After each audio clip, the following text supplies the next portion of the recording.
Take flight. Marc D with the C's got the key to life.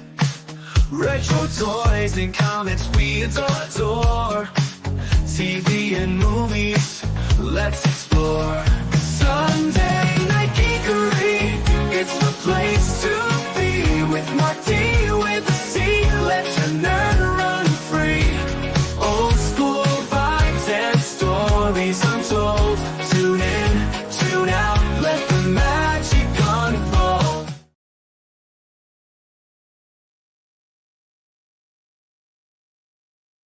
Hey everyone, welcome to Sunday Night Geekery, and try not to boomer the intro, which usually I do, but glad we've got Dadman here. Hello. See you, Dadman. And of course, when Dadman's in the house, you know what that means. Never that way. God damn it, Mark. Jeez. Yep. The early days of here too. Cape. Hello. Hello, Courtney. I was getting it. I didn't know if Dadman was still talking. Sorry. Sorry. I cut you off there too, Dadman. I apologize. Yeah, yep. it's okay. I gotta let you still react got to that that picture. classic. Yeah, I save everything. Yeah, right, Dadman? Yep. Oh, he does. When you least expect it, it'll pop up out of nowhere. My friends call me the historian. Look at all the stuff that we have. And some call you blackmailers, but hey. No, I never blackmail anyone. No, but I know. I do come up with yeah, I know you're kidding. I do come up with some stuff where I remember like the craziest freaking things. I can't remember people's names half the time, or actors or movie stars, whatever I'm trying to talk about, or what comic book was that in, or forgetting things. And then I can remember I remember when we were driving to McDonald's and Brian ordered three Big Macs. I know that feeling. I know that feeling. My wife's always mad at me because I do the same things. But hey, taking out the trash, forget it. Yeah. Well, they say the older you get, you can't remember why you walked into the other room, but yes, you can remember like every word to every 80s song, or that has definitely happened. I got some of those songs burned in my brain. Yeah. And hail to Claude Salin. Thank you for being here tonight, Claude. No, Claude. And Haladar, is that hold the door? Haladar? Haldir. I'm butchering names. I apologize. What's up, Haldir? That's a friend of Courtney, I'm guessing. I think I've seen you here before a few times. Yeah. But see how bad my memory is? I can't remember how to pronounce your name, so I apologize. And Wes Cagle with a $5 super chat for Dadman. Yes. To get this $5. Happy birthday, Dadman. Yes. Finally, the 55 is appropriate. Yes. I put the 55 in 50. Dadman walking 55 today. Yes. It's your birthday today? Yep. Oh, happy birthday. Thank you. No way. Yep. That's a cool number. That's like, double fives. Yep, exactly. I can't drive 55, but we got to play a few things for everybody that. Always asks me if 55 was my age for 2.5 years, but I'm like, nope, it's just not the yet. number. Nope. Well, here, let's play this for Wes Cagle. We're going to play a few clips for him. Where'd they go? Right there. Oh, screw you. And let's play another one since we're having fun with our buddy Dadman tonight.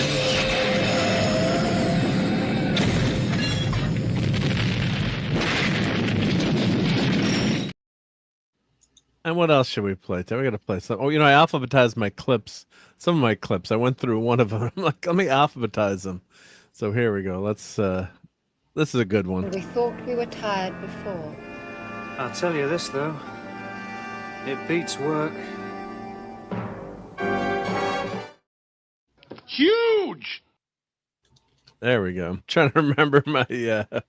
I don't know how you do it. You have your clips alphabetized now too. Yeah, well, some of them I just semi-alphabetized. I went through.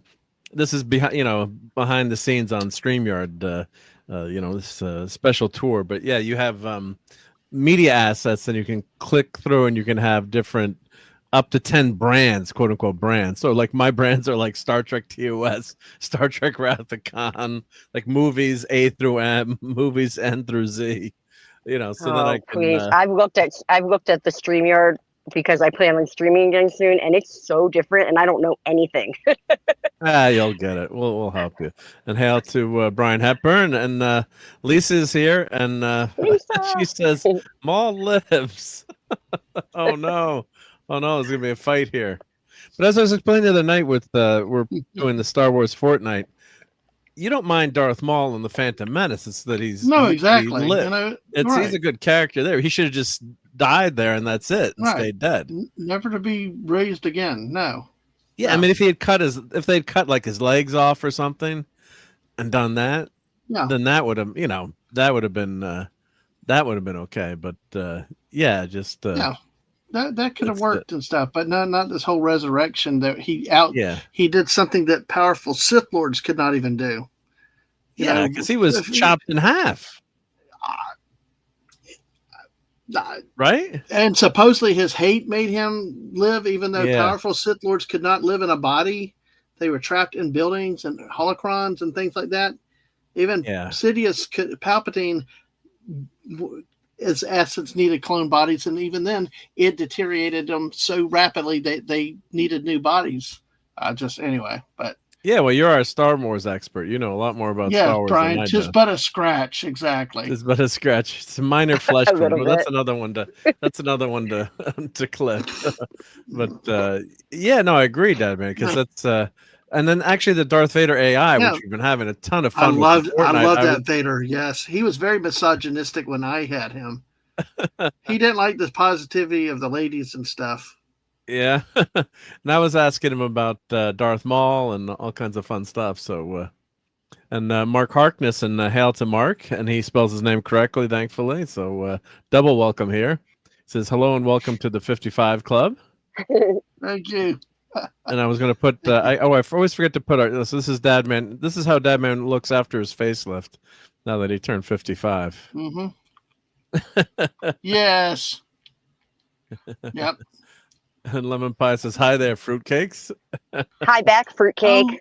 Hello, Citrus. Oh, by the way, here, I'll help you with it, Mark. There we go. Thank you. Yep. And hail to the great Phantom Outsider. What's up, Phantom? Let's see, catch up in the chat here because sometimes I miss the chat as it flies by. So I want to thank him. Oh, and Sean. Oh, my goodness gracious, Sean. Oh, and I owe you an email, Sean. So, yeah, it's still you have the same address. I saw your email, and then I was, when you're like, oh, I got to answer Sean. And then I forgot to, you get busy. And my wife made me go out to dinner and see Mission Impossible. And like, I got to answer Sean back. Yeah, this is awesome. I haven't gotten that was almost a 3-hour movie, though, right? It was 3 hours, and I had the Bladder Buster free drink because it's my birthday next week too. So what? Big Your AMC theater. Right? Yeah, Mark is in June also. Yeah, I'm in June. So we have a good month. Are you? You're Gemini or Cancer? I'm a Gemini. Yep. Gemini, cool. Yep. Gemini. So I just had mine in May, but I'm a Taurus. I'm on the cusp. You're a Taurus. Okay. Yeah. I'm not in the wow, let me play some cool clips for Sean here. But and I had they give you AMC, kudos to them. They want people to go see movies in the movie theater, and you get a free large popcorn and a free large soda when it's your birthday if you sign up for that AMC that's like $100 thing. yeah, it's like $100. Yeah, right. So let's play some cool stuff for Sean. So thank you so much for that, Sean. Here, let's see how about this? Would you like some toast? Some nice hot crisp brown buttered toast. Merchandising, where the real money from the movie is made. He plays with toys. It's a model. With little figures. All right, how about a couple more? Because that was awesome. 10 memberships here. How about some my favorite Dumb and Dumber? How about the most annoying sound in the world? Yeah. Hey, want to hear the most annoying sound in the world?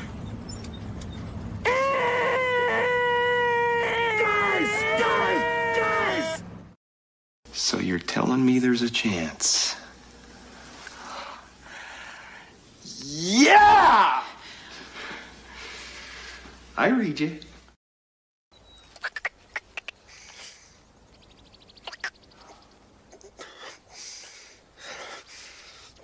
Tic-tac, sir? Get the hell out of here. Pull over! No, it's a cardigan, but thanks for noticing. I'm sorry, I could keep playing those clips, but thank you so much, Sean. I just love that movie. Well, those movies because they take place in the ski town, you know, the resort, and that's where I lived in ski town forever. Yeah. So yeah, that movie. That's one my wife will not ever watch again. She can't stand that movie. I love it. Yeah, and I almost died watching that movie the first time. It was so freaking funny. It's so dumb. It's so funny. It's like, yeah, it's very childish humor. So we got a lot of new members here, thanks to the great Sean. So we got Phantom, Lisa, Wolvie of the One Quarter Jew, Lenrod, Soup Can, Watcher X, Classic Comments, DJ Play Nice, Alexander, Mr. Angel. All right, so everyone start using those icons here. Now that we got some members here, we can put these cool icons in. We got the Gorn, we got Spock, and Dadman before his facelift, and Supergirl, and Blake 7. Yeah, we got all these cool icons. So thank you again, Sean. So keep using those. Yeah. And this is a good one. Wes Cagle says, "Well, to be fair, when Maul came back, he's only half the size he was." Yes. Nice, Wes. That's good. Yeah, minor flesh wounds, says Lisa. Yep.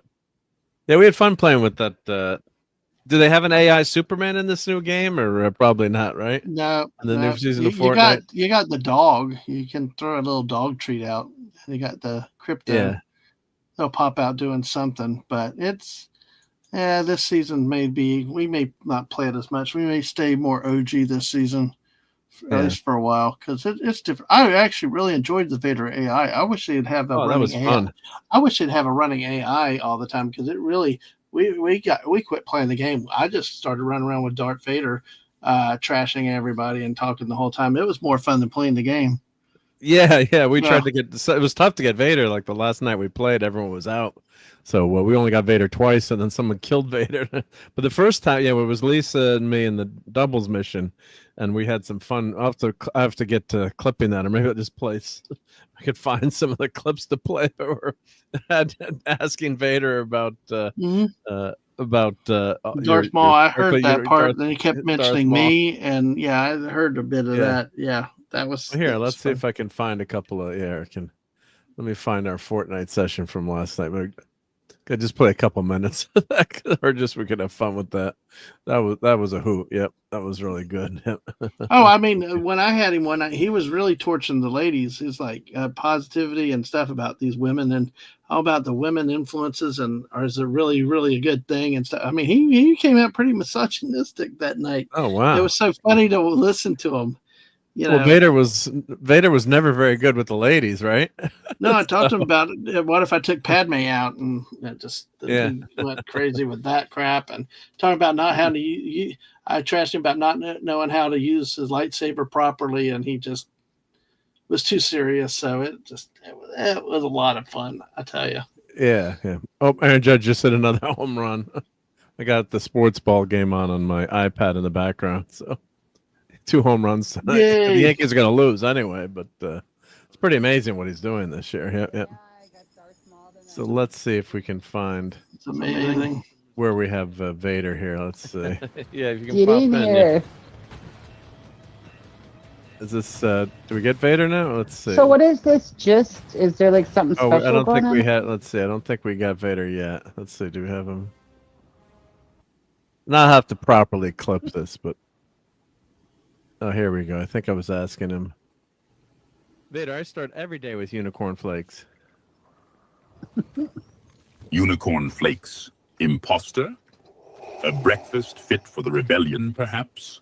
Do they grant temporary invincibility against good taste? That was cool. Sometimes you're no fun. You were in the chat here. Dadman Walking 55 always recommends having unicorn flakes for breakfast, and he's really good I for remember it. this. Yeah. Another devotee of this unicorn flake ritual, imposter. Does this dad man walking also subscribe to the delusions of the light side? You have to clip that. He's a big fan of Darth Maul. He thinks Darth Maul is fantastic. Oh, there we go. So, imposter admires Darth Maul. I was hoping he would say, yeah, I should have that said his Dad loyalty Man is directed toward one of the 55, Sith and not some Jedi. Oh. Dad Really? Man Walking 55 really likes Darth Maul. It's his favorite person. So this dad man walking admires Darth Maul. He Clip has some taste. Just don't say anything when he's saying that, because then I can clip. Then I'll make it easier to clip. Yep. Oh, I'm sorry. I'm That's sorry. okay. That was so funny. Lisa reacted. I'll ask him again. Yeah, here we go.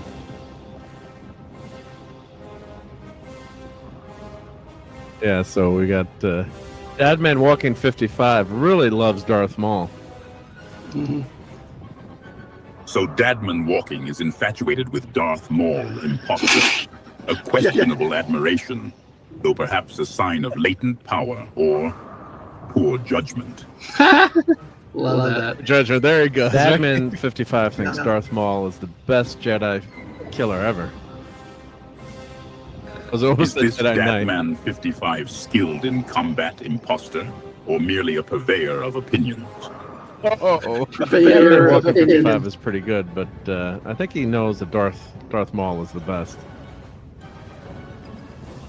This Dadman Walking fancies Darth Maul above all others, apprentice. A strange fixation. Is this Dadman a threat? He's a threat only if he eats too many unicorn flakes for breakfast. So this Dadman Walking 55 is a threat if fueled by sugary carbohydrates, imposter.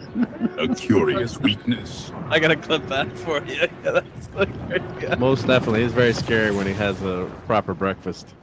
I forgot the unicorn ice cream, though. That's it. You put in the So chat, Dadman Walking is a terror unleashed by a balanced breakfast, apprentice. I see. Ensure he does not acquire the high ground. You should see what happens after he's got a lot of pancakes in his system. So Dadman Walking becomes a force of nature after consuming stacks of flapjacks.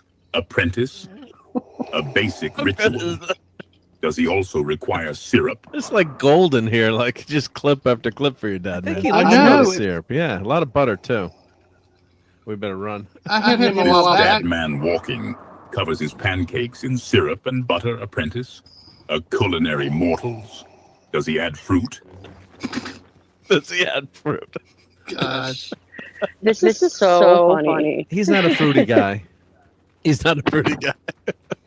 So this Dadman Walking favors Darth Maul, but rejects fruit, apprentice. A perplexing set of preferences. I agree.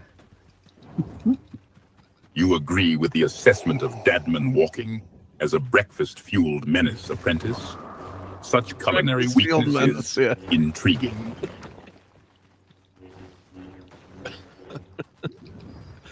Lord Vader eat unicorn flakes would have been pizza. He would not have had volcano burns. Yeah, and I always got This Dadman favors Darth Maul, dislikes fruit, and enjoys clam pizza, apprentice. A chaotic palate indeed. a chaotic palate. I always got to get the clam pizza in there. Yeah. And he was a good fight. The AI fighter for Vader, where they turned up the notch. Yeah, I've yeah, been known to eat a lot of that was crazy really food. good.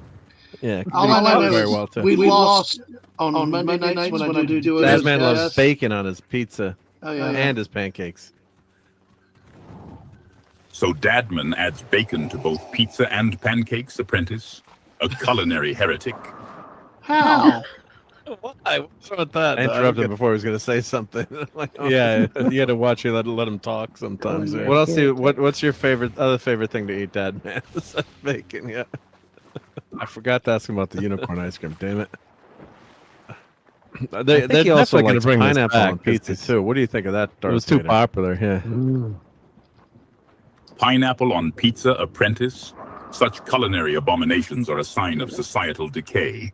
What other horrors does this dead man walking endorse? That wasn't me. That wasn't you though. He ties it together. Yeah, but that man walking 55 just said, "Up yours, Vader," in the chat. You did actually. Such defiance from a mere chat user, apprentice. A chat Is user. this dead man walking attempting to provoke a response? A futile gesture. He is trying to get a response. Yeah. Is my lack of response disturbing you, apprentice? I mean, some of these things are canned, like that line. After you know, Lord Vader, you use it enough. But the way that what's really interesting was because you when he ties conversations together, like he remembers something from a few minutes ago, or the AI. Yes, referencing something. Yes, apprentice. Do you think Darth Maul could fight well without legs? There we go. Hey, lemon pie. That depends, apprentice. Does he have sufficient hatred to fuel his movements? The hatred? The dark side can compensate for many deficiencies. Yeah, you don't have legs either, right, Lord Vader? Didn't Obi-Wan cut your legs off? Ooh, low bump there. He got kneecapped, A keen right? observation, apprentice. Skywalker's treachery resulted in certain inconveniences. Do you ponder the mechanics of my mobility or the strategic implications of such a weakness? The strategic implications of such a weakness. The strategic implications, yes. But you presume such inconveniences define me, apprentice? A grave error. Does the loss of a hand diminish a force lightning? Well, he can't do force lightning, right, Dad? Man, I hope not. Losing his hands, right? Who's fighting? You hope not? Hope is a luxury the weak afford themselves, apprentice. The strategic implications of my mobility should be a matter of indifference to your combat readiness. No. What do you think when people say that you follow a hokey religion? Hokey religion? The Force is not some parlor trick, apprentice. It is an energy field created by all living things. We got such opinions are best left to those who lack the focus to wield its power. Which way? Have you encountered these religious detractors? Going up the hill. I fell back down the hill, though. I can't come down the hill, I guess. Or is that the problem is too when you're trying to have fun with Vader and then you're Vader, Lisa needs help. Yeah, and then you're playing. You gotta remember to take care of that, man. Yeah. Not a I'm right actually Darth apprentice. Maul. Explain Lisa's predicament. Does it involve a Jedi? Yes, Lisa from YouTube, your teammate needs help. Well, hey Tim. How you Lisa doing? requires assistance, you say? Is this Lisa skilled with a blaster, apprentice? Or I'm merely dressed another as Darth Maul, distraction? dude. I know. You can't hear me. When sometimes he goes by your name. Yep. You're Darth Maul misidentifying needs your him, yeah. help. I'm. Darth Maul requires assistance, apprentice. Is Because this a sometimes matter of the AI was saying strategic like player importance 1, player or 2. merely a test of my patience? Yes. Mixed up who was I'm Darth talking. Maul, but my secret identity Yes. is Lisa. Affirmative responses require more substance, apprentice. I don't Is think you can Darth hear me. Maul's predicament resolvable, or is this a fool's errand? I think if the We just person need to win the who's- game. because you could And press how a the button in lady the game to Hal the An Mandalorian accurate who's assessment, with them. apprentice. chat to Vader. Victory And, is the only acceptable when you outcome. press the button, I think Are you then Vader would suggesting my recognize. focus So you could wavers? later on. I think I tell him to call me Marc Hey, D with Lady the C. V. Maybe it was a different. Well, if part anyone of has the any master. questions for Vader, let us know. Dad man, was like that Dad man going good. Well, I think we. I definitely have to we end clip up some of winning those, this game too. Yep. Did we win this one? Let's see. Let's skip. Ooh, there's a lot of loot down here. Where are you? Oh, Courtney's back. I think. Down there? Hey, Okay. Courtney. Sorry, I got kicked. People's... Somebody shooting Oh. me, though. That Help me, happens. Yep. Vader. Where did they come from? I do like the season. Yeah, the Star Wars season, but Yeah, I really like it. kind of. Oh, well, I mean, damn it! it'd be fun if they always had Star Wars, as an option to play, but then maybe everyone would just play. Vader, help me! Just play that. Heal me!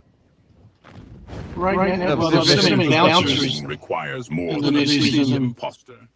What that mean? There's too many bouncers. They're all bouncing all over the place. Imposter is eliminated. I expected better. And what because of what? Just certain add-ons, or I think the boost weapons. oh, the boost weapons? Yeah. Oh, I should have asked him. Yeah, the airspeed velocity of an unladen swallow. Oh, that would have been a great question to ask him. Dret. And as Captain Infinity says, yes, it is a question of weight ratios, of course. Yep. And I do have a shirt. I do have a shirt with the two African swallows, the unladen swallows on it from it's one of the Think Geek shirts, and it's hysterical. So if you know that movie, then it so I got a lot of good reaction to that shirt when I wear it. Yep. At least as I liked it when the sabers were overpowered. Yeah. For all the smack talk Vader talks about Maul, the Emperor did not show up to scrape Maul off the bottom of the shaft. Maul used his hate and the Force to fuel him. Vader needed Palpatine. LOL. Yep. Boo. Boo, right? Yep. Oh, we came in fourth on that game. Oh, well. But that was fun. I mean, that's just so much fun. I love that. I wish they would bring stuff back that periodically, like if you had Superman. Yeah, Superman AI. That would be phenomenal. Yeah. We got a Superman AI. So, the first time I used it, we had Jess on a minute with her, and it was. I lost Jess. She couldn't stop laughing. Couldn't stop laughing. Yeah, right. She died. Yeah. No, it's amazing. Yeah. No, it's. I mean, it's pretty damn good. I mean, it's not. Yes, it's not. To the level of being a person that it's not sentient yet. It hasn't taken us over, but it's damn good. I think. Yes, and it's fun. Like it adds another dimension because the fun of Fortnite. Let's all face it. It's hanging out with each other and playing, and absolutely, we got to get you in there playing. You got your new PlayStation. Mark, am I echoing? We're both echoing. Let me stop the sharing now. Maybe that's where. Oh, now echo should be off. Yep. Okay. You know what happens if I'm sharing the screen and then I share the audio? Right. I think that's what happens if you share the audio. That's usually what I've noticed on other streams right? too. It should. It's really funny. The first time I saw that Darth Vader thing, because I've been watching my friends play like in Discord and stuff, and I just haven't downloaded it yet. But I couldn't believe that they were actually talking to Darth Vader. I was like, wait, how is he talking to you? They thought I was so dumb. They're like, it's AI. I'm like, how do they know? Yeah, they know, right? He was talking to him, and I'm like, this is so cool. It is really cool. It's fun, right? It's pretty neat that is like a thing. I don't know. It's probably been something for a long time that video games could do, but it made me feel like I was in the future. Yeah. Well, not that well, I think. I mean, because one of the first games I played was was Zork 1, or Zork. Did they even call it Zork 1? I think when it came out, it was just Zork, right? And it was like, you're alone in a field, what's the first line of Zork? And, it's a text adventure, and it's a whole world that's created, just like you read a book or a novel, and you just type to the computer and the computer answers, but it's not, is it AI? No, but it seemed like it was alive to you too. So you had to ask questions, and it was just amazing. You had to know what question to ask and where you go. And I think you end up in you open an open field. I'm trying to remember where you are in Zork, but there's a famous. I'll have to Google it. All right, what's the first line in Zork? But it's just so it's so creative because you're using your imagination. So, but there's no, you're standing in an open field west of a White House with a boarded front door. There's a small mailbox there. So you'd ask, like, look in the mailbox, go open the front door. But so, but there was no, kind of like an AI, but not exactly. Yeah. So let's say Affinity says, Maul is a good villain, but only when his voice is Peter Seranovich, cough, cough, solo. Okay, yep. Maybe next time you ask, next time you're going to have some questions for him, yep. And when Max I was said, watching "Where's people the pirate do it, ship?" oh sorry. No, it's okay. Yeah, what were you saying, Courtney? When I was watching people do it, they were just like talking trash to Darth Vader, and it was really funny. He was getting mean. Well, he answered back too, so I guess part of it too is they've got to watch out. Like that's a Star Wars IP too. So someone asked something really inappropriate, he had a standard line just to shut it down. Or, but you wonder too, because they don't want the AI answering and then someone clipping it, and him, Darth Vader, saying something inappropriate. So apparently he did on one stream. One streamer got him to use some bad words, or at least one bad word. Was it like a sneaky bad word, like No, it was Bill I think and it Mike was the F or go something. Hunting. I'll just say go hunting, or no, it was one of those that was no missing it type of bad words. But they apparently dealt with it after that, I guess. Oh, they caught it, right? No, but you know what I'm saying? When someone types in paging Phil and Mike goes hunting, well, I'll say, and you could trick them to say something bad. Yeah, I like alcohol. Is Al there? Last name Colic? With Mo. Is there an alcoholic here? Yeah. Yeah. I remember the good old days of The Simpsons. I know, back when they were brought actually me back. relevant. They were relevant and they were good. Yeah. Yeah. Well, actually, Max, James Earl Jones not spinning his grave because he sold his voice and he wanted his voice to make money for his family in perpetuity. Yep. So he signed up for that. And actually, they were trying to sue the Screen Actors Guild, or Screen Actors Guild was trying to sue Epic, over that. But it was they weren't, because they weren't using voice actors. But no, it was he wanted his voice to be used, and that comes up to a debate that a lot of people have and all after people pass. See, the voice to me is one thing, because that voice is so tied with that role. I mean, you can't really not have that voice. And of course, if he's willing to do it and to further his family's future, then okay. But I know a lot of people have it, I'm more on the side of questioning it to some degree, is when you actually see a person and that the computer has generated the living image of somebody that has passed. That can get a little more heavy to me, at least along the lines of what is good taste, what is not. But then again, if they voluntarily sell it, then Mark Hamill sold his likeness. I mean, I don't like it, but if they're selling their likeness to make money, Mark Hamill didn't make any money from his likeness before from any of the toys. So I can't get mad at the actors for selling their likeness, whether it's done well or not. Mm-hmm. That's another, a whole nother can of worms. But I think the technology is going to keep getting better and better. I think we've kind of stagnated a little bit in terms of CGI quality, and we'll talk about the FF movie and the not surfer CGI. But see, two of the I was a little more disturbed with the Carrie Fisher stuff, especially since the timing of how soon she passed. But like Grand Moff Tarkin, I mean, you gotta have somebody that looks like that, got the voice. That was one though that I didn't have a problem with. But he had still that creepy valley effect where it was like not quite there, right? I mean, it was close, but not quite there. So it was, so I think in 20 years, it's just going to keep advancing, and that's when it's going to be scary too. When it's like, is it the actor? Is it an AI? So it's just and everyone's wishing you a happy birthday here. I see that. Thank you, everybody.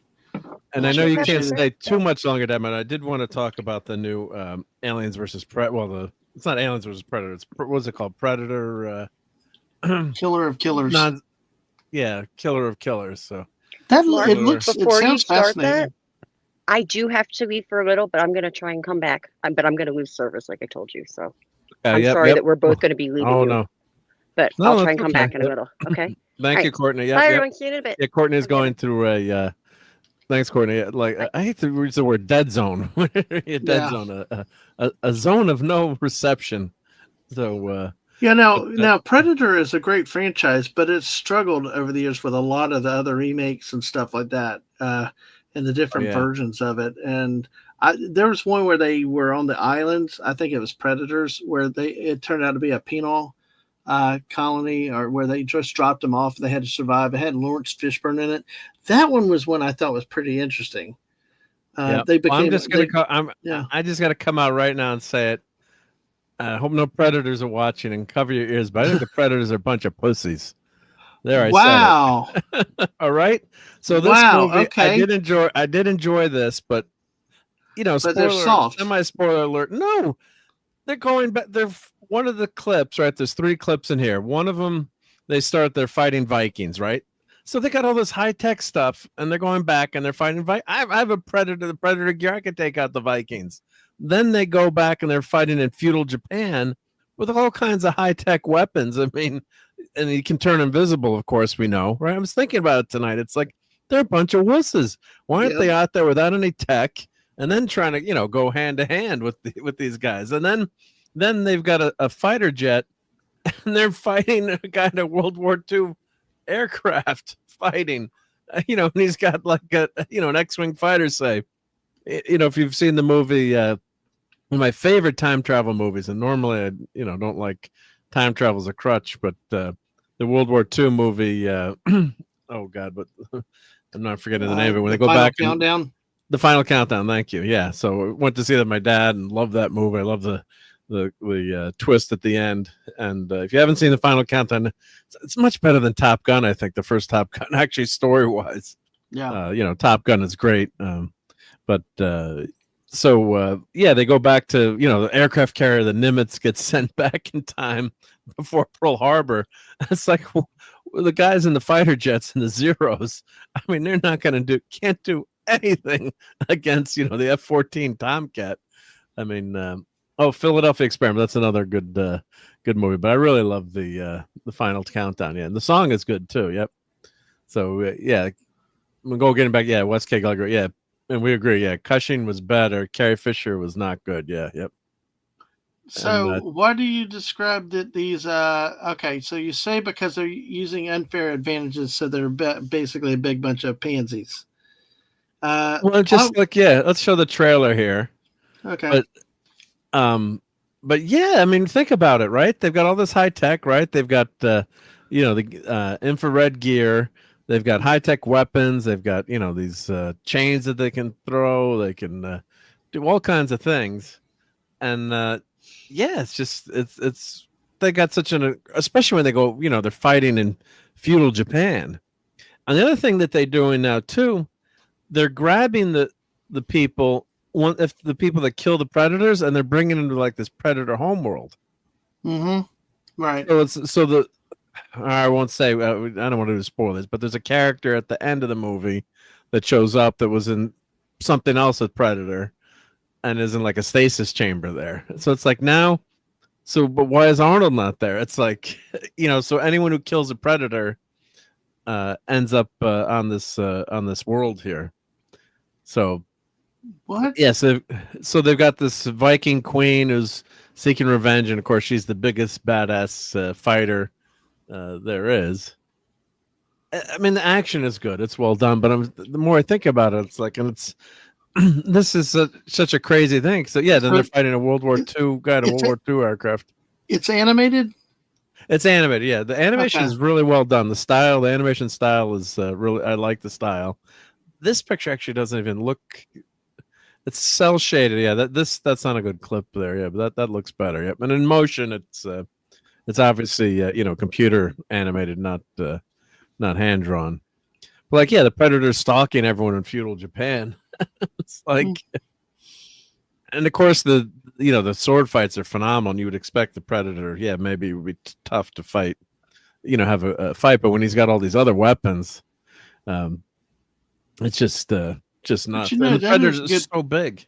That is a good point, though. I mean, if they're so into being the hunter aspect of taking care of the bad guys or people that kill and stuff, where's the fairness in using the laser weapons and all the other stuff? Right. Well, hand-to-hand combat, or gear up consistent with your enemy. But I never thought of that, Mark. But that's a good point. Yeah, I was I thinking agree with about that. tonight. Thank you. Yeah, because and they're huge too. Like the other ridiculous. All right, it's a movie, so this always happens. Like you could say, and this is a woman here. Actually, this is the predator, the Norse queen. Although she doesn't look like it there, but they would just squash you like a bug too. Once they get their hands on you too. So. Oh yeah. Well, you look what happened to Bill Paxton's character and two, where they just ripped the spine out of the body. Yeah, yeah, they do that here. This does get pretty gory, so it is on Hulu. Yeah, as you can see, it gets pretty gory. No, it's fun to watch, right? It's not, and it's other than like the girl boss, which unfortunately, we're all kind of sensitive to, but her character was pretty well done. I thought the scene in feudal Japan was the best. Although I was trying to cook dinner, so I had to. There's not a lot of speaking, so I had to go back and watch it again because I was missing, and it's subtitled too. And it's subtitled, you can't. Yeah, here's like the World War II board. It's like you've got like a starship capable of interstellar travel, and you've got piston aircraft. Granted, they're fighter airplanes in World War II, so they're as far as a piston engine goes. Wow. But Yep.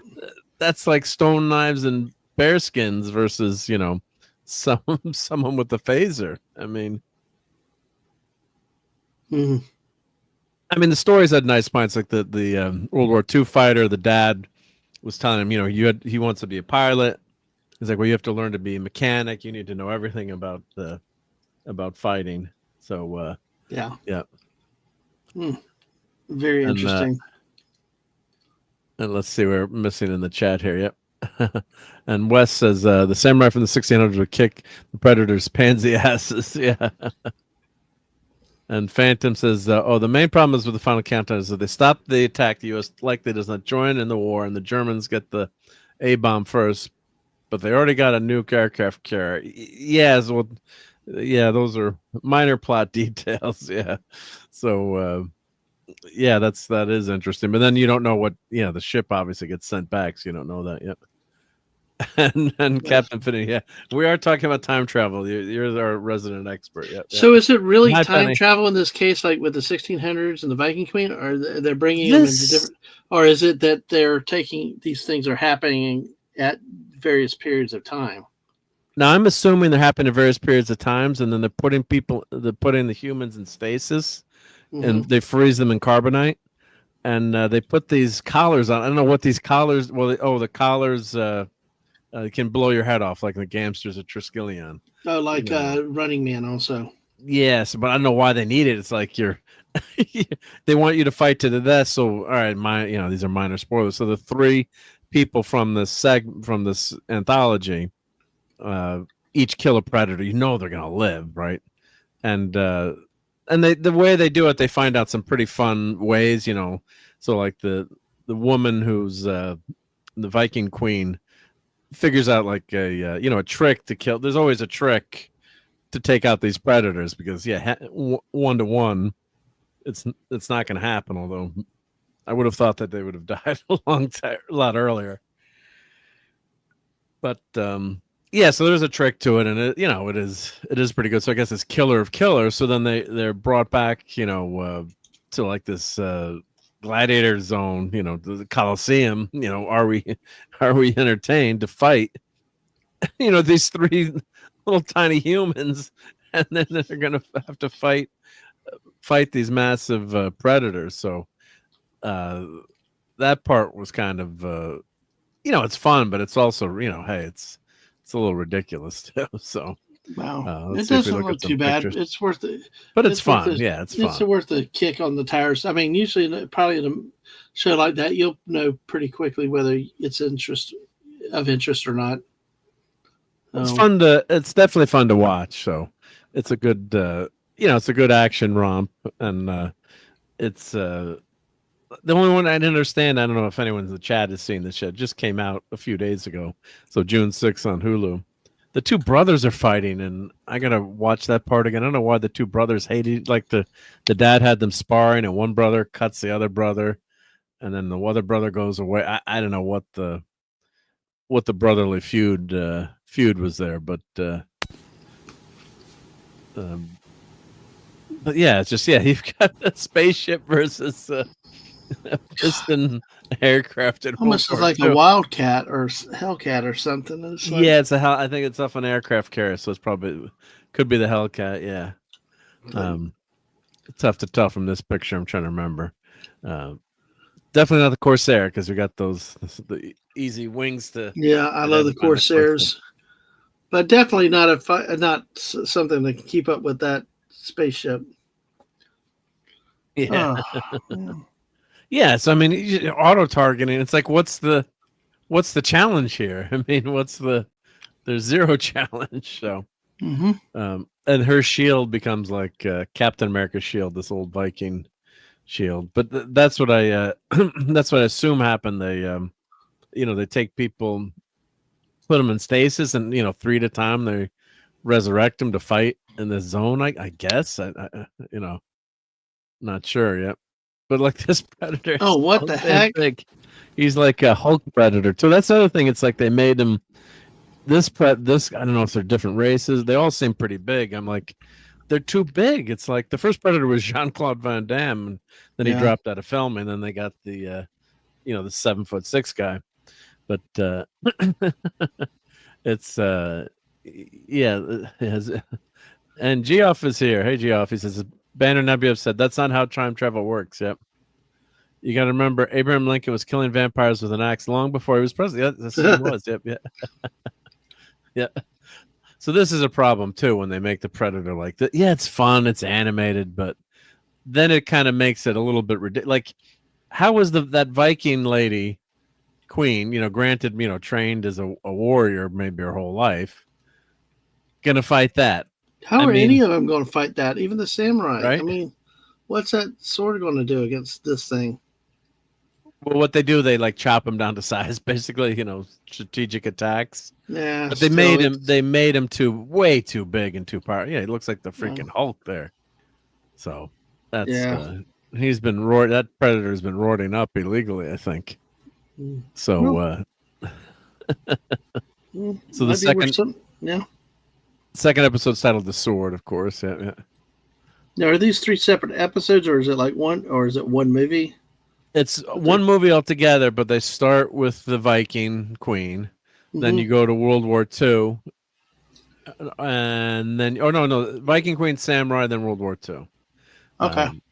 And so they have like a 15-20 minute segment for each, and then a final segment with all 3 together. Yep. So and I love anthologies too. So I love it was self-contained. I'm joking about them. But I was thinking more. I'm thinking about it. God, these Predators are wussies. I mean, it's I do think that there's some merit to that because it's like if you go on even footing, if it's a matter of pride and stuff. But oh well. Yeah, I mean, even if they're going after like a YF-22, it still shouldn't be much of a contest if you've got. I was thinking like Independence Day, had to use a computer virus to take out the aliens. So, you're just not going to be able. Yeah, if you've got massive quantities of force, maybe you can do some things, but their tech is going to be so advanced. If you've got the Enterprise, like the piece of the action that they can just fire the heaters. But what seemed like the Predator was an honor thing, like they were going only to kill the killers, to kill the bad guys and stuff like that.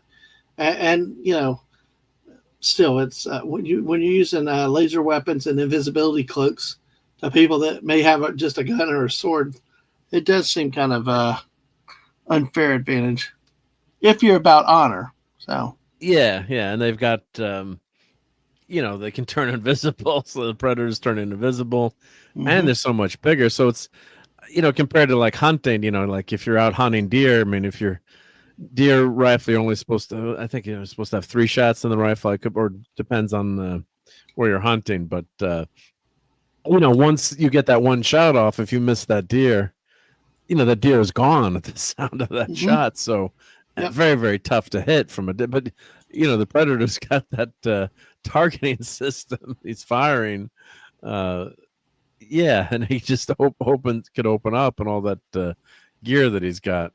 and the infrared too. So that's the only part I don't. It's not. It's the way it's always been. But I was just kind of having fun with thinking about that tonight. Like, absolutely. So. These predators gotta, then at the end, like in the first Predator, then you see Arnold goes mano a mano, with that predator when all the gear is off. What an ugly mother effer you are, right? Yes, another Arnold line. Yeah. Yeah. Which is great, but it's if you're fighting something like that, it's more of a challenge, but I just don't get that idea. You would think they'd be hunting someone really high tech, like the Star Trek. Was it? Was it Voyager? Or was it? God, I'm forgetting Star Trek episodes now. Or was it Deep? No, it was Deep Space Nine. Had that really good episode with. I think it was first season. Yeah, where their race was basically like the Predator race. They were hunting. They sent someone out to hunt them and to capture them. And I think it was called The Game. Was it called The Game, that episode? Really good episode of DS9. And, the whole, do we help the hero gen? Thank you, Phantom. Yep, thank you. Yep. That was a really good episode. So, and I think they did a little bit better in some ways. Yeah. Yeah. No, that makes sense. It looks good. It's similar to what I saw once of, I think, Predators, where they had all the criminals. They hijacked them all and dropped them on the planet. Each had their weapon of choice, and they all had to survive on the planet. It sounds similar to that, but yeah, could be good. I recommend watching it. I'm knocking it in some ways, but I do recommend watching it. Yeah. So I know you got to head out, Dad, but do you want to stay for the food? We want to do some foodery. I don't have a lot of food to do. And okay, sure. I'll stay a few more minutes. Yeah. I think we covered. I think this. That reminds me that I need to get some ice cream before bed. So. Yeah, that's always dentists always recommend ice cream before bed, don't they? Yeah. No, just kidding. I gotta go to the dentist next week too. Damn it! Oh, I better start flossing again. So it looks like I've been flossing for the last 6 months, right? Yeah, I understand how that goes. So right. Oh crap! I haven't been flossing. But yeah, I give it the priest predator couldn't beat a Shaolin priest. Probably not. Yep. Probably not. Yep. He wouldn't be able to carry that water up the ramp there. Yep. But no, I definitely give it a thumbs up, and it's a good watch. But let me know what you guys think if you see it next week, and let me know. Yep. I am Kane. I will help. Yep. I just watched the 37th. Was it 37 Temples of Shaolin? 36. Great movie. Great movie to watch. Yep. Hey, Polly's Minion is here. Hello. So I hope the stream is Truck Dog approved. Hope you're having some safe travels there. See me. And everyone sub to Polly's Minion. Let me get her channel in the chat here, and then I'll get your channel in too, Dad. We have just a quick foodery tonight. Okay. Quick foodery. Yeah, not a lot of foodery. Let me put a Polly's Minions channel in here. Where is it hiding? Yep, there we go. So I'm a handy dandy list because I can never remember this. Yep. Handy dandy. It's a handy dandy notebook. Oh, Stephen Mack. Yep. Oh, 36 Chambers. Thank you. 36 Chambers. Yeah, what a great movie that was. Yep. And another movie with an unresolved question. Yep. Now you want to be a menu item at McDonald's. Yeah. We love unresolved questions. Yeah. All right, so let's do the foodery quick because Dadman's got to go. Well, this will make you hungry. Bacon wrapped meatballs. We've seen those before. Oh my goodness, more wonderful. I keep that as an overlay ready to go. Yeah, I get triple bacon every morning at the restaurant. Triple bacon. Where I'm working. Yeah, exactly. Eat more meat. Meat. I love that shirt. Yeah. And of course, Clobber Times made this for me. Sunday Night Geekery. Yes. And thank you to Guagna for this too. Yep. Thank you, Gwagnar. And here's Klobby. So let's do some. Let me get my overlay over here. Oh, come on. Oh, when it goes full screen, you got to hit that F11 key. There we go. Get rid of the full screen there. But that Alien has 97% on Rotten Tomatoes, which usually I don't like. But wow, that's high for anything, really. It just came out, but yeah, it's been fun. Yep. So I can't remember the last time we'll start with the state. I think here we'll go quick. I can't remember if I showed. Did I show this last time? There we go. We'll start with the egg sandwich. Yep. Oh, Dad Man's favorite. No.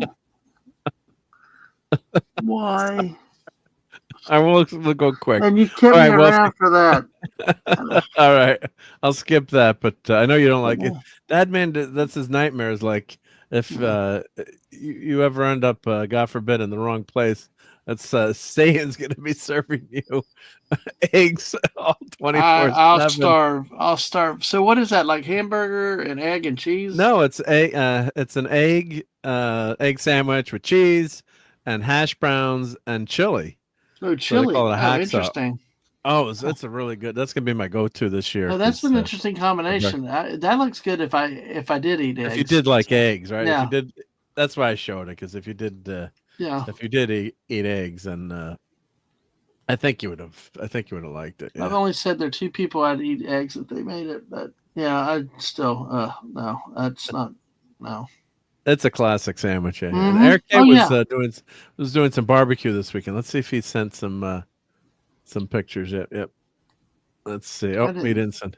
I didn't see any out there. Yep.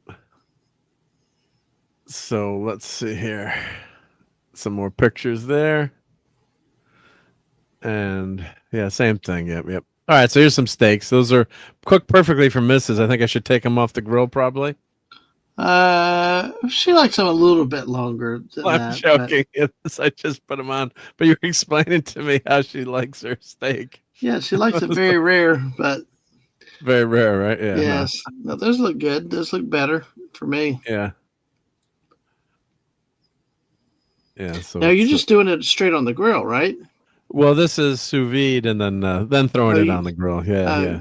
I still don't. Okay, I'd have to try that sous vide methodology, because to me there's nothing like a good steak on the grill with a grill mark. The thing is, you overcook it.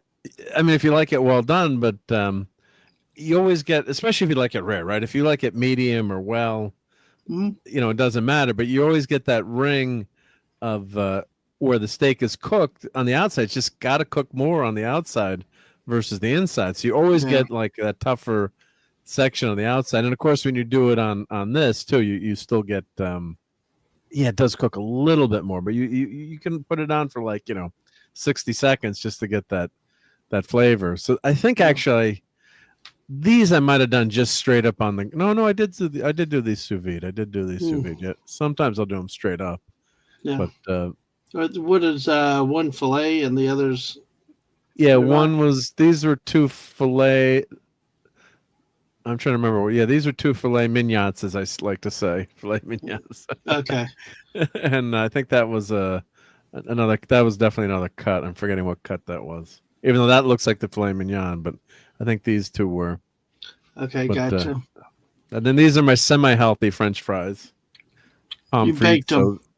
They baked them, with some. My wife always says you put too much ham or olive oil on them, but bake them away. Oh, Penny's headed out. Good night. Good night, Penny. Yeah. Thank you for being here and have a great rest of your week. Yep. The Potty's Minion has been sitting in Nevada for Fernley, Nevada for 2 days. So I hope the weather is nice there.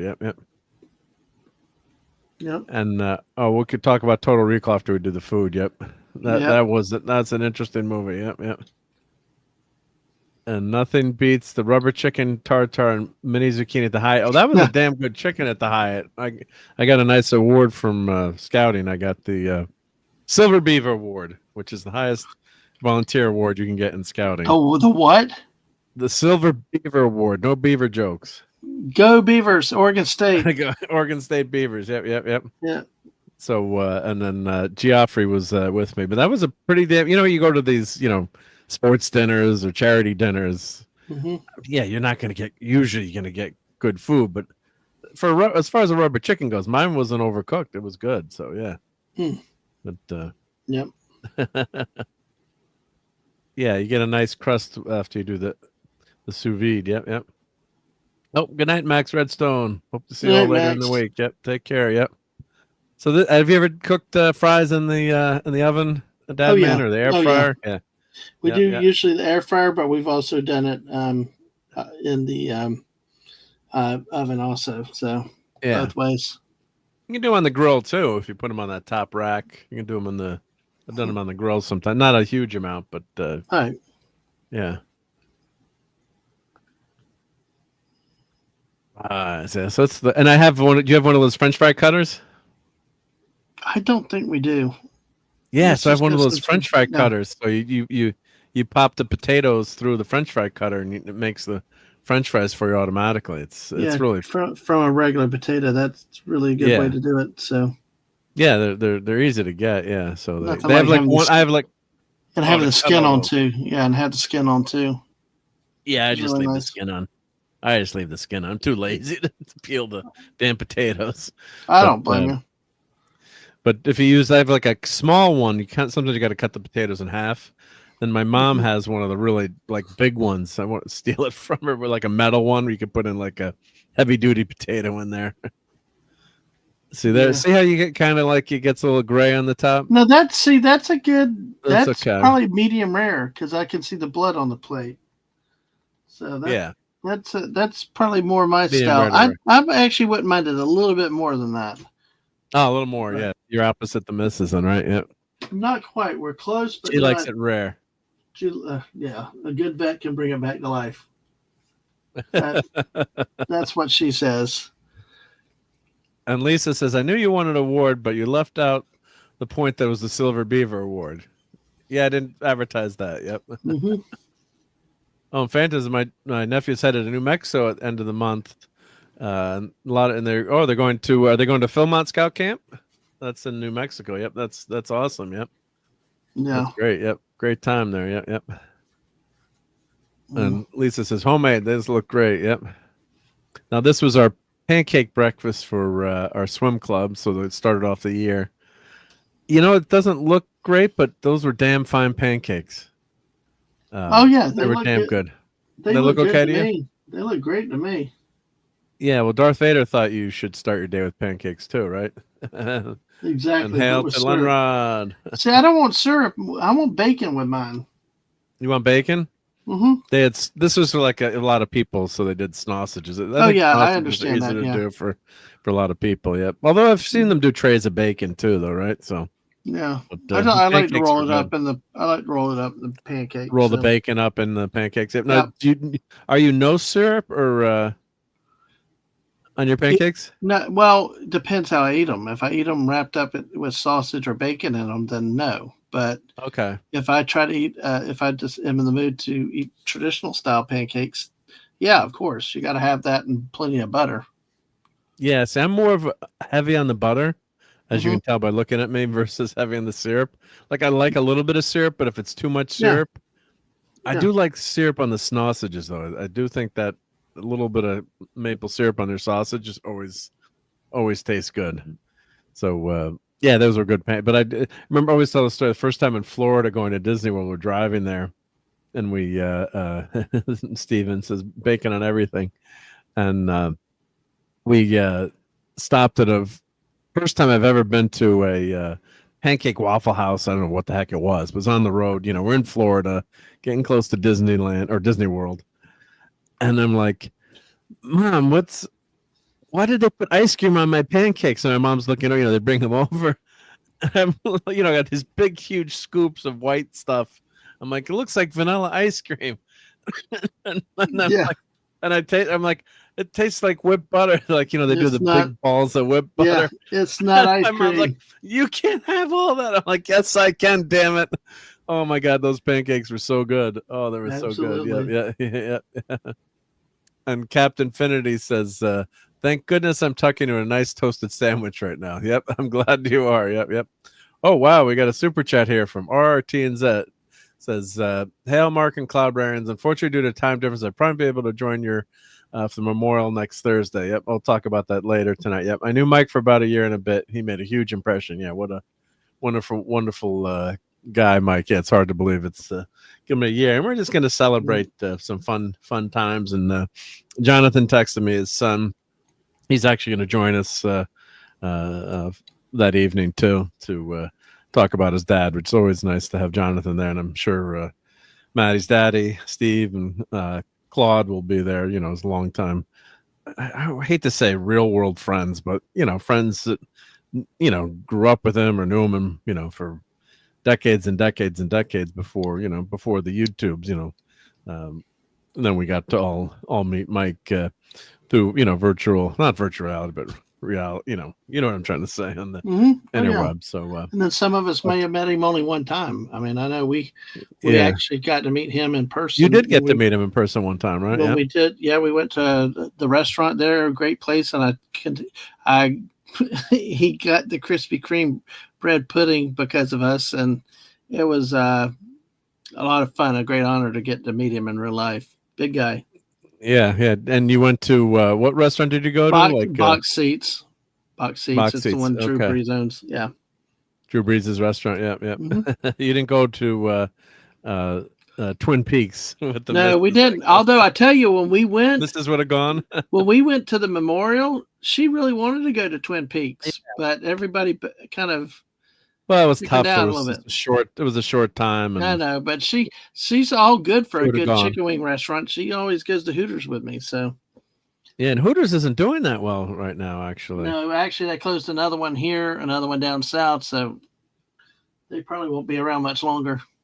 Yeah, which is hard to believe. It's that they would. Speaking of organized clips, let's see if I can find my clip here from Dumb and Dumber. Let's see now. Oh, now I'm not. They're kind of out of order. Oh, here we go. I found it kind of quickly. Nice set of Hooters you got there. And he's talking about owls. And thank you, RTNZ, again with the super chat. Can't imagine your loss over. I'm sure Mike would want you to error boldly going. Yep. God bless. Yep.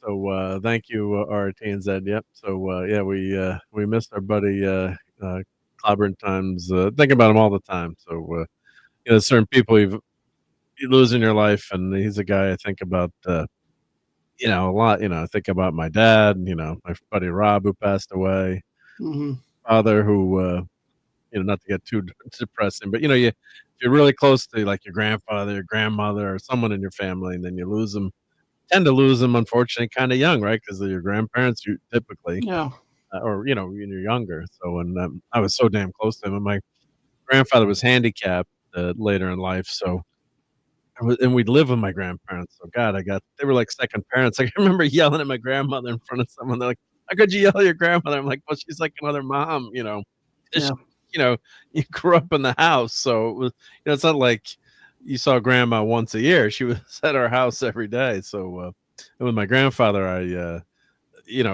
was always on his lap. They said, "Watch an Emergency" on Saturday night, and just did everything with him and hung out with him. So, and he always gave me the coolest Christmas. Like Grandpa would always give me a special Christmas present. So just fun memories. So yeah, so it's tough when you lose someone like that, and you think about. You don't think you're gonna be able to get by, but you do. But yeah, it's just it's tough. Yeah. So D Hooters made bank. No wake up Hooters is a fail. All right, Lisa, you can say that. You're the lady, so you can say that. Yeah. What about the Big Daddy clip? What's his plan? Not dying. Yeah. Oh, stupid autocorrect. Okay, yeah, that's what I thought. Yeah, keep boldly going. Yeah. That's what I thought. Yeah, that's what I thought. But no worries, man. RT said, "Yep, thank you so much." Yep. You should clip the. Oh, I do have that. I plan to live forever, die trying. Yeah. I do have that. Yep. I'll find it after. I don't want to keep. Dad man's got to go. So let's finish the food. I'm killing him here. We got sea bugs and shrimp tacos. Shrimp tacos, those were good with the sweet. See, I went with the sweet potato fries. Much sweet healthier. potato fries are pretty good. They look good. Yeah, they were good. Yeah. So that's at the snack bar. Yep, next to the pool. Yep, and then that was just more snack bar stuff. But wraps, not a good picture, but the wraps. Good place though. Good place. Yeah. Mm, and this is a place that Guy Fieri's been to on Diners, Drive-ins, and Dives in Stamford, Connecticut, and. That was a cubetta. How do you say it? The what's the Cuban sandwich? The cubetta. I'm trying to remember the name of it, but damn, it was good. And then I was trying to be good. I only ate half of it. My son is home for lunch the next day, and he's like, "Can I finish your hamburger?" I'm like, "It's not a hamburger. It's a Cuban sandwich. The cubetta. Look how good that was, Dad, man, with the ham and the cheese and the wonderful bread." All the good stuff, more fries. It was just so. Love the look of the fries. The fries are just so well done. So that's the Stamford Diner. If you goggle it, I'll put the link in a second. But it was just. Then he's like, "Can I have the?" Like I'm it's your son, so you're always gonna say, yes. But I was like, all right, I don't want to give him that. Yeah. So it was almost as good as a mutton, lettuce, and tomato sandwich. So, but not quite, but pretty damn close. Yep. And of course, now if I could actually find my mutton, lettuce, and tomato quote, which I can't, because I can't find it. Yeah. Oh, maybe it's under the. Movies N through Z. Yeah, let's see here. Yep. But yeah, that was a damn fine sandwich. Yep. Damn good. Yeah. Looks good. Even Another better. angle. Yeah. That was even better. Yeah. Oh, I can't find my mutton, lettuce, and tomato quote. Oh man. Yeah. So that was good. There we go. Look out. That's gonna get you. No. That's the no. Some clams from the dinner I was at. We have clams, yeah. Has all that kind of stuff you'll like. So this was really good. This was that was a wrap that I got with it was chicken, I think, and it was like a spicy hot chicken. Yeah, it was spicy hot honey chicken wrap. That was damn good. Yep. And then someone gave me a nice present there for my award ceremony for Scouts. It was very patriotic. So it was God Bless America with red, white, and blue M&Ms. And that was Clobby's favorite, the M&Ms. So and my wife's like, "You ate them all." I'm like, "There's some M&Ms left. There are a few left. I didn't eat them all." But so that was a really cool. I like that mug. That's really nice. Yep. Good stuff. Yeah. So here's the Stamford Diner. Here's where I had that Cuban sandwich. Yep. Let me put that in here. Yep. And let's see what's everyone saying in the chat here. Chubata. Yeah, I can't remember. Cubata. God, I can't pronounce things. Yep. I think that's what they call it. Yep. So I think is that my last food picture. Oh, there's the M&Ms. Instantly my Star Wars bowl. That the blue Star Wars bowl. Yeah. Very patriotic. Very patriotic. Yeah. And Lisa won't eat the clams either. Yeah. And that was this is pizza, believe it or not. Oh, wow. This is a sushi pizza. Would you eat that, Dad, man? No. Probably not. No. No. No, not at all. That was it's really good. It has like a bread on the bottom, and it's a sushi. It actually tastes a lot better than it looks. If I took it farther away, and then we had sushi for dinner. So that was pretty good. You're not a big sushi. No. Sushi fan, right? Yeah. Very picky with it. So sometimes. Yeah. Well, this the California roll is there's a California roll in here, which is, and there's a Boston roll, which is like the crab meat. Yep. And that is a good sandwich, Phantom. Yep, the Great Italian Sandwich. Yep. Yeah, they call it a pizza. Yeah, they call it. It's an appetizer. They call it the Japanese pizza. This restaurant, and this is all kinds of sauce over it, but it's damn good. So it's a ton of sushi on there. You can't really see it with the covering there, but and it's not like on a tortilla, like flour tortilla kind of bread over it. Yeah, it's pretty good, tasty. Yeah, and this is one of like their special sushi. Oh, yeah. Like I'm out. Custom. I'm out. You're out. I'm out. Oh, so good. It's so good. Yeah, it's good stuff. Yeah. Too colorful. So it is very colorful. Oh, that's fun, Mark. Well, thanks. Yeah. Yeah, I know you got to get out of here. There's some salmon. You would eat salmon? No, I hate salmon. It smells. It stinks. Like, no.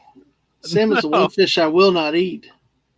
Oh, here. Then we went to taco place. We got 5 more slides. And is that like a Mexican street corn? Mexican street corn off the cob. Yeah, you can order it on the cob there. That was really good. Yeah, that was good. Yep. And I got cucumbers. Everyone's looking at me like, why are you ordering cucumber? Because I felt like I love cucumber salad, especially in the summer. Right, Lisa? I know Lisa's out there. I want hail to Daniel Barry. Yep. So, cucumber salad is good. Yeah, so you order they have a really good system. This is Bar Taco. They're a chain in a bunch of different places. They got a place in Nashville, and then I got some places up in New York. But a few places. Yep. So let me put their channel. So we're going to Mission Impossible. So I'll talk about Mission Impossible when you head out, Dad Man, after you do the food. But here's Bar Taco. So we went to. We were like, "What time do you want to go to the movie?" Like, there's a 6 o'clock show or 9 o'clock, and we're all like, all of our friends are like, 9 o'clock. We're too old to go to 9 o'clock. Like, yeah, but then where do we go to dinner? Like at 9 o'clock or at 9:30 or 10? So we're like, let's go to like a 5 o'clock dinner. So we went, and we're eating at like 4:30, 5 o'clock, which is fine. But these are like fish tacos, and they have pulled pork and all kinds of great tacos there. Yep. And there's a very fruity drink. Yep. And they had the Mexican Cokes. I should have gotten the Mexican Coke. I didn't. There's a margarita with watermelon. All the ladies were getting that one. Yep. Yeah, some more tacos there. Yep. So that was, I think they had a special one, a pulled pork one. Yeah. There's all their cocktails and. Yeah. So yeah, pork belly. The pork belly was good. I like that one. Yeah, pork belly was good. Baja fish. Yep. And then they had a duck one. I got the duck one. The tuna one was really good, and it had like lettuce taco. It was healthy too. Yeah.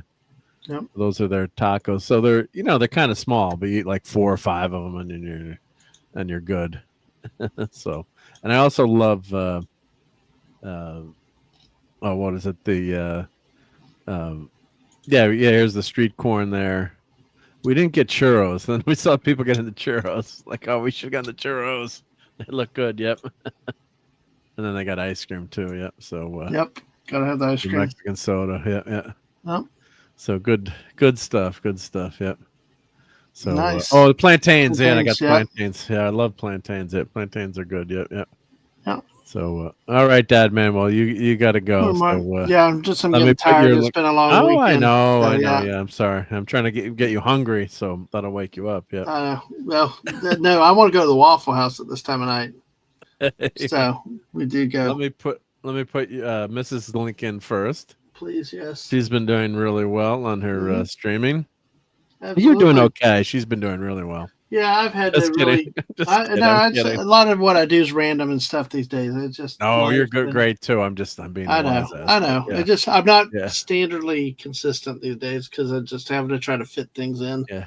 How that goes, but she is a model of consistency and scheduling. So. But yes, thank you. Of course, yes. Go subscribe to her. Try to get her past me soon. Let's see. She's with our oldest down south tonight. So you got the run of the place, and you're going to bed early. Yeah, I am. I'm exhausted. Work doesn't and you help. Got to go to work, and you got to go to work in the morning too, right? Yep. So, but everyone's up to the missus. I'm sure everyone here is. But if you're not, make sure you do. Yep. Oh, there we go. Yep. I'm ladies first. Yeah, there we go. Absolutely. So, yeah. Are you doing anything tomorrow or? I may do some Fortnite with Jess tomorrow night, a little bit later than usual, since the missus won't be doing Batman. But no Batman show tomorrow. Okay. But yeah, JT and I may do something on Tuesday back to sports. But like I said, this week's a lot of up in the air these days. So yeah, how they go. Then you'll be there for you'll be able to make part of Thursday night. Right. Sounds like drop out for a few minutes. Drop in for a few minutes. Yep. Mm-hmm. So Lisa's saying happy birthday. All right. Happy birthday, Dad. Thank you, Lisa, and thank you everybody else. Mark, thank you too. And I will catch you guys later. Thank you all for the birthday wishes. Go to sleep. Go to sleep. Do not go play video games or read or something. Go right to bed. I'm going right over there, going to watch the baseball game and fall asleep. So there you go. Watch a baseball game and fall asleep. Yes. That was an insult to baseball, I think. No, it's this is what I do with baseball. I fall asleep to it. The Beavers are playing FSU, so. There you go. There you go. All right. Have a good night, guys. I'm teasing. All right. Mark. Thank you, Dad Man, for being here. Yep. Bye. Yep. Take care. Yep. All right. Well, thank you, Dad Man, for hanging out. I could tell when Dad Man gets tired. It's just I know him pretty well. Yep. I could tell he was lagging, especially when the food doesn't. He was pepped up, but not as much as he usually gets pepped up. That's okay, Dad Man. You know I'm joking, right? But I've told him we're in streaming playing Fortnite. He was falling asleep, running into the walls. I'm like, go to bed now. Go to bed. Yep. So, and happy birthday. Yep. So after tonight, Judge is only batting .396 with 23 home runs and 55 RBIs. Yeah, he's kind of like Babe Ruth right now, which is pretty wild. Yep. Not so bad. Yep. So let's talk a little bit of Mission Impossible, because I did finally get to see that. And so they were calling it Dead Reckoning Part 1, but then it's are they going to change the name of it? Because then they called this one The Final Reckoning. So it was like it wasn't Dead Reckoning Part 2, but I guess maybe in the advertising, they wanted you to know that it wasn't that it was the last one, I guess. So, but yeah, so we went out to that taco place, and let's go have some fun in the movie theater. So yeah, I'm giving it a thumbs up. I mean, I know there's some people that don't like Tom Cruise that much, but and of course what they did to in the first movie, and they touch on that. It was very minor spoilers, but Peter Graves' character, they turned into a traitor in the first movie, unfortunately, which really they didn't. They shouldn't have done that. I mean, looking back, and I think some people might, it's old enough now, they might not remember the TV series, but to have Peter Graves' character Jim Phelps turn into a traitor, he's your hero. It'd be like making Captain Kirk the traitor. Let me share my screen here. So that that's one of the reasons too. Clobbering Times. I think he disliked Tom Cruise before, but that was nail in the coffin for a lot of people. But I think people, like my wife, I don't think she's ever watched Mission Impossible, or everyone knew the theme song, or knew Jim Phelps as Peter Graves, but he played that character for so many years. I mean, it's to turn him into a traitor. So as they tie into that first movie and that what happens there. I don't want to give away too many spoilers. It's a minor minor spoiler, but I just say Phelps' presence is felt in this last movie, and I just didn't think that was just horrible that they did that to that character. That was just bad. Yep. And there was one. Yep. We'll hang in there. Yep. I'm sure Courtney will be back. Yep. And Leonard says, I've been waiting to see with my dad. He just had back surgery, so can't sit long yet. Well, I hope your dad does well. And yeah, that's definitely not a movie to definitely not a movie to go to if you got a bad back, unless maybe you can go get to one of those Dolby Digital theaters with the recliner. Maybe that would help. Once he's feeling well enough. But yeah, sometimes with back surgery, you just can't sit that long. But yeah, one of those ones, recliner might help down the line. Yeah, so you've got the gang back from the last movie. So Hallie Atwell, gorgeous as ever, and she's going to be a Terrificon this year. Maybe I'll get my picture with Hallie Atwell. That would be pretty cool. She'll be at that comic book Terrificon in Connecticut that I go to every year now. Of course, Simon Pegg, Tom Cruise, Palm Kimloff. She plays Paris, I believe. So yeah, and Greg Tarzan Davis. So of course, really what this is, it's kind of a movie strung together for the stunts. Let's just say it, right? So I mean, the plot is if you want to watch a movie about AI, which this is turned into, or not turned into, but this is what this movie is. So if you've seen the trailers, you know what's the basic plot. And from the last movie, the entity, and it's wants to destroy the Earth or destroy humanity, but it needs to get control of all the nuclear arsenals to do that. It's very Colossus the Foreman Project. So in terms of the plot, so if you want to see a better version of that movie-wise, not really any stunts, go watch Colossus the Foreman Project. If you haven't seen that, check that out. Yeah. Is there a portrait of Tom Cruise in an attic somewhere aging? Dorian Gray. Yeah, probably. Yep. Yeah, I mean, yeah, say if you don't like Tom Cruise, he goes 110%, right? So God bless him for that. And there's a little promo before the movie thanking people for being there, as opposed to our favorite Snow White actress who says the plot of Snow White is weird, and the prince is a stalker, and we don't need a man to save us. Maybe don't lead with that when you're trying to get people to see your movie or attack your audience, as some other Hollywood stars have said, or gone, just or handled things the wrong way. So Tom Cruise is he wants people to be in the movie theater, and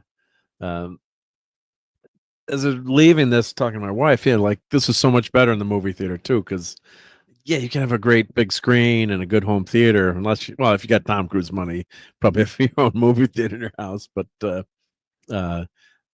it's just so much better on the big screen. And we saw it on one of the IMAX screens, and it's kind of a fake IMAX. It's the mini IMAX, but it's still a hell of a lot bigger than a regular screen. And I always sit closer because I'm partially blind, and no, I'm not partially. I have bad vision, but I like that immersive effect. So I think if you're closer to the screen, I never like sitting in the back of the movie theater.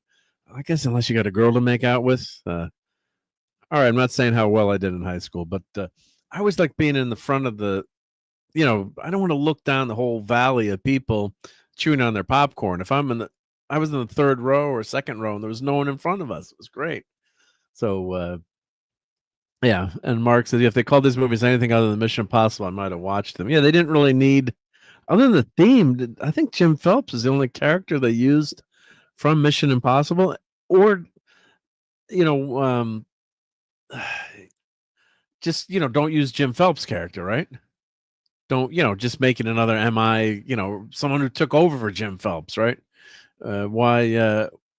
Why do that, right? So there's no need to wreck a character. I think it was old enough that people that knew were pissed, but maybe some of the people that saw it had no idea who Jim Phelps was as a character. And I was reading too that Greg Morris, who played Barney on MI, he walked out during the first halfway through the screening of the first movie when they trashed Phelps' character. So talk about doing Luke Skywalker dirty. But the mini it was a mini max, mini IMAX, yeah. And let's see, that's what I saw over a week ago. Good send off for sure. Yeah, no, it's a fun it's a fun popcorn movie, and like I said, I got my free popcorn for my birthday. They give you a popcorn month and free soda. Yep, Angela Bassett was great in it. Yep. So Nick Offerman, you don't recognize, and you hear his voice, and you're like, oh, that's Nick Offerman playing a general with not enough medals on his chest. Um, but of course, there's the tension in the White House is they're worried about a nuclear strike. So the whole plot of the movie is they're worried about, or the entity is taking over countries' nuclear facilities, but the countries don't want to take their nuclear launch ability offline because they want to be able to defend themselves. And one by one, the entity is taking control. Now, I was wondering, why don't they just, if you've got, control of China's nukes, or, obviously we have the most nukes, or if they got control of Russia's nukes, why didn't it just launch? But I guess it was just a waiting game so till it had control of everyone's nukes. Then the plot was, that it was going to launch, hide itself in a bunker, a doomsday bunker, which we do have doomsday bunkers. I know there's like a bunker of seeds. They've got, the world seeds, kind of like a Noah's Ark. And they had this, secret bunker in South Africa that was shielded by EMPs, and it had all the, knowledge. It had Wikipedia in there saved, basically all our digital knowledge. So the plot was the entity was going to go to the mainframes there, wipe out humanity, and go into the mainframes, and then I guess come back in the future, maybe when the apes took over the planet, after that. So the plot is it's not a bad idea in terms of the AI. It's been done before, but the logistics of it, or how it was happening, or the mechanics of it, some of it didn't quite make sense to me. But kind of doesn't matter. Of course, Ving Rhames is back as Luther, the tech guru, and was he sick in the last movie? In this movie, he's sick. He's hooked up to an IV. He's got some great scenes in this, and great screen presence in it.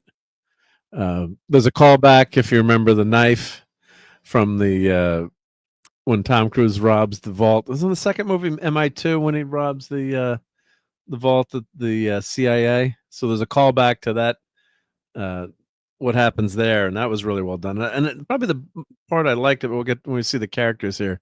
There's a husband and wife, so they've got to go, and about this from the first movie. It's not a spoiler. The Russian submarine sank, and they've got to recover the code from there. That's the source code of the entity before it mutated or evolved, so to speak. So they've got to get there and into the submarine, and that was one of the best action scenes in the movie.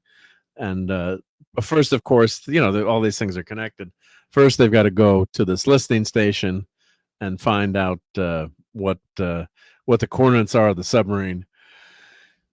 So there's a great action sequence, and the husband and wife that are there really have some great chemistry and really good. Yep.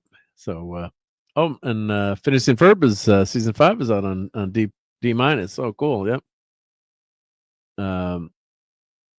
Only saw the first one. Once Phelps was the villain, I was out, said Phantom. Yeah. So I hear you. Yep. A better story would have been if the people Phelps killed were just being recruited, and even more badass IMF. Yep. Right? Yeah, it was just so stupid to do. Yep. The only thing I remember from MI2 was the Metallica song "I Disappear." Yep. Oh, first when he breaks in the CIA. Okay. Thank you. Yes, there's a callback to that Anthem 21. And hail and welcome to Sunday Night Geekery.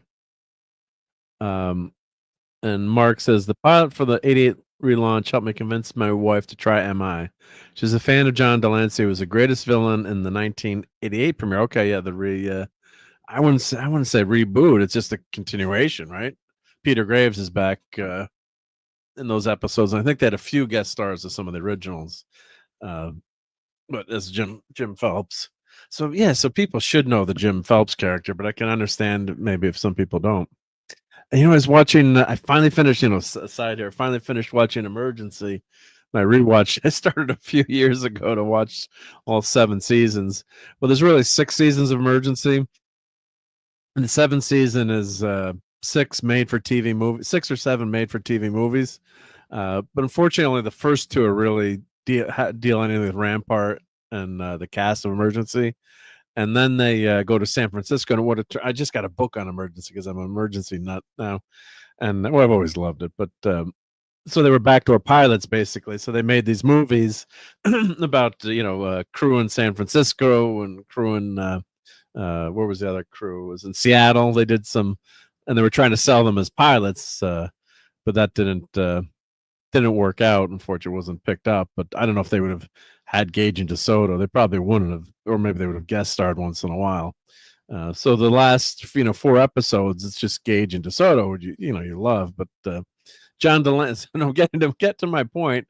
John Delancey is a doctor in 3 of the last episodes. He plays 2 different doctors. So, and there's a back then there was all the disaster movies. So the Inferno, the Great Inferno movies, so there's one called The Steel Inferno, and John Delancey's a doctor in that one with Dr. Brackett. And then he's also, later on, they just have him playing another doctor. It's all the same season.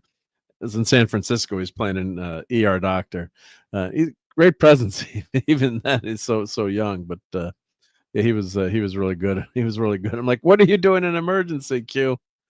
And Cruz looks a lot like Pierce Brosnan. Yeah, he does a little bit. Yeah, most with the long hair. Damn it, get a haircut, man. I don't want long hair to come back because I don't hardly have it. I can't grow long hair.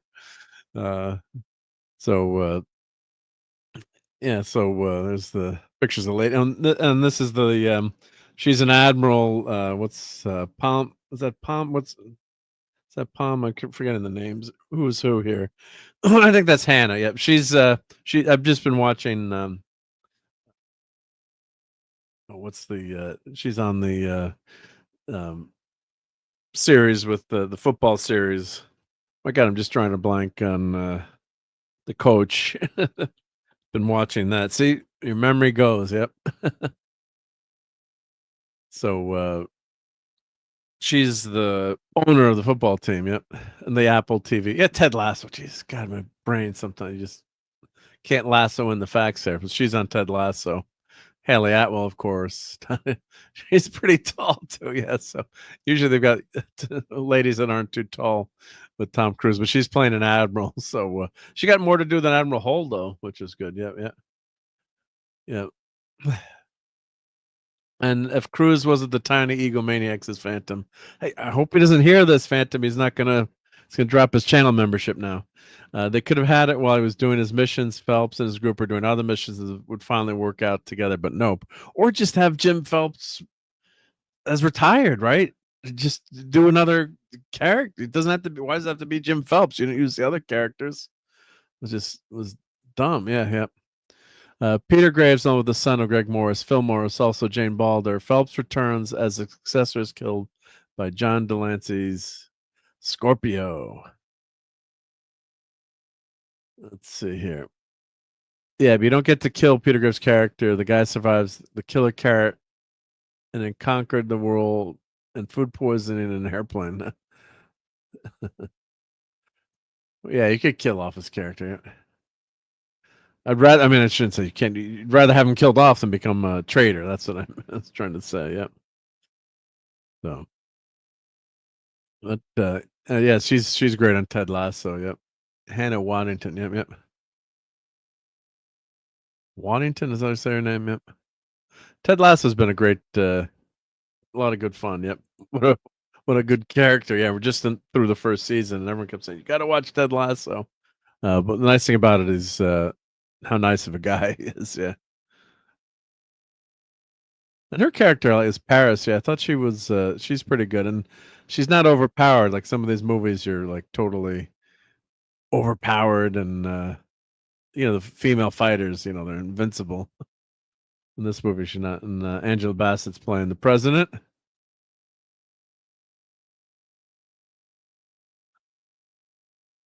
I bet the tall gal isn't even that tall. Cruz is that shit. No, she is pretty tall. Yeah.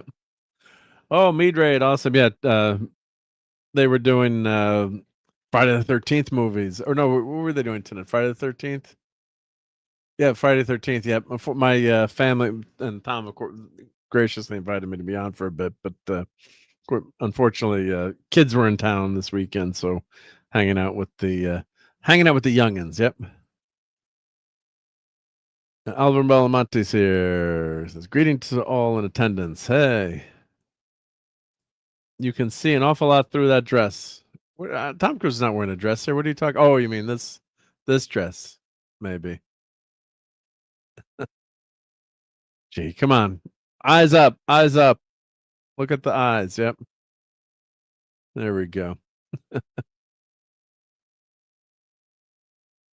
And Simon Pegg, not Scotty. He's good in it too. Yep. Christopher McQuarrie, he's the producer, I believe. Yeah, they're fun. They're fun movies. Yeah. So we had a good time. And oh wow, there's 268 pictures. Oh, start going through them a little bit faster. Yeah. What the heck is she wearing? Yeah. Is that like a shower curtain she's wearing? I guess you can get away with it, but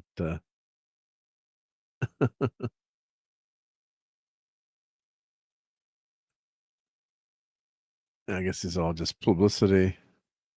And Haley Atwell, she's a cutie patootie. Yeah, yeah, Lenrod, that's what I thought was a shower curtain. We both agree. Yeah.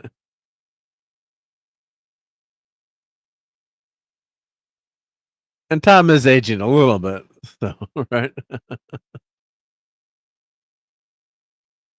I guess these are all just different. I want to get to. Let's see where scenes. Get back to scenes in the movie to talk about some of the stunts. We don't care about all this red carpet stuff. Who cares, right? Let's get to the stunts here. Yeah, so one of the the stunt sequences, that's the entity, and they do a good job of having the eye of the entity go look like the galaxy, go back in a human eye. And if you don't remember who that character is, there's a nice tie-in to that first Mission Impossible movie, which I really liked. And the stunts are amazing. God, they're so good. These stunts, yep. And Tom Cruise is basically wing walking for like 20 minutes. And, when he does these stunts too, it's you're in there and you're tied up, but God, I guess he's in front of the propeller too. I mean, you got a big engine there. Something goes wrong, you fall forward, you're getting chopped to little itty bitty pieces. So yeah, he does an amazing job with the stunts and makes it look as realistic as possible. Possible. Sorry. Yep. Yeah, Tom does save them a lot of money in stunts. As you can fit into those remote control planes. Ouch. Come on. He's not that short. And a lot of actors are short, right? You just can't tell on the big screen. Yeah. I think Paul Newman was that tall. Yep. So there's like an interface with the entity.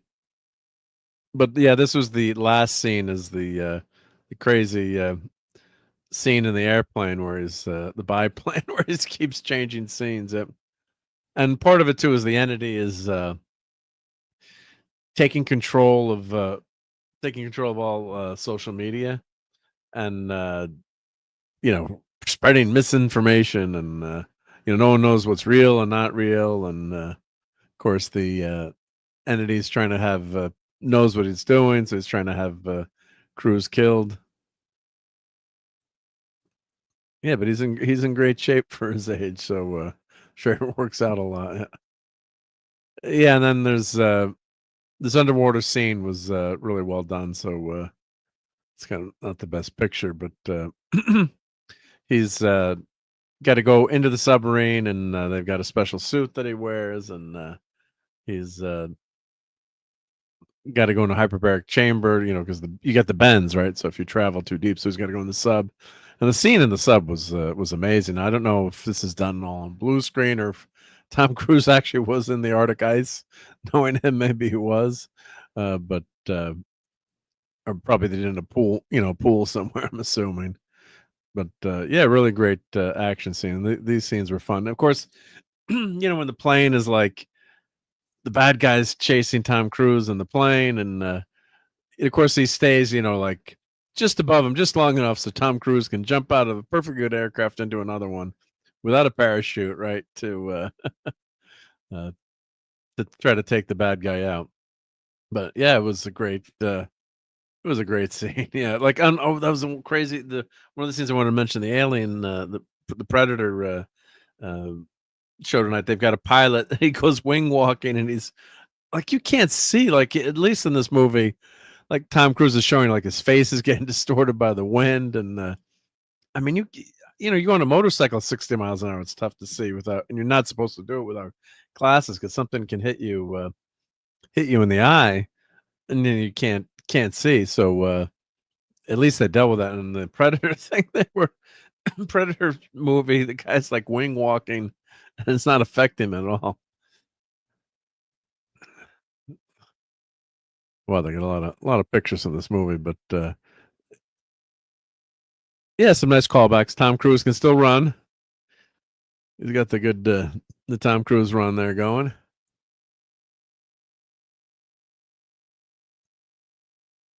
And he's got a pretty big part. Greg Davis is one of the crew. Yep. Some more red carpet pictures.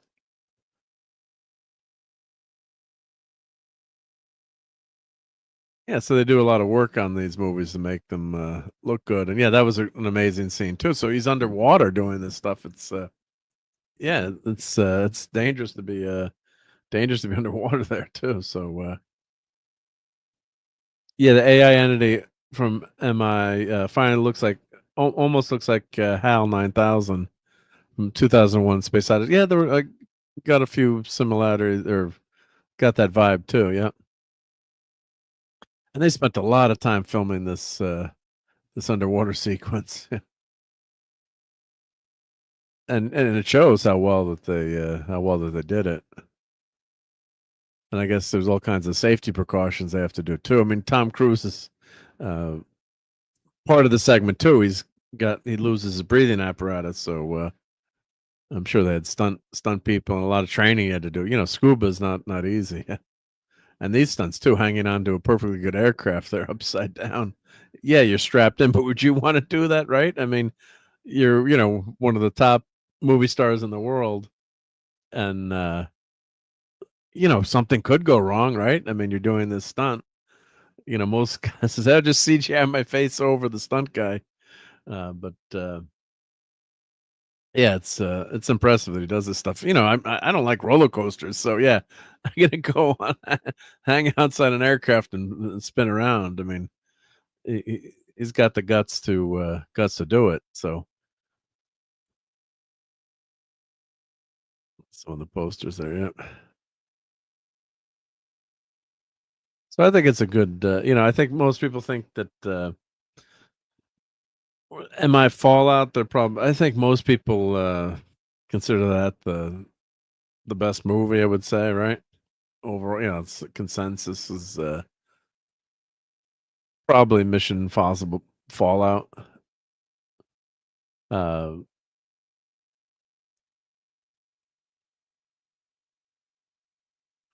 But this is fun. Yeah, this is a fun movie too. Yep. Asa Morales, he's a great villain. Yep, he's got that look in his eyes, like yeah, he could be a villain. Yep, there's Nick Offerman. Angela Bassett was good as the president. Yep. And they don't tell you who his character is because of spoilers. You find out who he is. Yep. That's all the characters. Yep. Let's see if they go show some more action. The one thing it's a pain with IMDb, when you do that, and then it goes, you gotta wait till it loads again and goes through. Of course, I don't have, can't clip the movie, can't own it yet. It's only in theaters right now. Let's see here. A lot of these they recycle. It's all How many pictures of Tom Cruise do we need in different languages? That's okay. Yeah. Right. But overall, it's been fun. Yeah. Anyone in the chat seen it, or let me know if you guys have seen it in the chat. Yeah. Let's see. Maybe if we do the trailer. Let's do the trailer. I'll probably show some. That's 2023. There we go. Official trailer. Let's pause it. And we'll do the stepping through it. But yeah, I mean, it's a beautiful scene here too. This is really, really cool. Oh, Daisy. And fan of the roller coaster. I need a stunt double. LOL. Yeah, I remember we're in Disney and my wife's like, I'm like, Maureen, you usually like going on the roller coaster. She's like, I don't feel like going on roller coasters right now. I'm scared to death of roller coasters. You want me to go on that Matterhorn one? And it was, someone told me, like, just close your eyes when you don't want to, when you know what's happening, it's worse. So some of this more scary part, I'm like, I'm just closing my eyes here. And then it worked out okay. Yep. And then Rose says, all the movie really needs to be is fun. Yeah, and that's what this is. Yeah. And mission highly probable or highly improbable, right? Yeah. And Lisa says, I've watched all of MI and Paramount. I will wait to see this one on there. Yeah, that's what a lot of people do. I mean, only thing I have to say, Lisa, is just, it is that much better in the movie theater, especially in IMAX or a big screen, because of it's with all these action sequences. So that's one of the reasons, to go see a movie like this, like as they're swooping through. Man, it's amazing. I mean, and he's on there, and that's the propeller spinning. It's loud, and I'm sure he's got earplugs in there, but chomp you up. Yeah, and great camera work too. That's a good point, Lenrod. Yeah, and then didn't think of that, but yeah, great. Yeah, because you got to capture these planes flying through the air, and you don't want to miss this stuff. Then this is the underwater sequence. It's almost like a being in another world. Yep. Yeah, I won't even dive in a swimming pool. We'll never dive in the shallow end. But yep. And Lisa likes the first MI the best. That was kind of cool. He's got these flares that go out, so he's looking to find the submarine. Of course, he does. He does find the submarine. Sky dance. And there's the callback. Oh yeah, they do have that in the trailer. So when the knife is left on the desk. So yeah, that's where that's that famous scene. Young Tom Cruise, the CIA black vault, and the knife, that's when they steal the list back from everyone. Let's see here. They got want to show that computer. Stop on that computer. Yeah, look at that. Cool. That was state of the art back then. Look at that. I love trackballs too. If you ever used a trackball, very nice. Yep. So 3.85-inch floppy there. It looks like a CRT that's built in. Almost, you think it's a flat panel. Yep. Oh, shallow hell. A family friend was a lifeguard, dove off a diving board into his family pool, freak accident, poor guy paralyzed. Oh, that's horrible. Oh, crap. Yeah, a lot of places, like we took the diving board off our swimming pool. Yeah, and if you're a really good diver too, the pool might not be deep enough too, right? That's a problem too. So if he dove off, he went into a dive off the diving board, but he had an accident. So yeah, we took our diving board off, and a lot of places do, because if the pool's not deep enough, and you're a really good diver too, you go up high, you can go, you could hit the bottom, God forbid. Yeah, that's horrible. Huh? Yeah, never dive in head first. So yeah, tons of action. Of course, there's Is there a car chase? Yeah, there's. I guess you could say there's a car chase in here. Yep. And they recap some of the movies, recapping the first movie. Yep. Yeah, and they're taking. They take their masks off, and they turns out they're other. The classic Mission Impossible. Take the mask off, and here's someone else. Yep. So of course there's world panic and everything going on. I guess that's in Paris. Yep. A lot of shades of Winter Soldier in here too. I would say too, in terms of government overreach and oversight. Yep. And the whole world is panicking. Yep.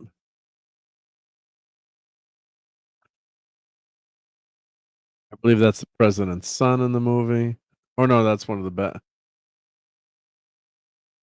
Yeah, a lot of good fight, good action that you would assume. Yep, there's the knife from the movie. Yeah, hits the desk. Yep. And they recap. They show a couple of stunts. Now I've heard that this is the last one. I make a prediction. They're probably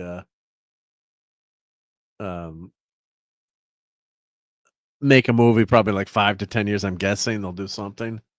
Oh, you have a trackball in your Apple II GS. Oh, nice. Yeah, I used a trackball for years. That Logitech had this one trackball that I loved. Bastard just discontinued. I should try to fix it. I have one of them, and you can buy them on Fleabay, but they're like $200. It was a large Logitech marble trackball, and they stopped making all the new trackballs.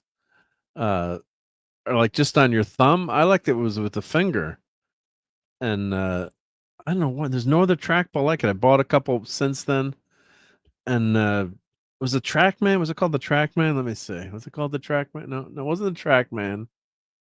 Let's see. Trackball. Let's see. Let me find a picture of it. It was and especially if you got carpal tunnel. We always get sidetracked here, but yeah.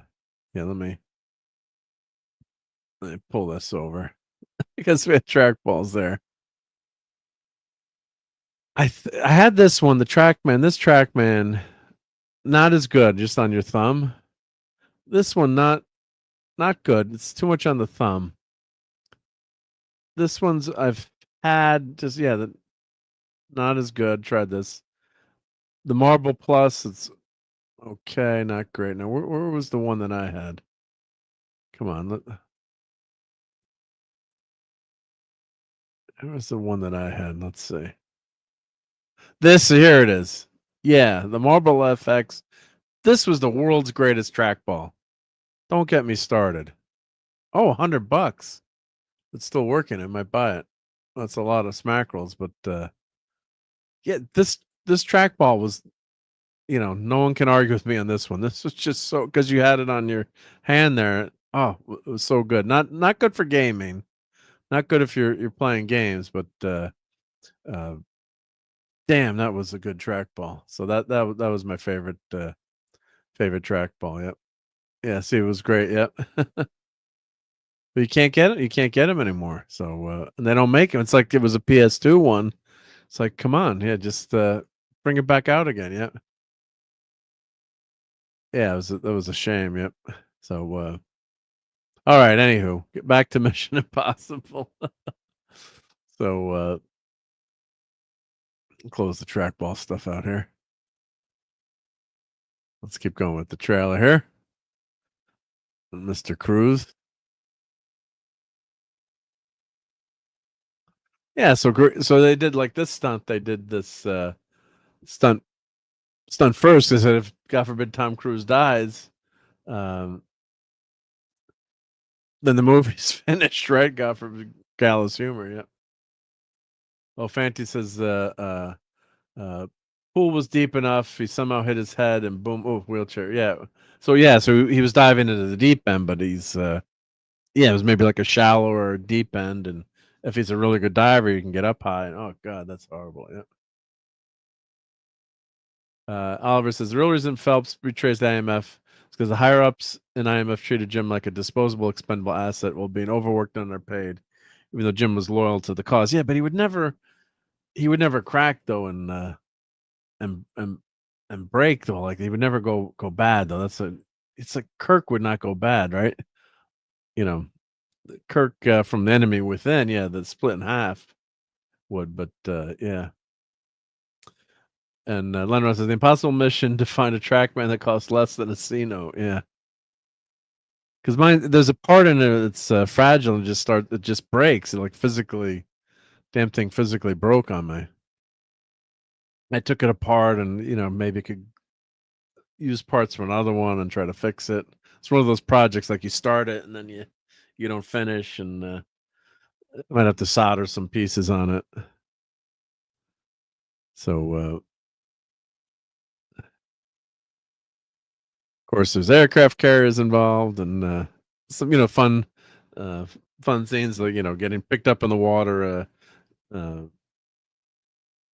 very classic spy James Bond type stuff, Jason Bourne. So and little stuff you're not going to believe, the typical, you're not going to believe me, but you got to believe me, and no one will understand what's happened. You have to trust me. That that trope, but it's well done. Yep. I'm waiting for Tom Cruise to jump into excuse me, an F-14 and fly away into the Top Gun movie at this point. You gave him an aircraft carrier? Yes, we gave him an aircraft carrier. Yeah. That's the president. Yep. So of course you got a lot of conflicts with the president. What to do, what not to do. It's Tom Cruise jumping out of a perfectly good aircraft. So I'd definitely say, check this out in the movie theater if you can, because it's you can wait to streaming, but it's just going to be a lot better experience on the big screen with the sound effects and everyone cheered at the end of the movie too. So not everyone, but it was a big cheer at the end of this movie. So people really did enjoy it. Yeah. Yeah, there's a cool. Yeah, there's your car crash in there. Tom Cruise has got to get his car crashes in the movie. Yep. And in some ways the movie was a send off, and he's still doing a lot of running. Yeah, and we're joking like he crashes the car. After he crashes the car, he's got to run to this airport and and he catches up to the guy that was in the car. It's like, wait a minute, how fast can Tom Cruise run? He's not the Flash here. So yeah, that was a really cool scene in the submarine. If you watch some of the making on him. Hey, Sir John, how's it going? Welcome to Sunday Night Geekery.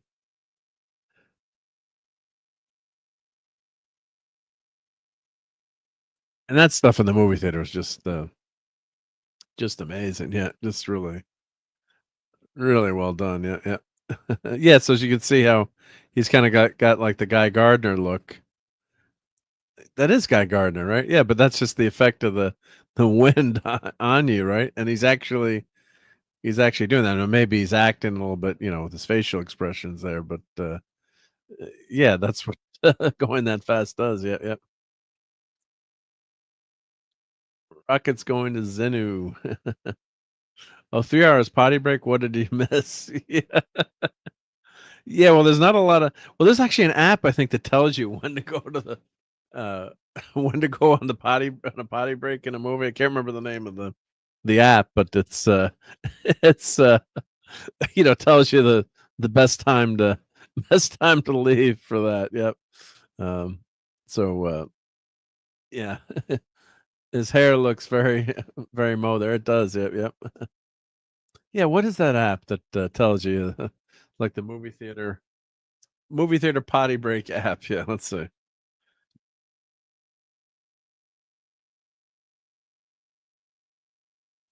Let's see what that was. Run P app. Okay. It's designed to help moviegoers plan bathroom breaks without missing important scenes. Provides a database of movies, tells you when to take a break, and even summarizes what you might have missed. The app alerts you via silent vibration before P time to minimize the disruption in the theater. So this is 2017. So I guess it. Here we go. Put that. Let's remember watching it. Yeah, on the show the Twitch network with the great Leo Laporte. So I put that link in just in case. Yeah, that was a long movie. That's hysterical. Yeah. But yeah, it tells you when the best time to go. Yeah. So you're gonna get a lot of fight scenes. You're gonna get bombs being disarmed. You're gonna get yeah. You're gonna need. I need you to trust me. That trope, of course. Always gonna get that. Yeah. So some great great classic lines. Yeah. I need you to trust me. Yeah. One last time. Because it's always worked, right? It's always worked out. Yeah. Remember Jackie Chan had a fellow chubby guy who also kung fu'd like him. Okay. Tom Cruise was Edna Mode in Incredibles. LOL. Yeah. Lisa OMG. Yeah. And you're supposed to keep your phones off during movies. Well, this one it vibrates. Just in your pocket, right? Yeah. Vibrates. Okay, now you can go pee. Yep. Right. There we go. The Final Reckoning. Only in theaters. Yep. So yeah, I give it like a B plus. I don't know if it go into the A minus range there with this one, but yeah, it's good. It's good. And it knows what kind of movie it is, right? It's not trying to go be War and Peace or real serious movie. So it knows what it's doing, and it does a good damn good job at that. And what the hell is that with Milwaukee? It's like cut a hole through the the wall there. Wow. But yeah, just fun popcorn movie entertainment. Tom Cruise knows his stuff, right? In terms of great action and getting people in the movie theater. So yeah, it's really well done. So let's check the box office this week, and I want to check this out. Yeah. Let's see. I think got to be Lilo and Stitch that dominated. I've heard. So let's check Box Office Mojo.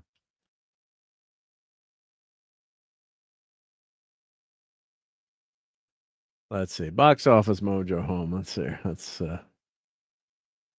add ourselves here to that.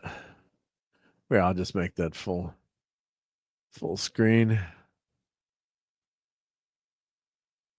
So Lilo and Stitch made 10 million today. Ballerina, which just opened, 6.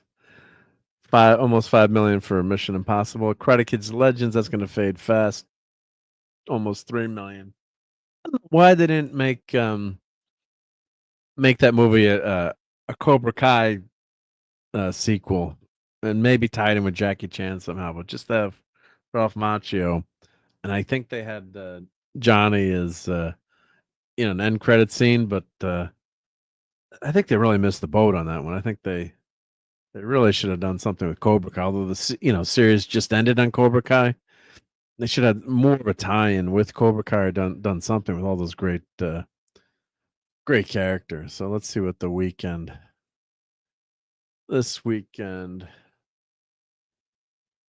$100 million. So I guess Memorial Day weekend was the best ever. 327. Let's just click there. What did Mission Impossible do? That did 80 million that weekend. Lilo and Stitch 182. Lilo and Stitch is keeping Disney in business. Yep. So So Stitch 32 million to lead the week. Ballerina, respectable for a John Wick spinoff there. Not bad, yep. 25 million. And let's see here. Oh, let me go back to I'm missing some chats here. Apologize. Yep. Some MI fans are still outraged as MI director Christopher McQuarrie killing off a fan favorite MI agent Ilsa Faust, played by Rebecca Ferguson. They wanted her to be with Ethan to the very end. Yeah, I can see that too. Yeah. And sometimes they kill off characters to give you that gravitas, or anyone can anyone can die, right? But I can see why people were pissed off when they killed off her character. Yep. Not going to argue with you on that one. But on the other hand, I can see, you do want to have characters, character growth, or some serious things. Yep, yep. Let's see. Sir John says, "Please don't make fun of me, but the last time I was at a movie theater was to watch that Jason Statham movie where he could change his heart. We watched because Linkin Park had an appearance." Oh, that's Jacked. Is that Jacked? And they made a sequel. We did that review of that on Toxic Tuesday. I think it's called Jacked, isn't it? That's a crazy movie. It's a fun movie. Totally nuts. Is it called Jacked? Let's see. Is that the name of the movie? Let's see. I'm trying to remember the name of that one. Let's see. I'm goggling it. Yep. Let's see. What was Crank. Yeah, Crank. Thank you. Yeah, Crank. It's Crank. Yep. Crank is crazy. Yep. Let's see. Let me catch up to the chat here. Sub to Mrs. Dadman, of course. Yep. Crackhead Legend is supposed to be 6 months after the end of Cobra Kai. Okay, 6 months after. But yeah, they should have had more of a Cobra Kai tie-in somehow. I heard there's almost no, they don't have any of the characters, and it's really not a tie-in yet, or continuation of that series. Of course, maybe you need a couple of years, but I wish they had at least pulled in some of the characters, or gotta have Johnny Lawrence right now. So Karate Kid Legends, all right, so 9 million, Mission Impossible 15 million, Final Destination Bloodlines 6 million, Phoenician Scheme, I don't even know what the heck that is. What is that?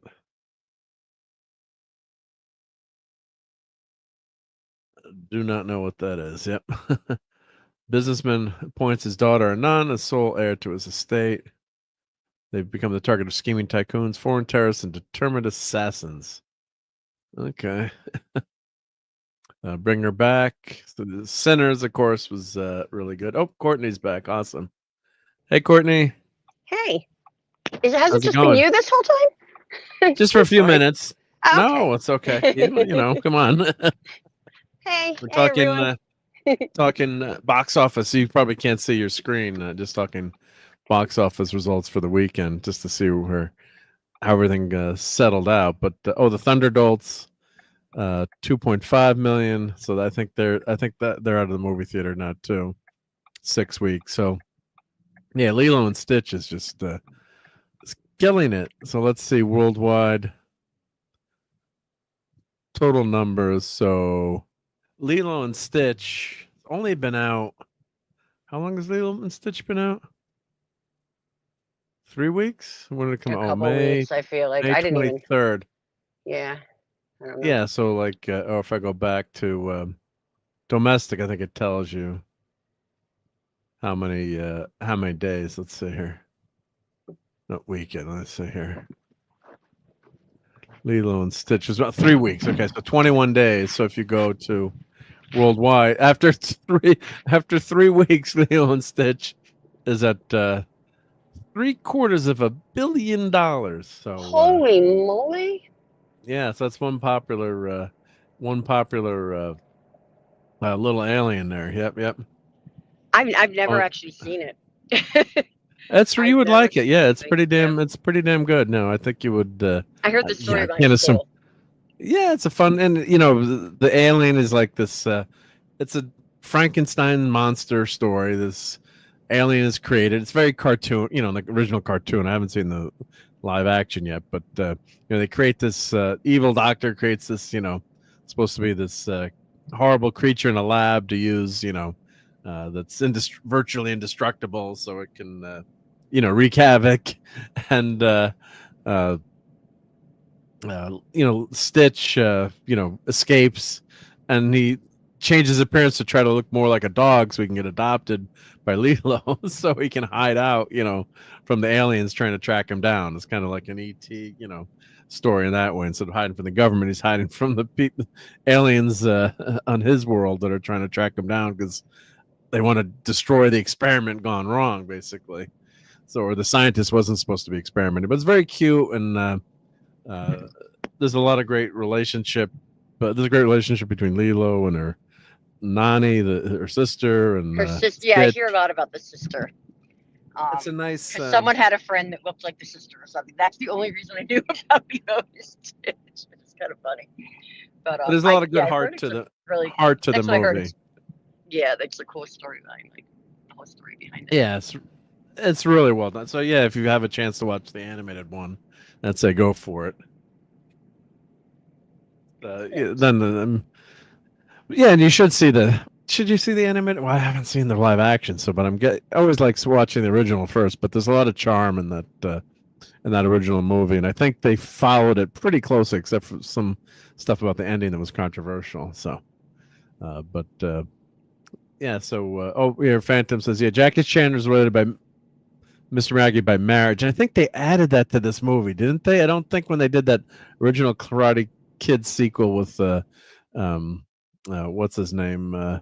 It was Jackie Chan and who was the kid that wasn't? Will Smith's son. Will Smith's kid, yeah, Jaden Smith, yeah, thank you, yeah.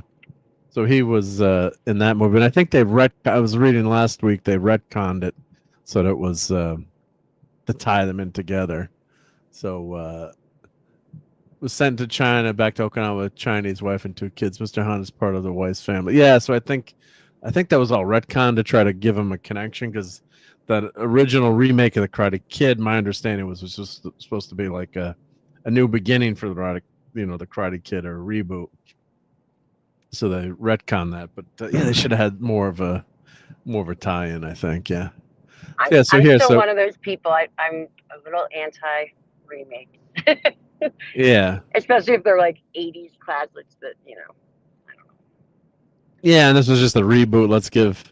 We all love Jackie Chan, but give Will Smith's kid something to do, I guess. And, and it was Will Smith's daughter is like playing around here soon, and I totally forgot that she had that really annoying song.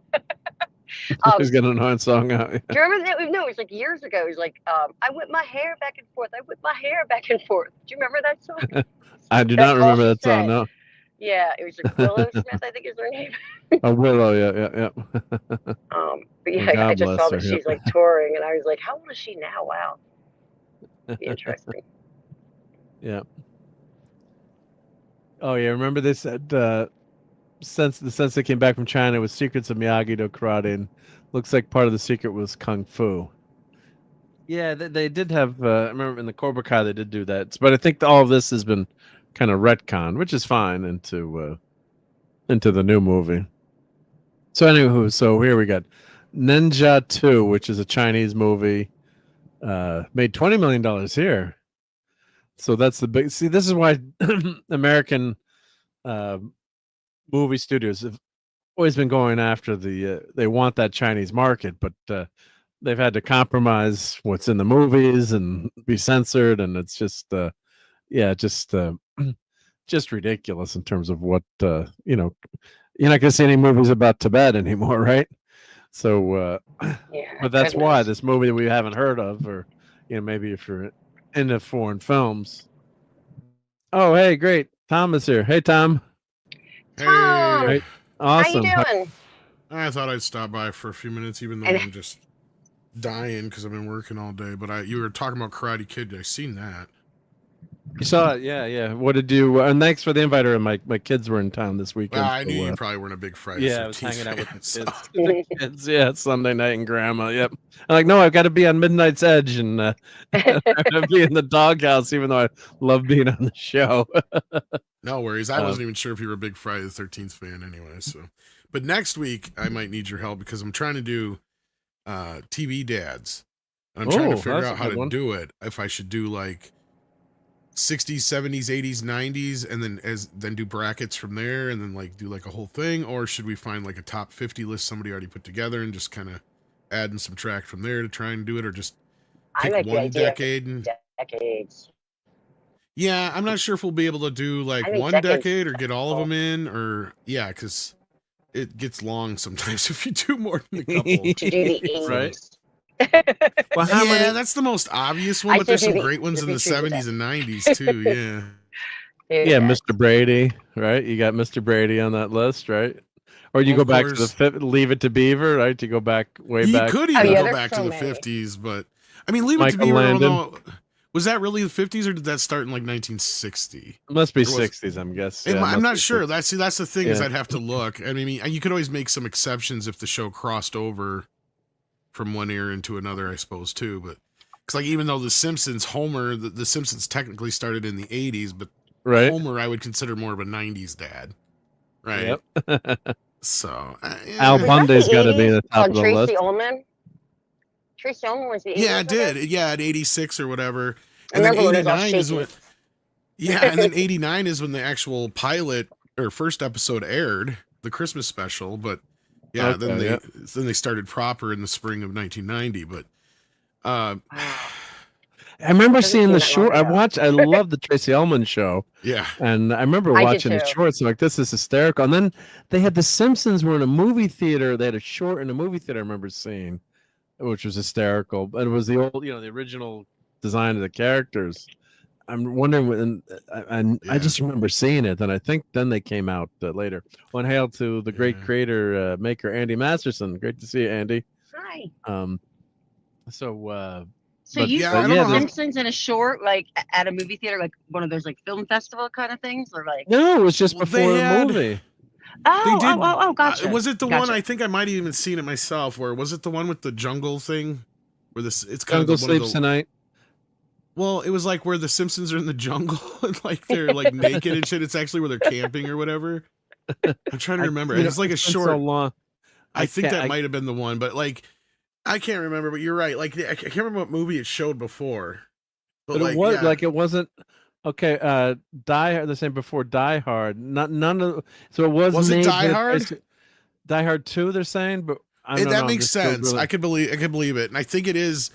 Basically that, because it was like just like a little elongated short thing they did, and it was probably the time of the Tracy Ullman, like it was the animation of Tracy Ullman. I'm like, oh, that's where. What's funny is I think it's one of the only ones that was on the special features for the longest time, because Tracy Ullman owns all those, and she was a bitch about letting the rights out to them.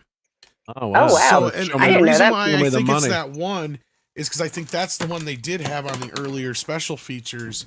Because it was one that didn't count as a Tracy Ullman episode, because it wasn't a movie theaters. So like, and I'm trying to remember which. I think it is that one where they're like camping, but then they lose. I'm trying to remember because it is like a long, like 6-7 minute little short thing, and they're like naked by the end, and they're wrapped up in like. That's the one I remember anyway. It could be a different one. I might be mixing up, but like, yeah. Well, there's quite a few of these shorts then. There's 13. Oh, yes. There was a lot of them. Well, you got to remember, there was one before every commercial break, and some of them after a while, some of them were just like one-offs. But like some episodes, you'd have ones where you could basically cut them all together as one little like 5-minute short or whatever, 3-minute short or whatever it was. So, yeah. I mean, it's been so long since I watched that, but I love because when I watched the show as a kid, I wasn't really into her shit as much. Like I liked some of her characters, but I was just a younger kid then. Yeah. So I gravitated all towards the Simpsons. So when I'd record it, I'd mainly just be watching it for the Simpson bits. So like I'd record the Simpson bits, but yeah.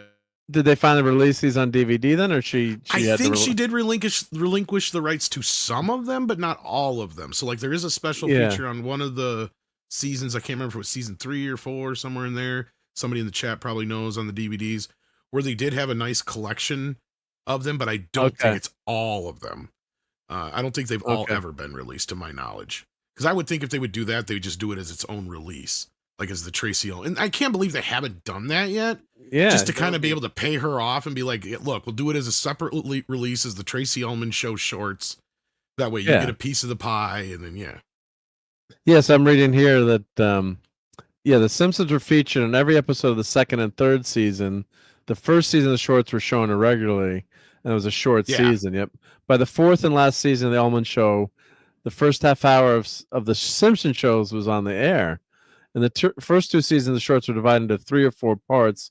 The third season, they were played as a single story. Ullman later filed a lawsuit claiming her show was the source of the Simpsons. The and she sued him. Yeah, she was pissed. And therefore should receive a share. Which is funny because she was in like 2 episodes of the first season, I believe, if not 1 at least. Because like the rift didn't start. The rift didn't start until the show got big. Well, sort of. What she got. Look, I'm not condoning what she said. She was just pissy because her show was not nearly as fucking successful as The Simpsons. And I think what happened was her show limped along for like 1 more season. Isn't that what it said in there, basically? Like after The Simpsons left and did their own thing. So she didn't have The Simpsons anymore to help bring in a crowd. And I think her fucking, what do you call it? Her ratings just tanked. I think she only had like 3 or 4 seasons of that show. It did not last. 4 seasons. It sounds like it was. It sounds like it was 4 seasons. Yeah. Sounds like it was 4. So. And then The Simpsons was so popular that they moved it up against the Cosby Show. Because most people forgot that it started on Sunday nights. They moved it to Thursday for many years, and then it's like 2 or 3 years after Cosby was gone, or maybe a year even, they moved it back to Sunday nights. Then, but that's when the animation domination shit started moving in. But I'm forgetting how many. Yeah, there were 3 seasons. Wow, there are 48 episodes. They're short little shorts, but wow, they're quite a. I haven't seen the Tracy Ullman Show since the 90s or 89 and 90. Like I said, I can't remember which DVD release had it on there, but it was like a dozen or so of the little shorts on there. Besides, you can find them on the interwebs. Yeah. Oh yeah, I think more of them are on the internet than what. Probably because people were recording back then, like you were recording too. Yep. Back then, so I wish I had the shit I used to record. You don't have... Like I had a house fire when I was 13, so we lost all that shit. But like I was one of those nerds who was like, whenever a movie would come out that I really liked, like I had like tapes chock full of, like, I had an Independence Day tape, I had a Hulk tape, I had a Daredevil tape, whatever movie was coming out, and I'd tape every time somebody was on, like the Good Morning America or John. Harrison, you have that kind of Jay Leno and all that shit. You had like, and if they had a making of it, anytime I could catch anything about it, Siskel and Ebert's review, Shallot's review. That's wild. So I had all these tapes just chock full from like the early 90s on. Like it's kind of started with it kind of started with Roger Rabbit, actually. So kind of started in the 80s, but I really got heavy into it in the early 90s. Because I remember having like a Jurassic Park tape was probably one of my earlier ones that was chock full of stuff. Like I had the old Nova special on there in the making of with James Earl Jones, and oh god, it was like and the Batman Returns and all those would have like the little half hour CBS specials and shit like that. I'd make sure I grab all those, and if I didn't catch one, my buddy would. Before YouTube, you had all these little like Entertainment Tonight segments, or local segments. I would record Entertainment Tonight just almost like just on the regular, just because of that. And then you'd splice. You had 2 VCRs hooked up together, and you'd splice. Well, me and my buddy, like if we'd miss out on something or we knew something was on at the same time, we'd kind of like work that out between us to where we'd have 2, 3 sometimes 4 VCRs going with shit. But, wow, hardcore. That's awesome. Oh yeah, like either we were copying stuff for each other or friends or whatever. Like we got in trouble at one point, but like it's fun listening to like Robert Meyer Burnett talk about what he got away with back in the day. It's like, dude, why'd you get in trouble? Well, the stupid thing was, as a buddy of mine. Okay, well, we got stupid. All right, I want to hear kids. All right, so the short version is this. So we started just copying movies, and it was one thing, and then my buddy got ballsy, and he's like, well, there's a quality drop. Even if we're doing it in SP speed, there's a the high speed. You got to explain the SP on VHS. We're just talking to each other, and he's like, I wonder, especially these ones with the stickers on them. And he started peeling the stickers off. So he started returning the dubs to the fucking store. Keeping the original. That'll get you in trouble. So we got into this little habit of it, and I know which. And the movie that fucked me was Lightning Jack. Oh my god! Jack. Paul Hogan, Lightning Jack, Cuba Gooding Jr.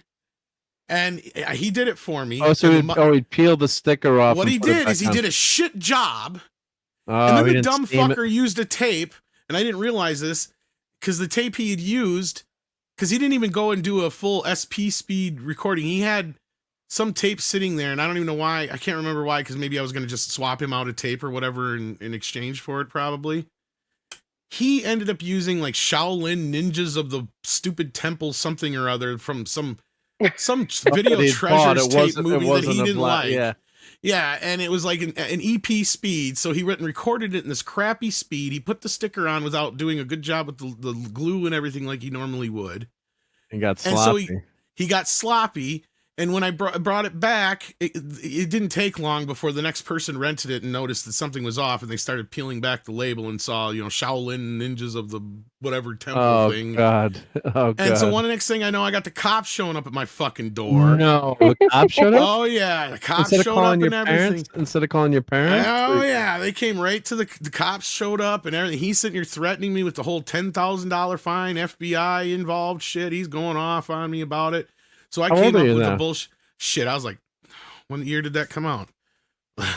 Like 14, maybe. 15. Oh, but he's going not even that old. Trying to scare a little kid. Yeah, I was maybe 13. You weren't in like 18-year-old high school kid. That's no. Yeah. So 94 that came out. So yeah, I was 14. That's what I thought. And so he's like trying to scare me with all that shit. And I finally came up with a sob story that I was returning the tape, and I dropped it, and I was on my bike. And I rode over the tape and I broke it, and I tried transferring it over to another tape to try and he bought the fucking story. All I had to do was pay for the tape. But he put me through hell too. It was like bullshit. Honestly, if I was an adult now, and I can't believe my mom let him get away with that shit. Right? Interrogating you like this for hours? He did. Yeah. Well, it wasn't for hours, but it fucking felt like hours to me as a kid. I feel like back in the day, our parents wanted us to get punished. Kind of like she just kind of kicked back and just let me like dig my own hole at that point. She was more pissed at the point when she found out how much it was going to cost, because for those who don't know, like back then, brand new videotapes were like close to $100. So he made me pay for the tape plus another tape. So he made me pay for the one I broke plus another one that they could buy. So I had to pay double the tape price. Why? Because he was a dickhead. And then he added on like another certain percentage of whatever they decided for a fine. So yeah, in the end, I ended up paying like $300 some bucks or whatever. Like that's. Did you have to go to court? No, that was the other thing. It was like he just gave me a fucking ticket, and worked it out with the ticket. Yeah, this cop was like, it wasn't even like a ticket for. He gave me like it was like what was it, like a theft ticket or something like that? I think it was. I can't remember how he put it down. But like, yeah, looking back on it in hindsight is like knowing what I know now. It's like all you have to do is pay for the tape. I would have told my kid to shut the fuck up and been like, or just told him I have no idea how it wound up that way. Yeah, that had been all he say. I'd been like, just keep your mouth shut, because I would have known the bullshit he was playing at that point. Well, yeah, then what are they going to take you to court over a VHS? Exactly, over a fucking videotape, right? Like the FBI doesn't. I'd been like, I should have been, if I was smart at 14 and wasn't autistic and freaking the fuck out, like thinking I'm going to fucking prison for a fucking tape. Yeah, I'd have been like, ratted your friend out. I'd have been like, call the FBI right now, right here in front of me, is what I would have said. Call him. In one tape. Yeah. Call him and tell him what you want. Did they go check any of the other tapes, or I guess that was what you could have gotten? I think they may have, but they didn't go too far. It was just, I think they bought my story, but it was, I think he was trying, what I think he was trying to do was he was trying to get me to admit to copying tapes and selling them to other people. Oh, yeah. If that makes sense. Because that's what I think he was going after. He thought you were doing, probably, right? Yeah. He had nothing better to do, huh? I mean, oh, God, yes. This guy is a fucking, oh, God, I've got stories about who, we call him RoboCop. He's still a cop there in that town. He is? No way. Oh, yes, yeah. Oh, God, this guy is a fucking piece of work. Oh, my God. One of the funniest stories is one day I'm coming out of my house at like 10 o'clock in the morning. This is roughly around the same-ish time, maybe a little before, maybe a little after. I can't remember which. Yeah. And he comes out and he's standing there, and I'm like, oh fuck. So you know the guy, he knows you. Yeah. Yeah, it's like I don't know what like what does he want now? You know, I didn't even get up Want the a street. copy of RoboCop?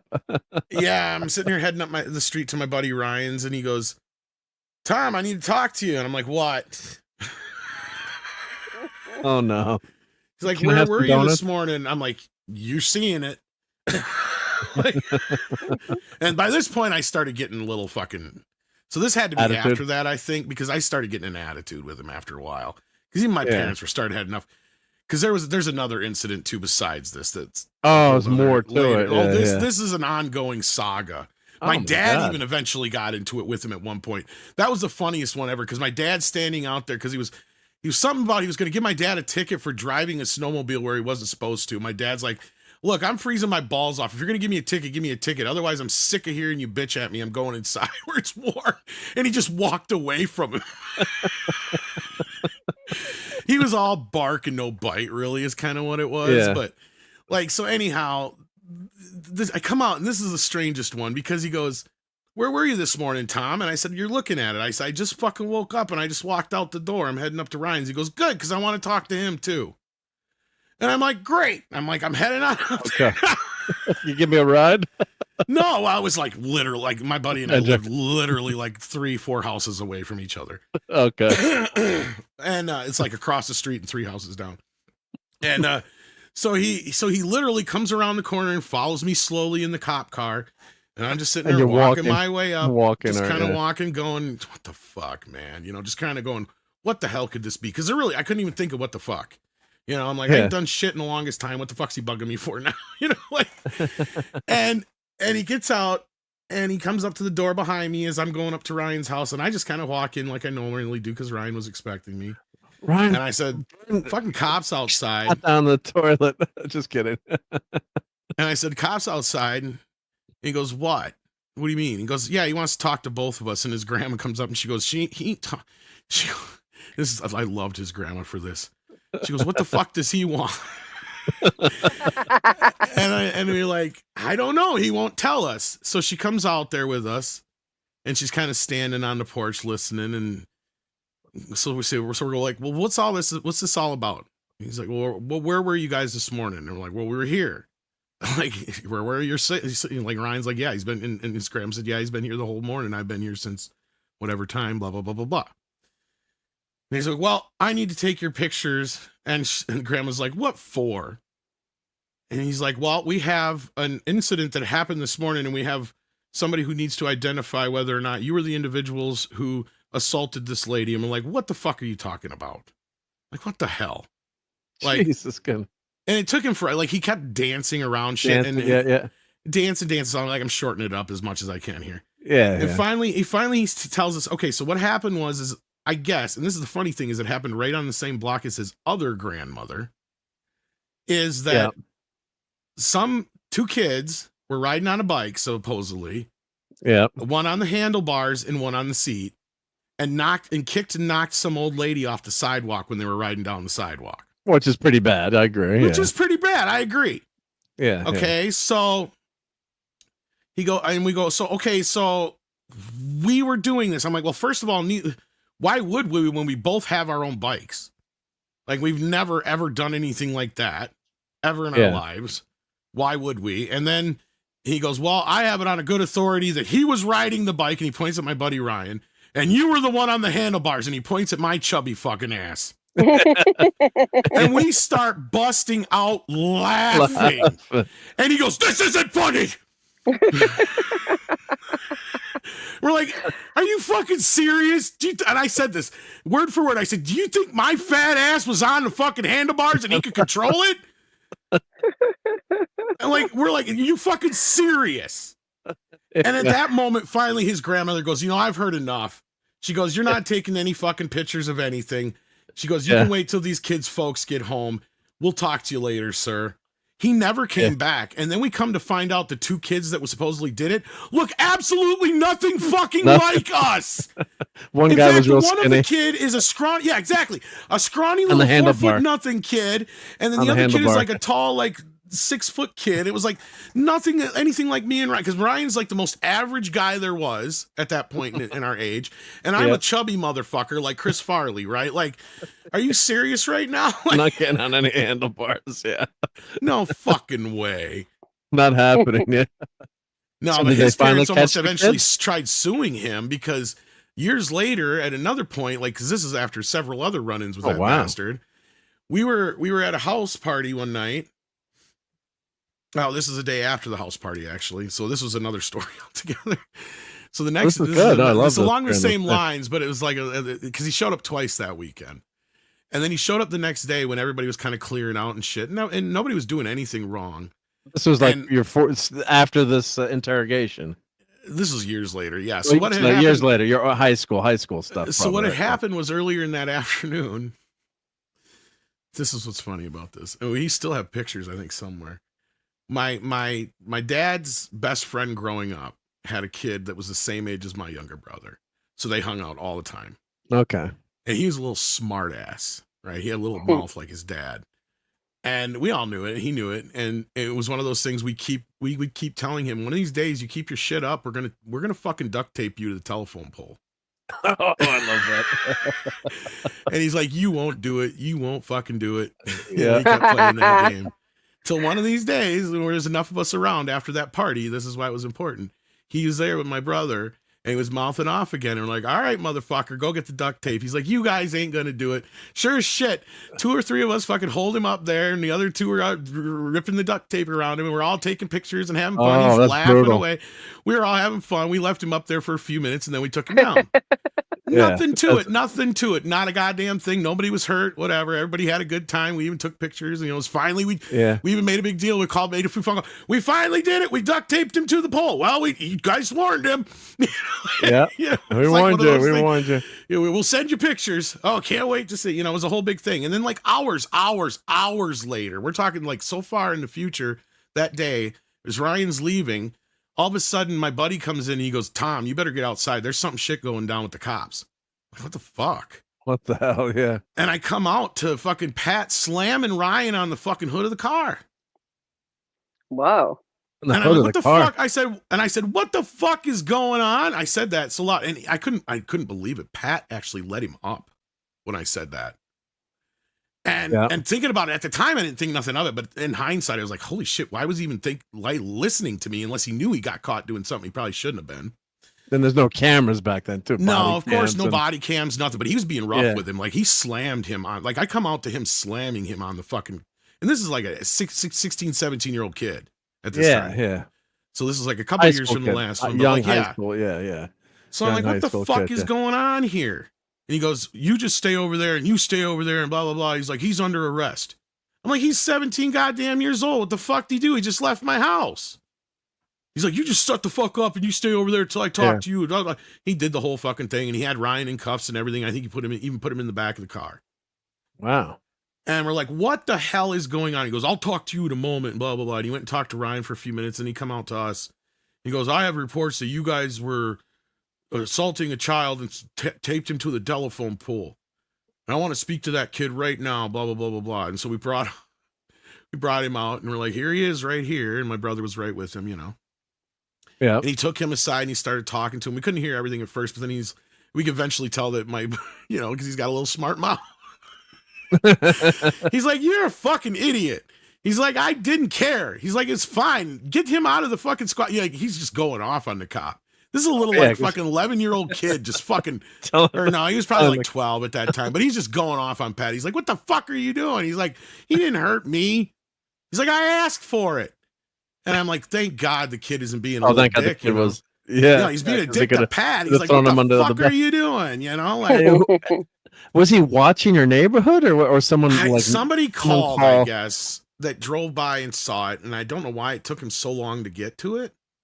But that was the thing. So it was like, and everybody had kind of like half-assed forgot about it at that point. You know what I mean? It was like, because as soon as it all dawned on us what the fuck was going on, I'm like, look, he is fine.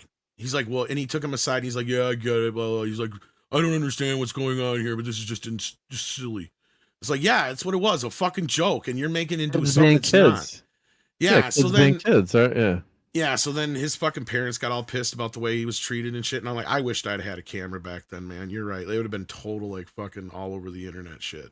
Like the way he was throwing it around. So then they threatened to sue the cop? Yeah, and I think nothing ever really came of it, but like after that, he kind of left us alone more so, but like, yeah. But do you really wish you had a camera back then? Because I am so glad we did not have them. In some ways, yes, but for shit like that, I wish I had. Yeah. But see, me and my buddy we were never that bad. I mean, most we would do is like maybe steal some porno mags and smoke some cigarettes, maybe steal some pot and smoke some pot. But other than that, we did a lot of kid shit. And if we had video cameras, we'd have just been jackass before jackass. Right. That's my neighborhood. I'm like, today we're going to attempt to jump the house. Tom broke both his legs. Yeah. Ryan is on the motorbike. We built the ramp. We've done the calculations. We think if he hits the ramp, he may not hit the house. That's how I almost killed myself. And hail to Caleb Reynolds. Oh, we all did that shit as kids, right? Like, and I've told it's a miracle we survived. We had we were at my grandmother, we lived with my grandmother for a bunch of years. And at the end of her street, there was a traffic circle, which was awesome. A huge, massive willow tree, which is gone now, weeping willow tree. And there had root branches. So we put a ramp like on one of the roots. And then, but it was like a narrow ramp. And I missed the freaking, like, I'm like, last jump of the day. And I'm going to go like super fast as I can. And I remember watching the front wheel like slid off the ramp because it was only like a 4x4, 4-inch wide ramp. Like, if you had like a couple of feet wide or something, but there was no Home Depot around, or, you could get what you could get. And I hit the front wheel, and I had one of those banana seat 3-speeders. I just got on the bike, and it was an awesome, like my new cool, I'm cool as shit with this bike. And I go off the ramp, hit the front wheel. I just remember spinning, like doing a 360 in the air. I'm like, this can't be good. I don't know. I didn't break my neck. I landed like, on my side or something. I fucked up my fingers or whatever, but nothing too bad, scratched up. But thank God I didn't like land, no helmets, of course, back then. There was no such thing as a helmet. And so I'm walking my bike home. I'm like, oh, I think it's okay. Maybe I'm like a 10-year-old, 11-year-old kid. And my mom comes down the street coming home. The stops, I just remember the front wheel of the bike, the new bike, like rolling off and like hitting her car. And I broke down crying. I was like, yeah. I was like, oh crap. I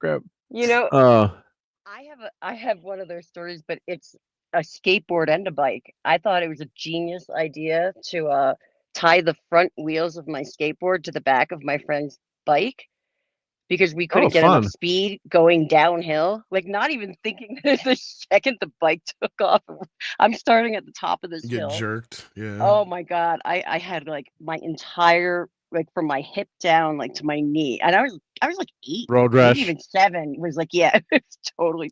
Ouch. So bad. And I still have scars on my knees from it too. That was like the first time I fucked up my back was when I was younger and I tried skiing for the first time. Like water skiing. Oh, I skied my whole life, but I have a back injury from skiing that I need surgery for. So right, like water skiing, like that was the first time. Like, I could not do it. Yeah, that's what I meant. Like, I'm a good water skier too. That takeoff, like it pulled me so hard, and then I got sucked under the water. So like I was. Oh God. You really have to let it like lift you. People get like too stiff when they're water skiing coming out of the water. It's a lot easier if you just kind of like relax. Yeah, I was not built for it, so I just. But I thought you were the kid on the front of the handlebars. I know, right? I'm so nimble. You're so nimble. Yeah. I mean, ouch. Yeah. Oh God, but we had so much fun in the 70s. It was crazy shit, but shit. It was stupid. Yeah. And Phantom, they're talking about padded snowsuit. I'm not going to put the whole thing on because using him as a flaming throwing star. Yeah, I remember the guys on our street. They're like, they wanted to emulate Kiss and their pyro shows, and one of the guys was like, "Oh shit, I'm gonna get and they never did it, thank God. But they're like, we're gonna get why don't we get the lawnmower gas can and we're gonna put all the gas in a pail and then light it, and we can do like a kiss, like airband thing. I'm like, we're like, kids are like being stupid. It's like, kids are so bad things happen with pyrotechnics to begin with, man. and then if we're like, use freaking gasoline, it's like, thank God they didn't go like they're planning this show and they're gonna do like an airband. We're gonna dress up like Kiss, and we're gonna have gas there that we can use for because Kiss always had crazy pyrotechnics, right? I mean, they're always blowing some shit up. Gas. Yeah, they use gas. So if you're listening to this, please do not ever use gas for any kind of pyrotechnics. Yeah. Or spray paint. Spray paint doesn't work well with flame either. Yeah. No, God, I had experiences with that. Yeah. Oh, Lisa had the banana seat Stingray. Yeah, that's what I had. Yeah, those. But did you have one of those bikes, Tom? One of those? No, I had a mountain. You were probably. Tom's younger than me. Right? Yeah, I just turned 45. Like, oh God, you're a couple years younger than me. Jeez. Yeah, I went from BMX type bike to a mountain bike. Yeah. Yeah, so you would have. My dad got me. I remember I had like a what did they call them? A Trek or a no, it was called a Diamondback. That's what it was. With like the pegs on the front and the back, and that was like the coolest bike in the 80s. And I wanted nothing to do with it. I just wanted. I'd ridden one like that before, but I think it was like. My uncles or something like that would have been like, at my grandma's or something maybe one time. See, now this bike one actually a lot like that, to be honest with you. Yeah, so this was before the dirt bikes really took off. Just after, so this bike was the shizzle. So yeah, I had this like with the 3-speed. Like if you were a kid and you had this banana bike with the 3-speed and the light and the crazy handlebar, and then they had a suspension. This was like the craziest I remember the type bike, you're talking wheelie about. bike. Yeah, this is the wheelie one. But they had and then this bike, a couple of kids had this. This was like the coolest bike. I never had one like that, but I've seen them. But yeah. Yeah, so that's before. Then the 80s, they got smart. They're like, let's do the motocross bikes. Make them. One of the best bikes I had, I think, was a 1960s bike for a while. Like I'd found at a rummage sale, and it had a really nice seat with like fucking shocks on the seat. And it was on the seat, yeah. Yeah, and it was an older 10-speed, but it didn't have the hook. It was before they started doing the hook. So it had like the older kind of straight. It was almost like an old mountain bike in a weird way. Like, you know what I mean? Like it was before mountain bikes, but it wasn't, it was kind of weird. It was, I wish I could remember what kind it was. Because it kind of had more of a fat. A rally chopper is what Stephen Mack is saying. It could have been maybe. I'm not real good with bikes, but like, yeah, it was a real nice bike though. But otherwise, that was the only other one I had besides your regular standard mountain bike or a BMX style bike. Yeah, then they came like out a secondary bike, more or less, is what it was. But like, yeah. Like here's the Miss America bike, cool. yeah. But now everyone's got mountain bikes or electric bikes or yeah. Like I would pull that one out and use that one because it was before I got the mountain bike. So like I got it at a rummage sale, real good price, and then I'd use that for like when we go, because like where I'm from, we have like this really long, famous bike trail that literally goes like 100 miles or something like that. Wow. So like, yeah, we were always on the bike trails and shit. So I'd use that on the bike trail because I didn't like doing the BMX on the bike trail. It was after an hour or so doing that shit, you get tired. Yeah, that's a lot of exercise. Yeah. Even when you're a kid, right? Right. Yeah. You're just like, you're in good shape. This. See, yeah, I like skateboarding because you couldn't get, like, you could bring your skateboarding side with you. Like, if you rode bikes, you got your bike stolen a lot in Philly. I liked to skateboard, but I never could afford decent ones. Like my first. I had a Power Peralta in the 80s that my dad got me with pink.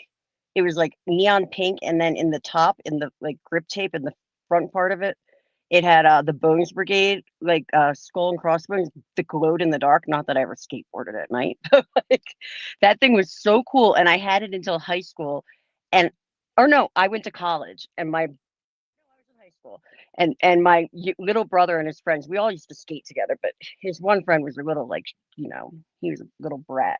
And I told them, never touch my skateboard. That skateboard is like, it's precious to me. And he rode it when I wasn't around, and then he left it out in the rain. So it got all warped, and then he went to ride it again, and he broke it. Oh, God. Yeah. I literally tried to beat the crap out of him. This was my first skateboard, and let me tell you, it was not very good. Oh, I gotta take Not this off. very Well, I good. got this. I'll show that. But why I got this. Okay, This go was ahead. like the '80s bike. You remember this the mongoose? Yeah, I This didn't have a was mongoose, but I had like a knockoff mongoose kind of thing. I can't remember what. That's what brand it everyone was, wanted. but, Then like that was before. I was getting into cars by then. But that I remember all the kids. They wanted the mongoose. That was the peak. Then they went to the BMX motocross. one there looks more like the one I had. Oh yeah, actually that looks a lot like the one I had. Sans the blue. Mine was just red, but it wasn't a mongoose. Yeah, so that you went from Diamondback was cool. you went from these bikes, you went from these bikes to the finding, which was a much better bike. I mean, these bikes were so freaking heavy. It was that looked ridiculous. a lot like my bike was. Yeah, and then a lot of people had 10 speeds too. Before you went to then they went to the mountain bikes. But you grew up with these my cousins had all those. Yeah, my cousins had all those. I could never ride those. I would like fall off of those. I didn't care for them so much. All the time. I had a 10 speed, but you couldn't go off road. Then the wheels are like really, they're racing bikes. So that's when they got smart with the dirt bikes, and then they came with that might have been the brand I had right there, Rally. Actually. Rally, it might have been. Yeah, there were all kinds of knockoffs. Yeah, and I had like that's what I mean. It was a knockoff brand. It was not a name brand. Yeah, and then I had a really Caldors was a little like a Kmart here, whatever, like a local chain. Those kind of tires are the kind of tires I had with the spokes. The spokes, yeah. And I had this really heavy 10-speed. Then my dad got me like a Fuji, really good racing 10-speed. I'm like, it was so much easier to ride the damn bike. Wherever I went, I'm like, I don't fucking believe it. It's like I have a motor now. Because I went from like a 40-pound bike, I'm exaggerating, to like a 10-pound bike. And it's like, holy shit, this is so much better. Yeah. So here, let's getting on a bike where like you could barely touch the ground, and that was like how you were supposed to be. I don't know. I didn't like that. And then you were like all low forward. That's cool. That's awesome. This thing was a piece of shit. Oh, the turtles! Awesome. It's still awesome now. This thing, I wiped out so many fucking times on this thing, and it had the worst action. I tell you, you could not do shit. Like even my cousins who were like better skateboarders were like, "This board's a piece of shit." This piece of shit. You just my had it because of the turtles. Broke it, he pissed me off so bad because he fucking hopped in the center of it because he got so pissed at it one day. And it snapped in half. Yeah, and he fucking just got pissed. I'm like, you asshole. He's like, it's a piece of shit anyway. Yeah, but it's the turtles. Yeah, I know. And then my second one was just like I can't remember. What was it? I don't know. I didn't really ride it much by then, so. Yeah, it was like, fun. Mac is talking about decks, and he said those old Pala decks are worth a fortune now. I know. What's worth a fortune? The Palo Peralta decks, like the bone. I can imagine. Yeah. Oh wow. Yeah. That's the skateboard that my friend broke of mine, and I was just I think I was a senior in high school then, but I had already gone on to different boards because that board only had the tail at the one end, It was like old school. No, but yeah, I changed my picture to show that I still skateboarded as an adult until I got osteoporosis and wasn't allowed anymore. I could never skateboard. I skied, but I could never skateboard. And I was a figure skater for a few years too, but could never get the hang of the damn skateboard. That's yes. Awesome. Like you weren't a hockey player, you were a figger skater. I was a hockey player, and then it turned out years later my mom didn't want to take me to the hockey practice at like 6:30 in the morning. And there was this rink near work. So, and figure skating was like, after school. So she's like, you're going to do figure skating now. I'm like, what the fuck? So I ended up doing, I remember there is a tape of it that will never reach YouTube of me like doing grease. Somebody has to like do something about this now. And we were badasses, and we had t-shirt. We put fake cigarettes under our t-shirts. You wrap them up on your shoulder. And I did the play grease, but not on ice skates. Then. Oh, I was so mad at my mom. I was like, "What am I?" And I should have fought back more. Like, no, I'm doing hockey. It's like I'm doing fucking officially figure worse than skating. being like a male cheerleader, like in high school. Oh my god! I mean, there were a few guys there, but you know how I wasn't that as big back then, but I was a little chunky, probably like Tom. Let's say slightly dimensionally challenged, and then you have your growth spurt and you lose weight, but. My God, I was like, you're doing fucking figures. And then I played hockey later in high school, but just like the rec, the rec league, like I Did never you made that. did you ever used to like? Did your parents take you to like ponds that froze and stuff? Because my mom did all the time, towns. and when Oh, I yeah, think back, yeah. it was like Oh, yeah. not safe. I don't think. Like I would be wary to go on some of these.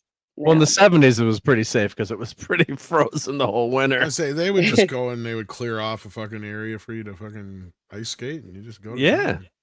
Yeah. Oh no, it was- my mom. We would just go. My mom was very reckless. We See, don't want to all go where there's a parents kinda raging. Look, it's kind of hard and difficult to say that your parents were reckless or shitty back in the 70s or 67. I'm just imagining 60s, 70s, and 80s, because at that point, we all did the same shit. We all drove around in the car without fucking seatbelts, and our parents would just let us bounce around. Hell, we'd go in the back of pickup trucks. Oh yeah.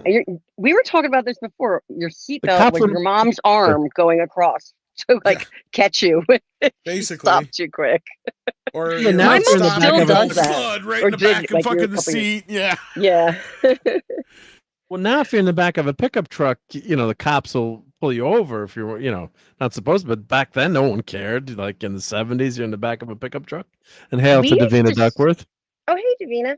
We used to sit up. My mom had a Volkswagen Rabbit convertible, and we used to sit up like at the back of the car.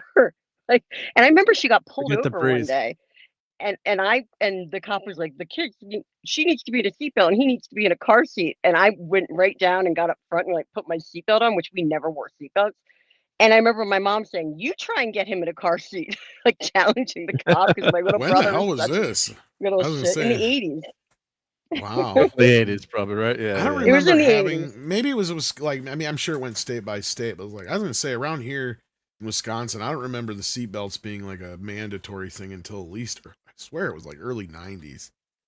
Maybe. Yeah, it was a lot we were later. children. I'm saying my brother was in a car seat before they made car seats past Well, I mean, yeah, they my always brother used to was probably 3 or 2 or something, and I was 5 or 6. I suppose. Yeah, I was gonna say, I suppose they did expect you to have little kids in a car seat, but even then, it was like you still. But had yeah, we were kids definitely rolling not around supposed to everywhere. be sitting up with the convertible down. We were sitting up on the back of the back right? seat. Like that is a little different. Yeah. We used That's to a little swing more from the dangerous. bar that was in the middle, because it was a soft top. You had a roll bar on that. My brother used Rabbit. to It was a roll I bar. did gymnastics on that. It was actually a flat bar, if I'm remembering correctly. Yeah, on it the was Rabbit. flat. It was flat. Yeah. Mhm. I just don't Yeah. get Kinda how kids. plasticky. I mean, we grew up so all of us, even though we're from different generations, technically in certain ways, the people in the chat and everything like that, and on the panel, until you get to a certain generation, it feels like we all kind of had similar experiences, right? Because everybody's parents were always off working or doing shit, and as long as you were home by dark or at the bar, and as long as you were home by dark, that's all that fucking mattered, right? And you didn't get brought home by the cops. That was the other thing. As long as you were home by dark and it wasn't by the cops, then you were fine, So and the thing is with the cops back then, a lot of times, before my run-ins with RoboCop, shit, I was more afraid of my parents before that, right? A lot of times with the cops, it'd be take my ass to jail because as soon as my dad finds out I got in trouble with you, my ass is grass. Yeah. You need to protect me. Back then. Yeah, back then, right? Yeah. We never got in trouble. As I say, the cops didn't show up because your parents beat your ass. Your parents used to fucking beat your ass because the cops showed up. Yeah. It's fuck. Oh yeah, hanging out at the mall, says Davina, right? Yeah, kids hung out at the mall. Yeah. Well, we had more shit to do, it seemed like maybe back then too, I guess, but I don't know. Community just doesn't seem to be the same anymore. We had a couple bowling alleys in town that are since gone, unfortunately. But but did you have the weird candle pin bowling where you were though? No, we didn't have the duck pin bowl. Bridgeport had the duck pin bowl. We go, or Fairfield, we go there once in a while. But I remember moving when I went to Boston. I was like, "What the heck is this? Is not bowling." Duck pin. Yeah, that's crazy. Yeah, that's fun. But the little bocce ball, the little ball. Yeah, was that's a lot not easier bowling. to throw. That was bowling for bowling for dollars. But our town, the bastards passed an ordinance so you couldn't have more than 3 video games in a location. They didn't want any arcades. So like the bowling alley used to have like 6, video games. Yeah. And they had to take 3 of them out. We were so pissed as kids. And like there was a pizza place that had like 4 or 5, because God forbid that in an arcade. Of course, if they only knew now, like, yeah, let's at least get the kids out of the house now. They were worried, it was trouble in River City. It was just the most ridiculous ordinance, and the kids were all pissed and like, oh, you couldn't take out, because that's where we went. We'd go hang out at the bowling alley, and you play. It was cheap back then to bowl, right? And then you'd play video games for a few hours. You put your quarters up. We used to do that at the roller skating rink. They had like tons of video games at the roller skating. Dragons. It was a Dragon's Lair. What was the CD-ROM game? Was that Dragon's Lair with the Don Bluth animation? Or was that what was that game called with the amazing the DVD? Yeah, I think it was Dragon's Lair. That wasted a lot of quarters, and it wasn't even that great of a game, but it looked so freaking cool. Dragon's Lair. It was so. It was on laser disc. Disc. What was that called? Was it, holy crap! Was it Dragon's Lair? Yeah, it was Dragon's Lair, right? Yeah. And Space Ace. It was one of the first, if not the first, game to use laser disc. Yeah. Sharks with freaking laser beams. Yeah. And laser beams attached to their heads. I hate it when the sharks do that, right? Yeah. Sharks with freaking laser beams attached to their heads. Okay. Radner rolls. Right. Yeah, this is the game. Part of the arcade business from back in the day was that gambling. I know, especially over if you're talking like in your area, because didn't you grow up over there in? Yeah, Connecticut. Yeah. Yeah, I was gonna say close to Jersey and New York. Oh, we were 45 minutes from Atlantic City, so. Oh yeah. It was like a big deal, especially with pinball. It was a big deal back then. Yeah. We used to go to the casinos and play the slots, and then if you won, you had to find an adult really quick. You'd be in trouble. We just used the ones that were on the edge, like there was no you could just walk in them, on the side. So there was a great movie I watched on pinball recently. I'm trying to remember the name of it. And pinball was banned in New York City until recently for many years. Yeah, because like you said, it was considered gambling. I'm trying to remember the name of the documentary. And the mob was involved in it too. So that's another reason why it was all I guess a big deal. I go play Jaws pinball all the time here because they have one of those barcade things near my house. I do skee ball and I love the Jaws pinball. Oh, they got the Jaws pinball. Oh, yeah, I would love that. Awesome, it's awesome. Oh, you know how and then they've got that bastard was. They have everything. I mean, everything from Galaga, which is everywhere in those places, but Frogger. They have this weird table, and I have never had anyone to play with, so I don't know how it works. But it's Pong. But it's this sit down game of Pong, and I haven't watched anyone do it yet. I want to know what it's all about because I'm like, how is this a game? That's not what Pong was. Oh, Miss Pac-Man, that was another great game. I think Miss Pac-Man is people like that better than the original Pac-Man. better. You had the 4 tunnels, right? You had the 4 tunnels there. Yep. Mike Tyson Punch Out. Oh my God, I love that. Whoever. That's awesome. You have that sound, Tom? Yes, that's Tom. Yeah. Of course you did. I love Pac-Man, and Ms. Pac-Man is funny because it's a bootleg. It's a bootleg. Yeah. It's better than ours. These fuckers. Galaga's awesome, Rob. Yeah. Oh, Galaga is my jam, yo. They have that at this place around the corner from me. That was one thing when I had my video store. The arcade guys came in, and I'm like, I don't care what you put in here, as long as I have a pinball machine, a Galaga, or a Pac-Man, or a Donkey Kong, something classic. Donkey Kong was fun too. Yeah, I'm all about skee ball. And they brought me. I tell you, they brought me the most beautiful Galaga sit-down old tabletop. Oh, I was nice. So happy. I spent more money in that motherfucker. I don't know if I've seen a sit-down one. That's awesome. Oh, they're gorgeous. You didn't tape a quarter to a string and try to a fishing line and try to. Well, I mean, I got a percentage out of it because it was a rental thing, because Stansfield is the name of the company that handles all the rentals. Yeah, the rentals for all the arcades and pool tables for the bars and everything. So they're a big company around here, but they were really cool with me considering they weren't making all that much money off me. You know what I mean? Yeah. So yeah. That's nice. Yeah. But they made Void sure I had King. at least like 4 games and a pinball machine. So yeah, they brought in some good shit. That's nice. Yeah. The Void King found Dogma out in the wild on Blu-ray for cheap. Nice, And even though they're re-releasing it now. But yeah, and they'll probably That's in the screw up the theater release. here all weekend, I guess. It was in the theater. As far as I here know, in they just did a Colorado 4K Springs. remaster. So I don't know. It's actually kind of a It's cool something story about how the it got. anniversary. What was that? I was saying it's something about the anniversary this weekend that they were playing Dogma all weekend here. Yeah, that's what I was kind of referring to, is because the movie was wrapped up and Harvey Weinstein wouldn't sell Kevin Smith the rights. Wow. And even though I have my issues with Kevin, I thought this was kind of a cool story I heard when I heard about it. But this one lady who happened to be a fan of the film, who worked for a company that was like doing a bunch of rights things with movies, well, a package of rights came up and Dogma was in the package. So she ended up talking her company into buying the rights to that package, and they sold off the rest of the films piece by piece so she could, I guess, work down the price so that Kevin could afford to get it back, basically. So like, so to get it back years later, you're talking. Yep. Yeah. So he just got the rights back here recently. It was because this fan went and did all this, finagling to make it happen. It's kind of a cool story, but it's too bad he's such a piece of shit. No. Of course, I'd love it if he actually released the full 3-hour cut of Dogma. It's a much better film than what we got. But he won't do that, right? Yeah. Or it's a rights issue? No, I think. Well, first of all, he'd just have to recut it all and finish it. I mean, I'm not saying it would never happen. Yeah. Because the thing was when I went to see it in theaters, I mean, I loved it. Don't get me wrong, but I was a little let down because I read the original script, and the original script knew what it was supposed to be brilliant.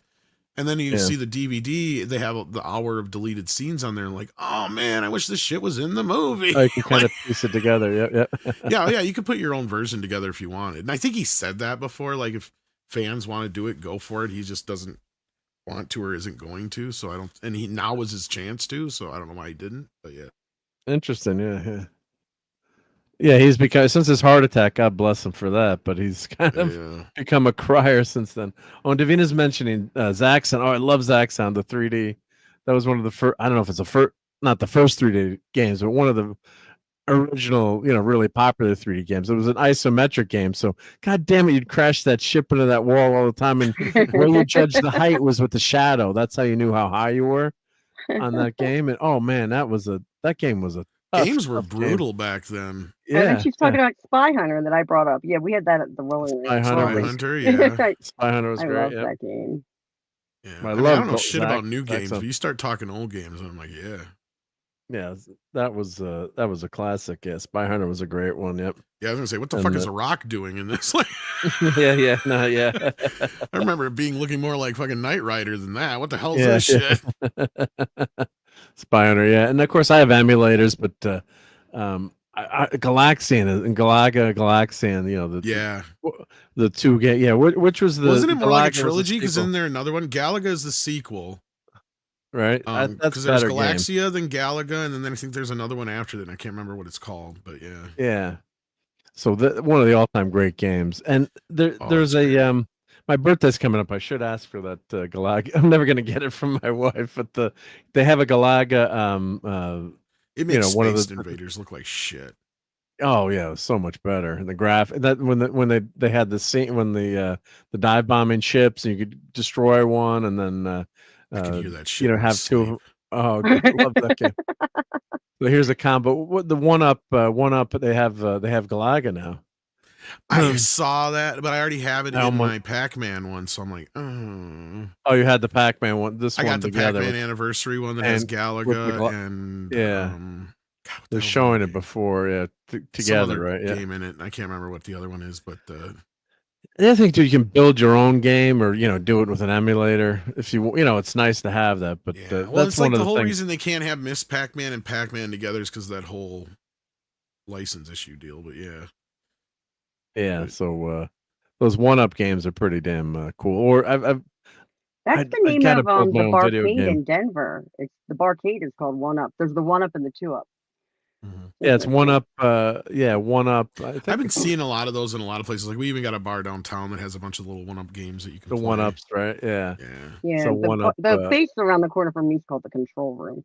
It's not the same for like people, but it's all the same stuff. Mhm.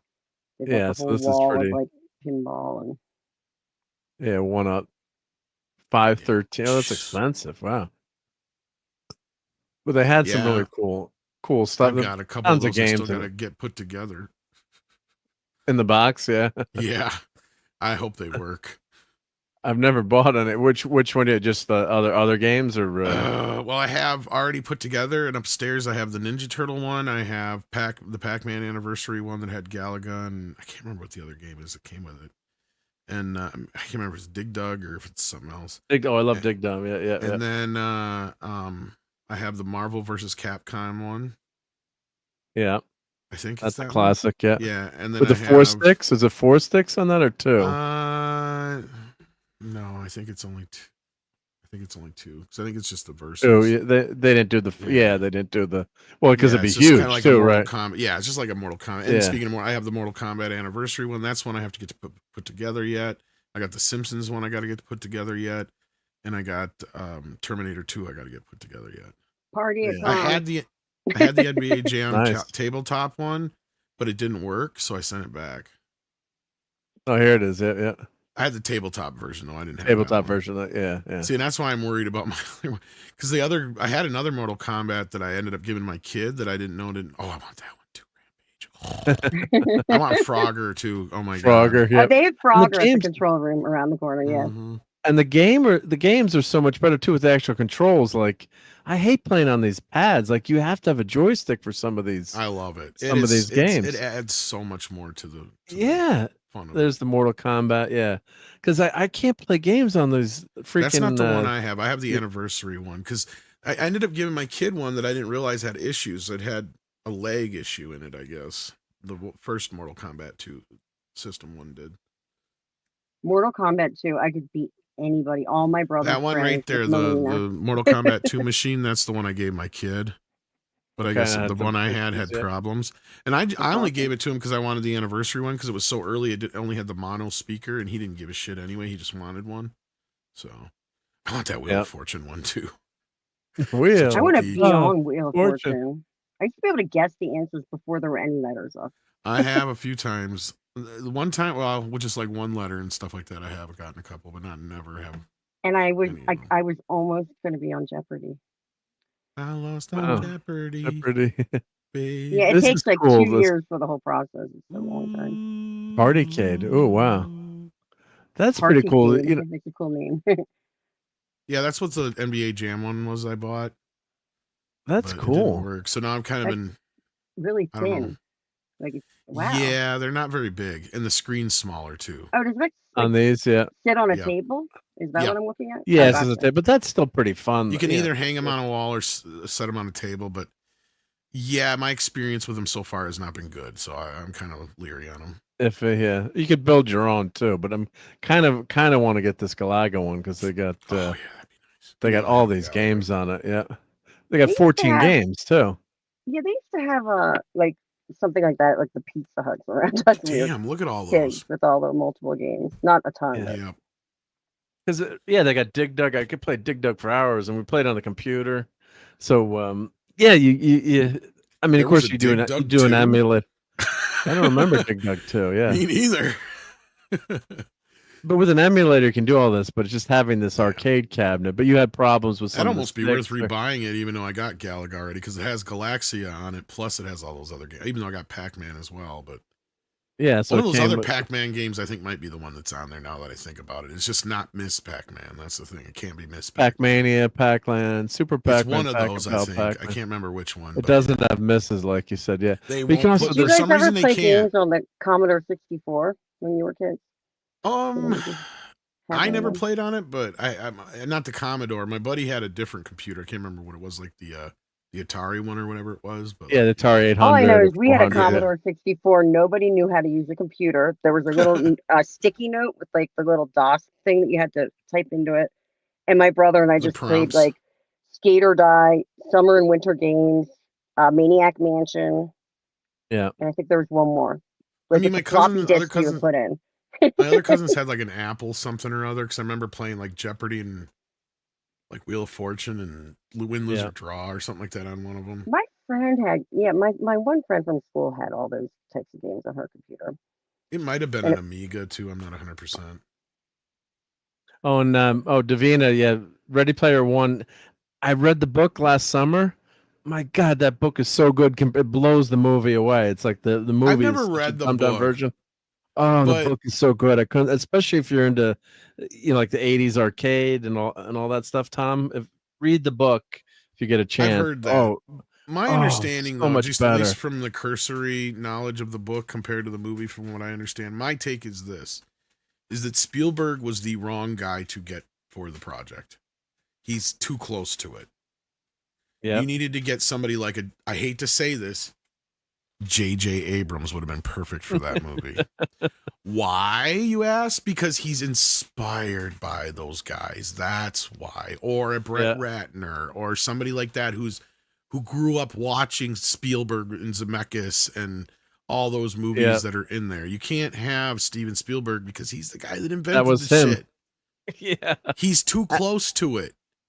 And they dumb the movie down too. I mean, I know they do that sometimes, but the first like puzzle that they've got to solve was so amazing in that movie, and they just made like a simple drag race. Even Zemeckis would have been the wrong guy. Sorry.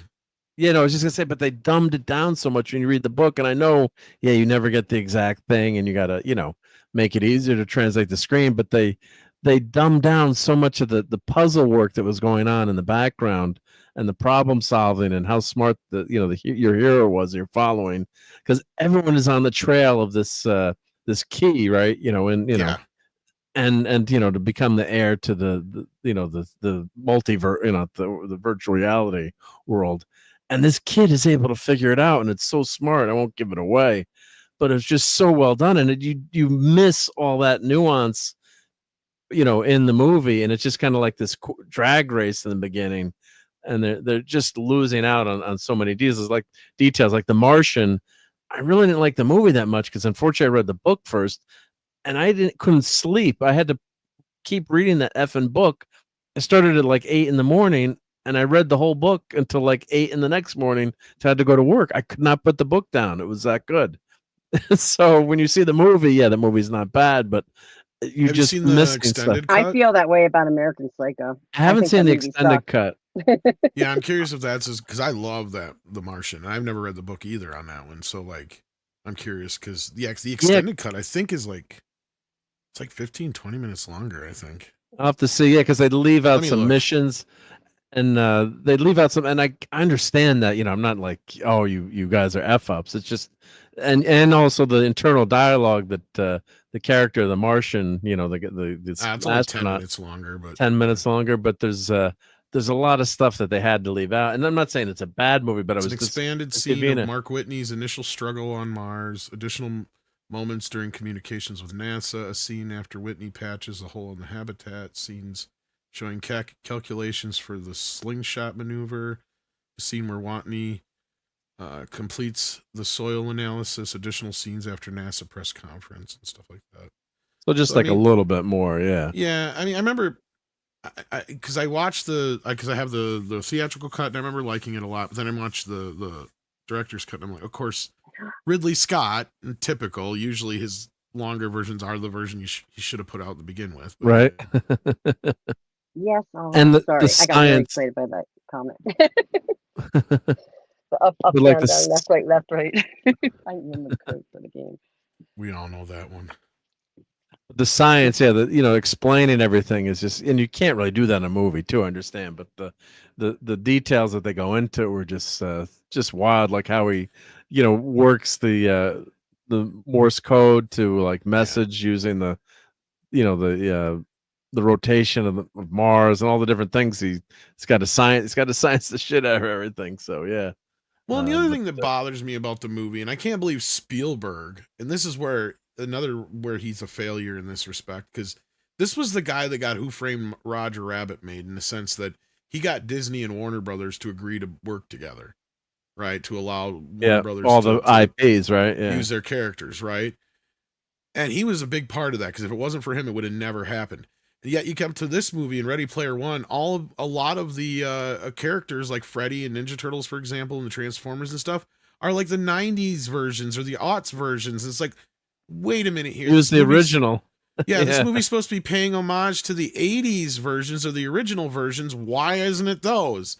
Especially the Ninja Turtles one bothered me, and the Freddy one. It's like, why is it the new Freddy and the new Turtles? You're like, you're total Ninja Turtles age, because you're like you're my brother's age, pretty much, a couple years younger. Yeah, that was like so a little. That bothered me. I was a little too old for that at that. I mean, point. It was cool to see Chucky and some other stuff like that, but then again, I think even Chucky was like the Bride of Chucky version, where I think he had the chunky face or whatever. It was like, I can't remember exactly, but like either way, it was like, why couldn't Spielberg have fought for to get the original versions?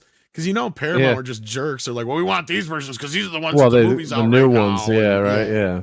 It's gonna sell more. It's gonna make us more money. Yep. Oh, and Davina, definitely read The Martian, but don't start late in the evening because you might not get sleep. Yeah. Oh, well, the movie's kind of the same way, so I can only imagine the book's that much better. The book is just blows the movie away. Like I really like the movie, and there's so many more references in the book that are so much cooler than the movie, and the puzzles and the brain work that the kid has to do is just so much better. I was referring to Martian, but either way, Martian. Either way, seemed to be especially with the Ready Player One, like. There isn't anybody I know who hasn't read the book who hasn't said what you're saying, right? So that seems to be. I'm not an outlier there. Oh no. Yeah, I'm not. Yeah. And I was like, I think we should watch movies before reading the books, probably. Huh. You should, But then once I saw Ready Player One, then read the book over summer vacation, and on the beach, I was like, oh, why didn't they do this? Why didn't they do that? You were still bummed.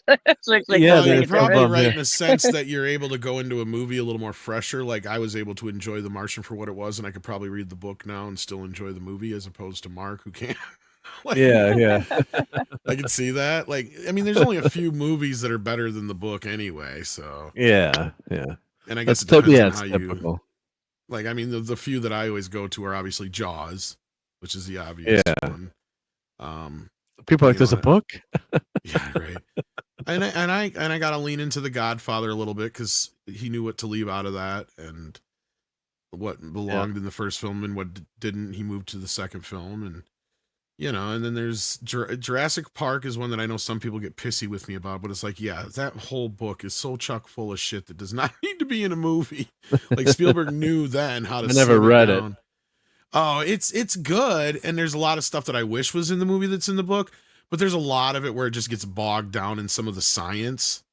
Yeah, like, you don't need that. Passages of just like how they got the shit to work, because Crichton is just like hung up on trying to explain how all this shit works and stuff like that. Yeah, because he loved the tech of it. He loved it. He used to be a doctor, and he created ER as a show, and so he was always in the he liked to pat stuff. himself on the back for coming up with using the frog DNA to patch the holes and that kind of shit. Yeah, and then what was his other? Always had medical dramas. Yeah, what was the one with the guys all hanging down from the ceiling with the strings?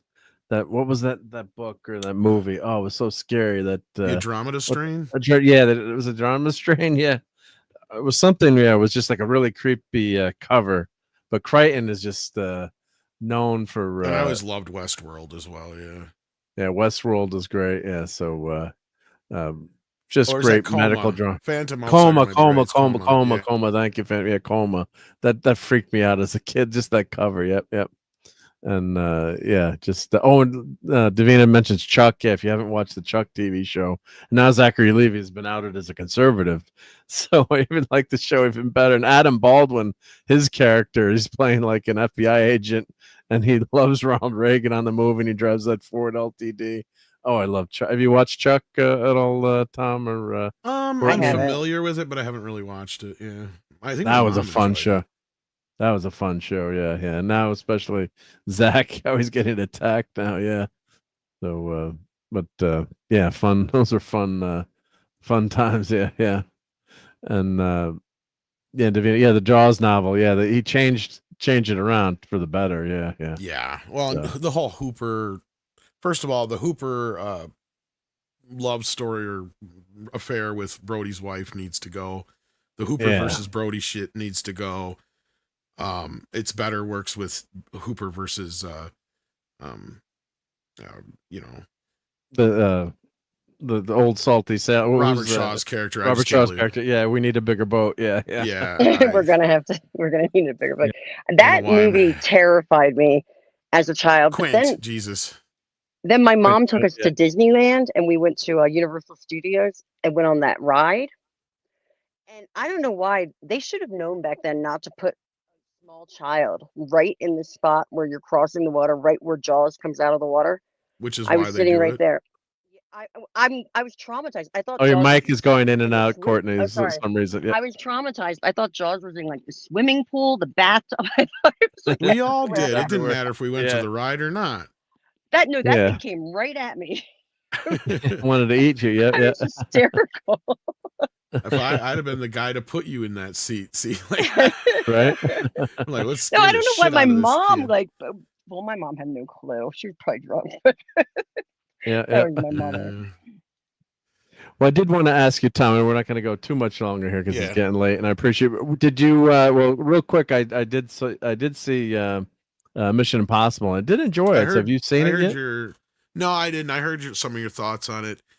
I didn't care so much for the last one. And I mean, I've never been a huge fan of the franchise, but I've been one of the people saying that this thing is not going to do all that well, or at least not well enough to justify the expenditure, unfortunately. And they've also kind of hit this point where they're all kind of the same, and I kind of compare it to the Transformer films in a sense, to where, you know, even though people get pissy about it when I do that, it's like, yeah, but it's the same thing. Just like you got to sit there and go, which one was that again?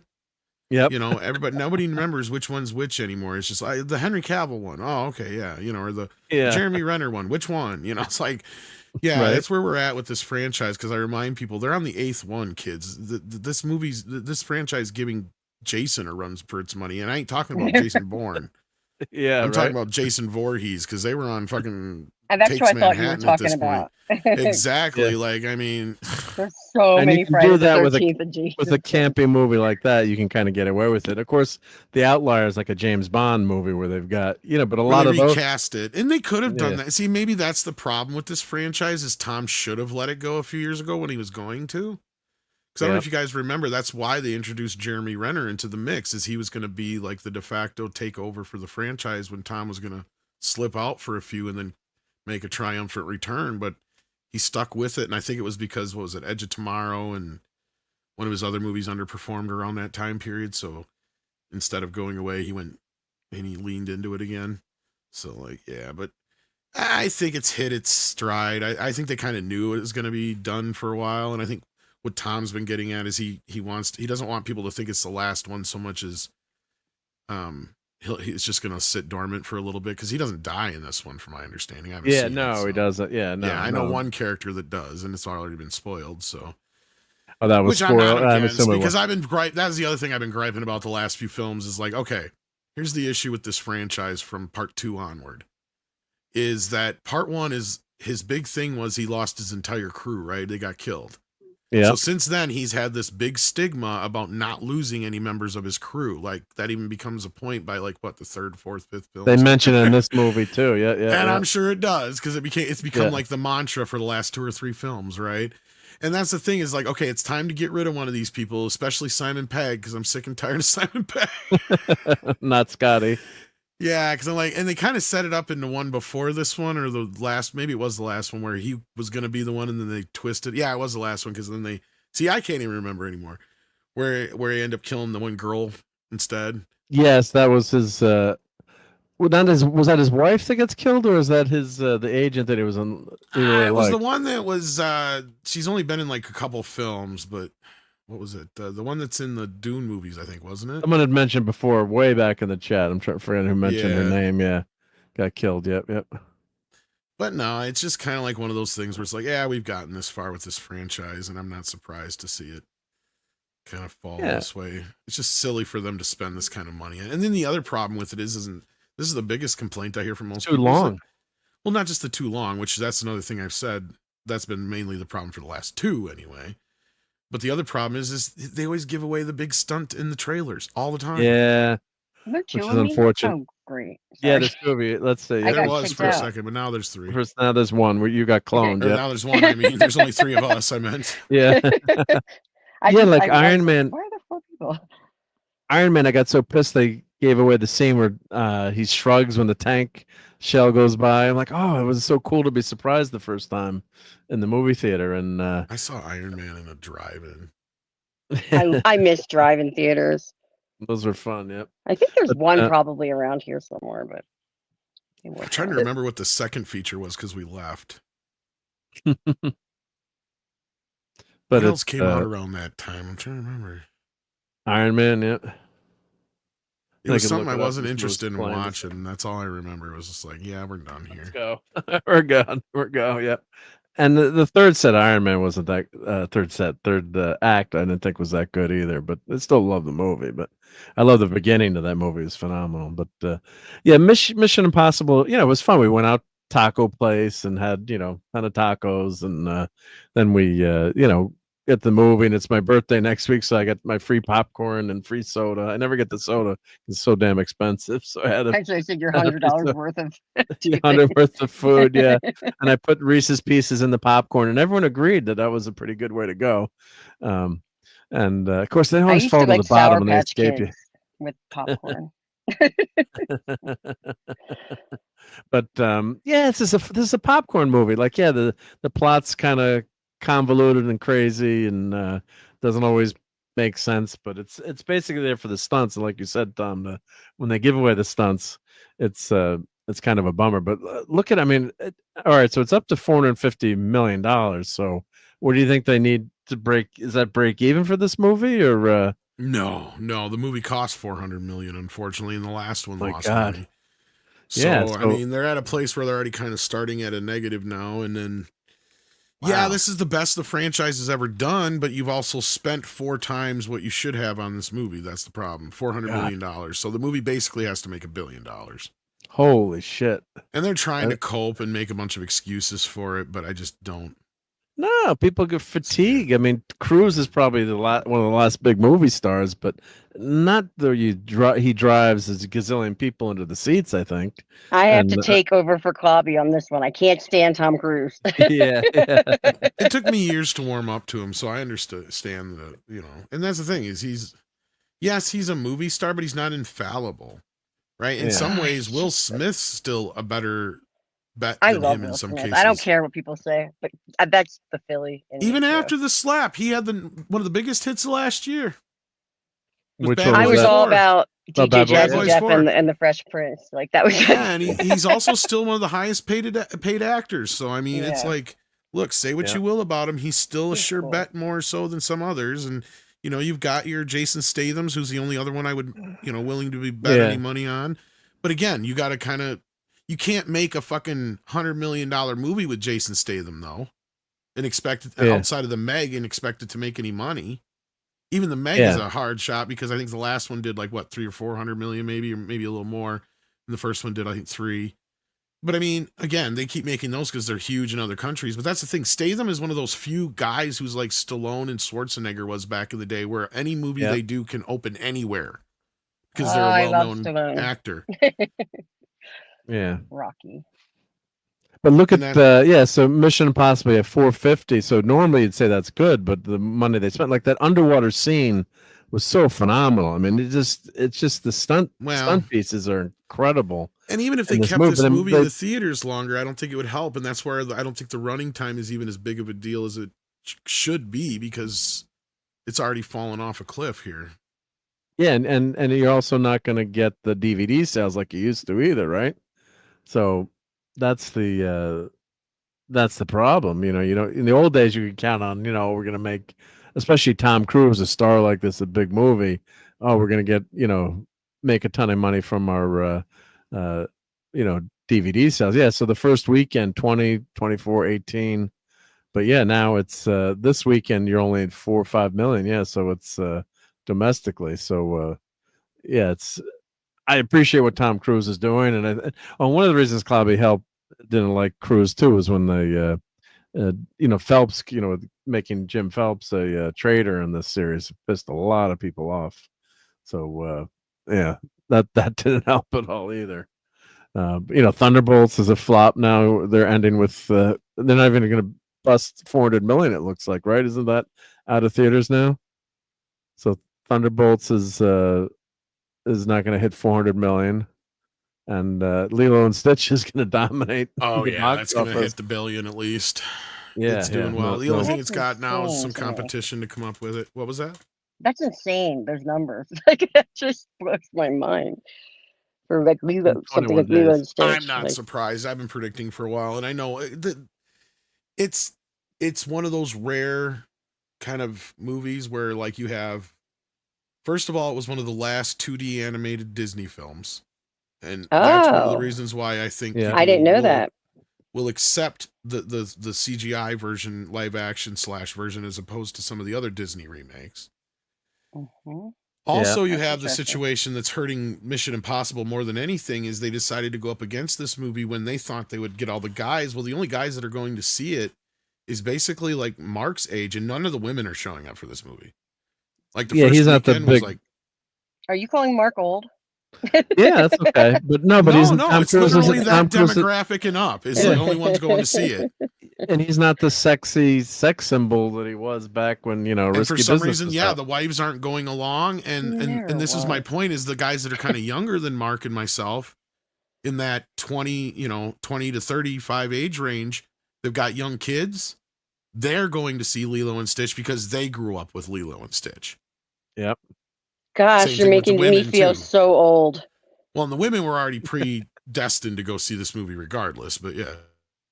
Don't speak for all women. No, but that's like the largest demographic for Disney films besides kids. And Lilo and Stitch. Well, see, that's the thing, is Lilo and Stitch has kind of like a evergreen quality for Disney, where even though the movie came out now 20 plus years ago and it had some random sequels and television series, it's grown a fandom. And it's one of their biggest sellers. Like Stitch always is in their top sellers for characters. Yeah. For everything. So It's T-shirts, cool dolls, modern you name character. it. Yeah. Yeah. And he's just stuck around and continued to sell. And he's probably arguably more popular now than some of their more older Disney characters, like even Mickey Mouse and Donald Duck, I bet. To be honest. Yeah, because they don't do anything anymore, Donald. I mean, for when my kids were little, they did have the Mickey Mouse Club again, and the Disney Channel was uber popular, and the kids all watched that in the High School Musical era. But do the kids even know who Mickey Mouse is these days? Or I mean, the Mickey Mouse cartoons used, but not like a Stitch, like you're saying. Yeah, like my kids' age had like the Mickey Mouse Clubhouse and stuff like that. They always try to make sure there is ways that kids get introduced to these characters, but you're not wrong that they haven't done a whole lot with them. No. Yeah, which is a shame. Yeah, because Stitch also kind of took the thunder from E.T. Because you ever notice now E.T. they've tried re-releasing and doing shit with, and nobody gives a shit anymore about E.T. No. E.T. used to be that movie. E.T. was terrifying. Yeah, but that movie used to be one of those movies where back in the day it was like, we had to wait forever for it to come out on video, and it was the #1 movie for the longest time, and yeah, no, it was, but it's a much darker movie. Stitch it's almost the same movie in some ways, but in a lot of ways, yes, yeah. But Stitch is funny and humor, and it's like, well, cartoon originally, of course, and E.T. has got some serious shit going down. I mean, Elliot ain't happy when E.T. goes home. I mean. It's, and the scientists, like, oh my God, those scenes like traumatized me as a kid. But that was like the 70s or 80s. I remember seeing the trailer for E.T. I'm like, oh, I can't wait to see this. I can't wait to see this. Yeah, it was so cool. Yeah, and he's the hideous dude. Yep, he's an ugly dude. Yeah, yep. Well, the other movie I wanted to pick your brain with that I saw. Have you seen the Predator movie yet, Tom? Or no, but I've heard some things about it. The only movie I've seen recently, as far as new ones, has been The Accountant 2 and the Karate Kid one. Yep. Well, Karate Kid's not going to go anywhere because, like we were talking about before, they should have tied that in with Cobra Kai. And then again, actually, I wish they wouldn't have tied it in with any of the classic. I would have just as soon had been a sequel to the Jackie Chan one, more or less, and that's it. Kept it separate, yeah. And they retconned in those, or just those made ties. the kid related to Miyagi somehow, and just left it at that. Because did we talk about this last week, or did I? Yeah, I talked a little bit ago. Yeah, I was gonna say because there was a great story in there with the Joshua Jackson character and the kid, but then the rest of it sucks, unfortunately. But yeah, I've heard good things about this for the most part. This is good. Yeah, it's fun. Yeah, it's on Hulu, so you can watch it if you've got the Hulus. But that sounds like something you get at the beach. Where you don't wear protection. I got the Hulus. My rant was I was like these predators are pussies because they're using all this high tech shit and they go after Vikings, right? They go after Vikings and they go after feudal Japan, and then they go after a World War II plane, fighter jet with a propeller, and they've got space. They guys got a spaceship. So I'm like, not to rehash that all from hours ago, but that was my take on it. I was like, these predators. Because that's a problem for me. Because that's one of the issues I don't like about some of these. Because like to me, the predators are like they're a very noble, honorable kind of thing where they. How many predators are out now? Like I just remember the. Oh shit! Is that another 6 or 7 or 8? What are we up to? So you got the original one with Schwarzenegger, then you got 2, then you got Predators, where it's the one with the planet. I saw the first Predator. Then you got the Predator as well, and you got ABP 1 and 2, so that's 6. Yeah. And then you had Prey. Wow. And now this one, so this is the 8th. 8th, okay, yeah. I went what do they call it? Zip lining over where they filmed Predator in Mexico. It was really, really, it was like the highest zip line ever. I'll never do it again. Ever in my life. Yeah. That was the jungle where I killed that ugly son of a bitch. It was. But they're supposed to have like trees. I don't know how it was possible. How they even had the cord up there. Motherfucker. Yeah, like you're saying they had honor time, but look, he's got a freaking spaceship with laser beams going after. I know that's a little too much. Like taking on mercenaries in the jungle is a little different. I don't know. Yeah. I'm like, wait a minute, how? Or like if they gave up their tech or something, but like, how the hell is this? Fair, and how is this honorable? It's like, I guess honorable isn't exactly the word I'd look at, and even fair isn't necessarily, because they've always had a little bit more of an advantage. Don't get me wrong, but it seems like they at least gave a shit. They didn't go after they never seemed to go after people or things that were lesser. You know what I mean? They're going after warriors. They're going after warriors. Exactly. Yeah. Like I don't remember them going after kids and shit like that or anything like that in Predator 2. Stuff like but that. But when you really analyze it, it's like, wait a minute, how is this fair? Yep. Now, the trailer for not only that, I looked at the first movie, was kind of like we finally reached a point where they're starting to pay attention to us, because before this, all the stuff we had was just like child's play toys, right? Yeah. Like, why would they give a shit about Native Americans or fucking Vikings or any of that kind of shit? None of that. When even Roman warriors, why would they care? Yeah. It's like shooting fish in a barrel. Like, that's what I don't understand. It's like you want to challenge. Like, that's what makes sense about them. Makes zero sense. Aliens or mercenaries. It makes a little more sense. Yeah. So this movie, this picture of the Predator looks so horrible. The trailer before Mission Impossible, I got to say, on the big screen, it looks better. So here's the 9th one that's coming. Yes. So, like this, he looks so horrible here, but on the big screen, unless they fix the CGI. I heard it looks a little better now. I think some people have been saying that it looks better now. It looked better on the Mission Impossible trailer. I will say this: I know a guy whose brother is one of the co-directors on the animated one you were just talking about. Okay, and they're all kind of like part of this team or whatever, and they all are. And I've heard other things from other people too, from Andre's people, that there is this like team that works together with like the alien people and all this other shit. Although he says his brother hasn't heard anything about this AVP thing. I'm like, well, your brother's working on a cartoon, not the main. Yeah, not the main feature. Yeah, right. But like the alien people and the Predator people really want to try and get the fans on board with this and into this shit. And I do know that there was. I don't know how. Did you think there was anything woke in the Predator cartoon? I was curious to ask. No, well, yeah, that was one of the notes that was in a part of the production, was to keep it. Don't make. The only thing I would say is the Viking Queen. Looks like a dude. And is able to kick ass. Now there was some people who had issues with that, but they had less of a problem with her, as opposed to, I'm trying to remember exactly what it was, but something, and maybe I'll have to check with Andre with this, but something to do with the tribe or whatever that she is, or whatever, like the mark that she has on her face does not mean what, It's like what they're saying. Well, it's actually her dad. Well, spoiler. It's her dad's dying blood on her face. Yeah. So my guess is like something to do with that. Is like that's not what it's supposed to represent. Like, Oh yeah. it's not So a good thing.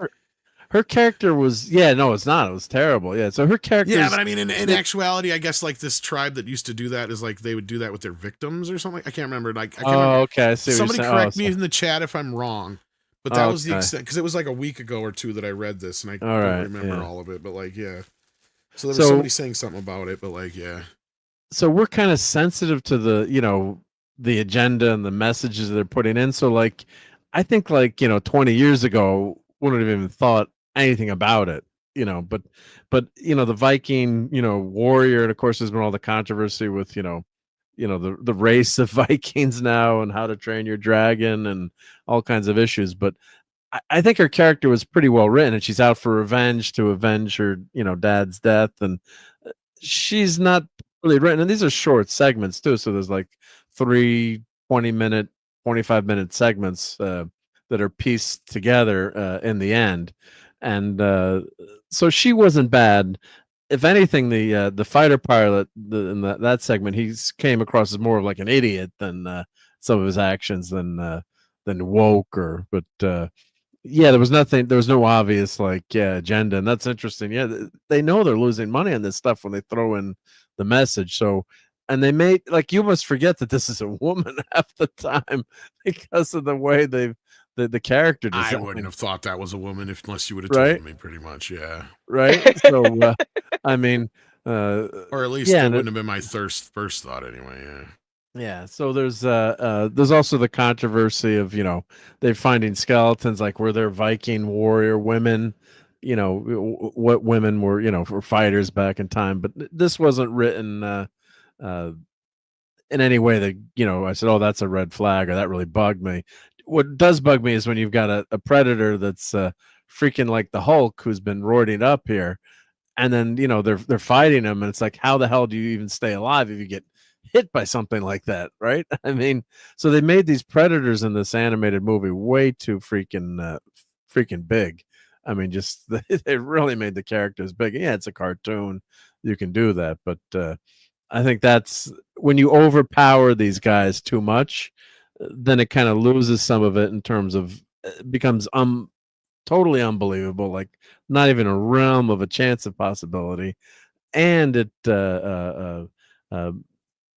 makes you like, why are they fighting these guys then? Yeah, if you want to challenge, like you said. So, but it's a fun watch, and you can if you have Hulu, it's easy to get. I guess would this be on Disney Plus then too, if it's on Hulu, or how does that work with Disney? Is it on both, or is it depends on your package, I guess. So it could show up on Disney Plus then, or it's only on Hulu? Well, I think you have to go to the Hulu. Like if you have Disney Plus with Hulu, you can go to like your Hulu spot and then go in there to see it. Yeah. But otherwise, I think if you have I don't think you have access to it if you just have D Plus Disney though. Plus. Okay. Yeah. Yeah, because they're trying to make money. Like Fox is making all that money on Tubi. They're making more money with Tubi. It was like free. Didn't they get Tubi for free in that deal almost with Disney?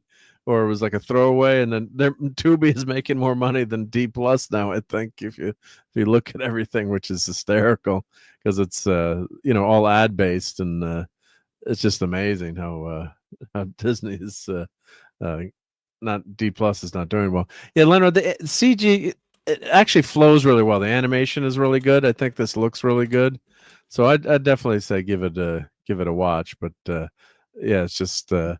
It's and the one other thing is too, once you've killed a predator, as we said before, not a minor spoiler, they put you in cryogenics and they take you to their predator world or wherever, and then they unfreeze you to fight later on in a Coliseum type fight to the death. So it's like, wait a minute, why didn't they take Arnold Schwarzenegger away or these other characters away? That part doesn't make sense. So I guess they've been freezing. They've got all these, thousands of, and how many predators got killed then too? They've got stacks and stacks of these tanks where there's predators. So yeah, it's interesting. Yep. So Oh, Davina says, I don't like the art in this style in the show. It loses the weight of the Predator's cinematic creature.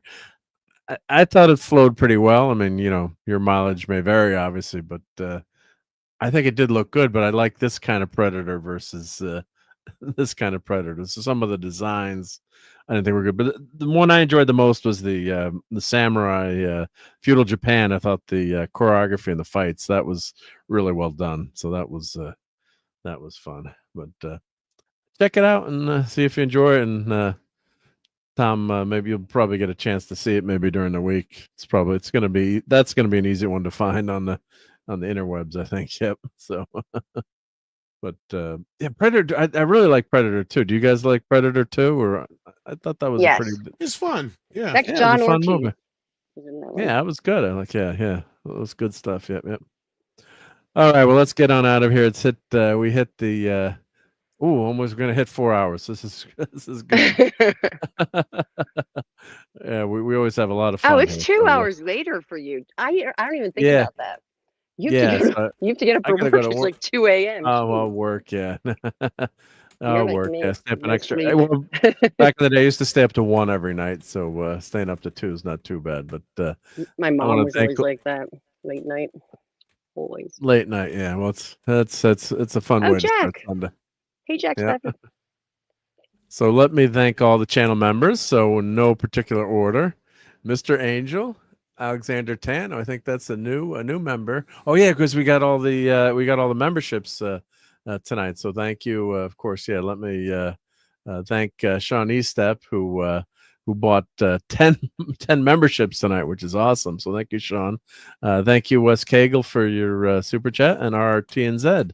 Thank you so much for your super chat. So we got more channel members than normal tonight. So Alexander Tan, DJ Play Nice, Classic Comics, Watcher X, Soup Can, Lenrod, Wolverine, Lisa, Phantom Outsider, Wes Cagle, Professor R2, Philip Story, Dadman, Metalorian, Stark of Iron, Nick Weiser, Shooter, DJ Ronnie G, RobAltis, RRTNZ, Max Redstone, Christian Delorme, Brian, that 70s rock fan, Dave C, Andrew of Jill, JT Kirk, and Brian Hepburn.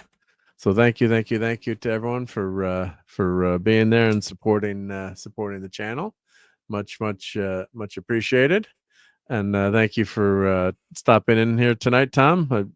Thank you. I'm glad I was able to keep you up later than and keep you from some work there. Sorry, but thank you for being here. Oh no, I finished all my work. I just had to. Oh, good. Because I heard you guys talking still, and yep, always I got a appreciate headache, but I was like, "Fuck it, I'm gonna hop in." Tom, well, you always know everything about everything, so it's like it's a good help. Yep. I don't know about that, but I know a lot of useless shit. Same here. Yep. It'll help us out someday, right? Yep. Maybe. Yep. I'm still waiting. I'm still waiting. Yep. One of these days. It's like I was arguing with my brother-in-law over who was at the end of the Avengers movies. Like that was one of them. I can't remember which Marvel movie. I'm like, it's Thanos, and he's like, no, that's the Red Skull. I'm like, Red Skull's dead in the MCU, and that's Thanos. And he's like arguing. I'm like, who has thousands of comic books in their basement? He's like, oh, you do. So I was talking about you to a friend because they were talking about Dungeons and Dragons, and I was like, you should see this guy that I stream with. He still has all his old D&D stuff. His Dungeon Master book. Don't throw anything out. Yep. Well, thanks for being here, guys, and thanks for having me. Yeah, it was awesome. Yep. Thank you, Tom. Yep. Catch you soon. Yep. And see you Thursday. Yep. Yes. So, yeah, Thursday, we are gonna do. We're gonna do. Yeah, we're gonna do a special remembering our buddy Mike Alonzo Clabby, and Jonathan is actually gonna join us, and his son. When's that, on Thursday? Nice. Yep. Thursday at 6 p.m. Yeah, I did it earlier so we can go early and go late, so we can catch different time zones. Did you talk to Retro Blasting or any of those guys yet? Yeah, Michael said he would be there, so Retro Blasting Sweet. will be there, Cool. which will be nice. And got some other. I invited Doomcock, invited Gary, invited a bunch of people. So Mexican Iron Man can't make it, but and I'll try to cycle people in and out too. So is this going to be a year? I guess it is. It's going to be a year, unfortunately. Yeah, Sadly, yeah. Yeah. Oh my goodness, I remember because I hadn't. Remember, I told you I hadn't signed into Facebook for a while, and it was after my birthday, and I had a message from him, and it was after he had passed, like a happy birthday message, and I was like, oh my gosh. So that's right. That's oh my Yeah. god. I didn't realize a year had gone by.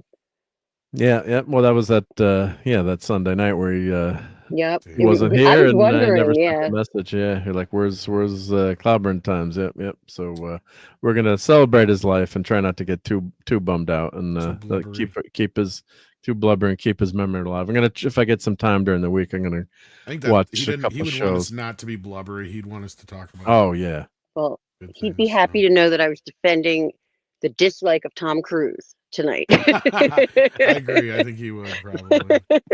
Yeah, you're right, Tom. He wouldn't want us to be too blubbery. But knock it off. Yeah, don't get so upset. But yeah, oh god, and this just came up like it's on the Stream Elements pods, like they're not listening to us. But yeah, this that came up. So I'm gonna try to do some show clips if I can. If I can. Yeah, I was trying to get some for you. I'll see what I can do here. That'd be great. Yeah, to have some good. I know good Six memories was trying, to play. but she was having a rough time doing it. So, and I don't blame her. That's kind of the same thing. I was like, yeah. Yeah, just bumming her out too much, or yeah, just kind of like, it's like, it's not easy. Yeah. No. But I'll grab some of those, maybe watch some of those earlier shows, and or just pretty much any show. If you do one, watch one show, you're gonna get some great Cloudburn Times clips. He was such a talent that he's like, my voice is horrible, and I'm not that good at it. Like, you're a pro, and your he had voice a great voice. And it was very well, everyone hates their voice, so when they hear it, usually, so through the when you play it back, but it was a shock, and so we're gonna celebrate his life that night, because he touched a lot of us, and of course Steve Mitchum, lifelong friend, and Claude hopefully will be there too. So I might have to rotate people in and out, but it'll be good for everyone to do that, I think at this point. So want to thank again and thank you to Dadman for being here earlier as well. Thank you, Dadman, and happy birthday to him, and good night to Phantom and Leadenrod and Lisa, Davina, and let's see who else is there. And Donnie, good night, Donnie, Jack Stafford, and this was the thing that Clobby would do every night, read everyone. I'm just going to go back a little bit. Captain Finity. I think we got everyone who's still here there. But Hal Deer was here earlier. Oh, Hal Deer was here. Yep. Caleb Reynolds was here earlier. Sorry, I'm just remembering the people I know. Yeah, you remember you people you know. Yep. Void King. Yep. Stephen Mack. Yep. So Phantom Outsider, of course. I think I said Phantom, the Dead Man. So Lenrod. So thank you, everyone, and really appreciate it. And we'll see you. If not before Thursday, we got Toxic Tuesday this week. What is our Toxic Tuesday movie? Kingpin. That's right. Yeah, Kingpin. That's a classic. No way. Yep. Oh, I might have to talk to Nick about that. Yep. So catch Midnight's Edge tomorrow morning on on your show, Tom, and yep, you'll be talking some fun stuff, I'm sure. And Courtney, thank you again for being here. So let's get on out of here. Everyone have a great rest of the week, and we'll see you on the next Sunday Night Geekery. Peace out. Later, Gators. Fun storming the castle. It's 106 miles to Chicago. We got a full tank of gas, half a pack of cigarettes. It's dark, and we're wearing sunglasses. Hit it.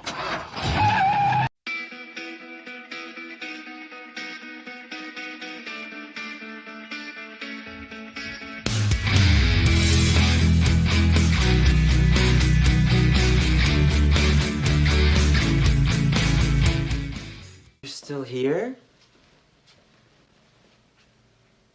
It's over. Go home.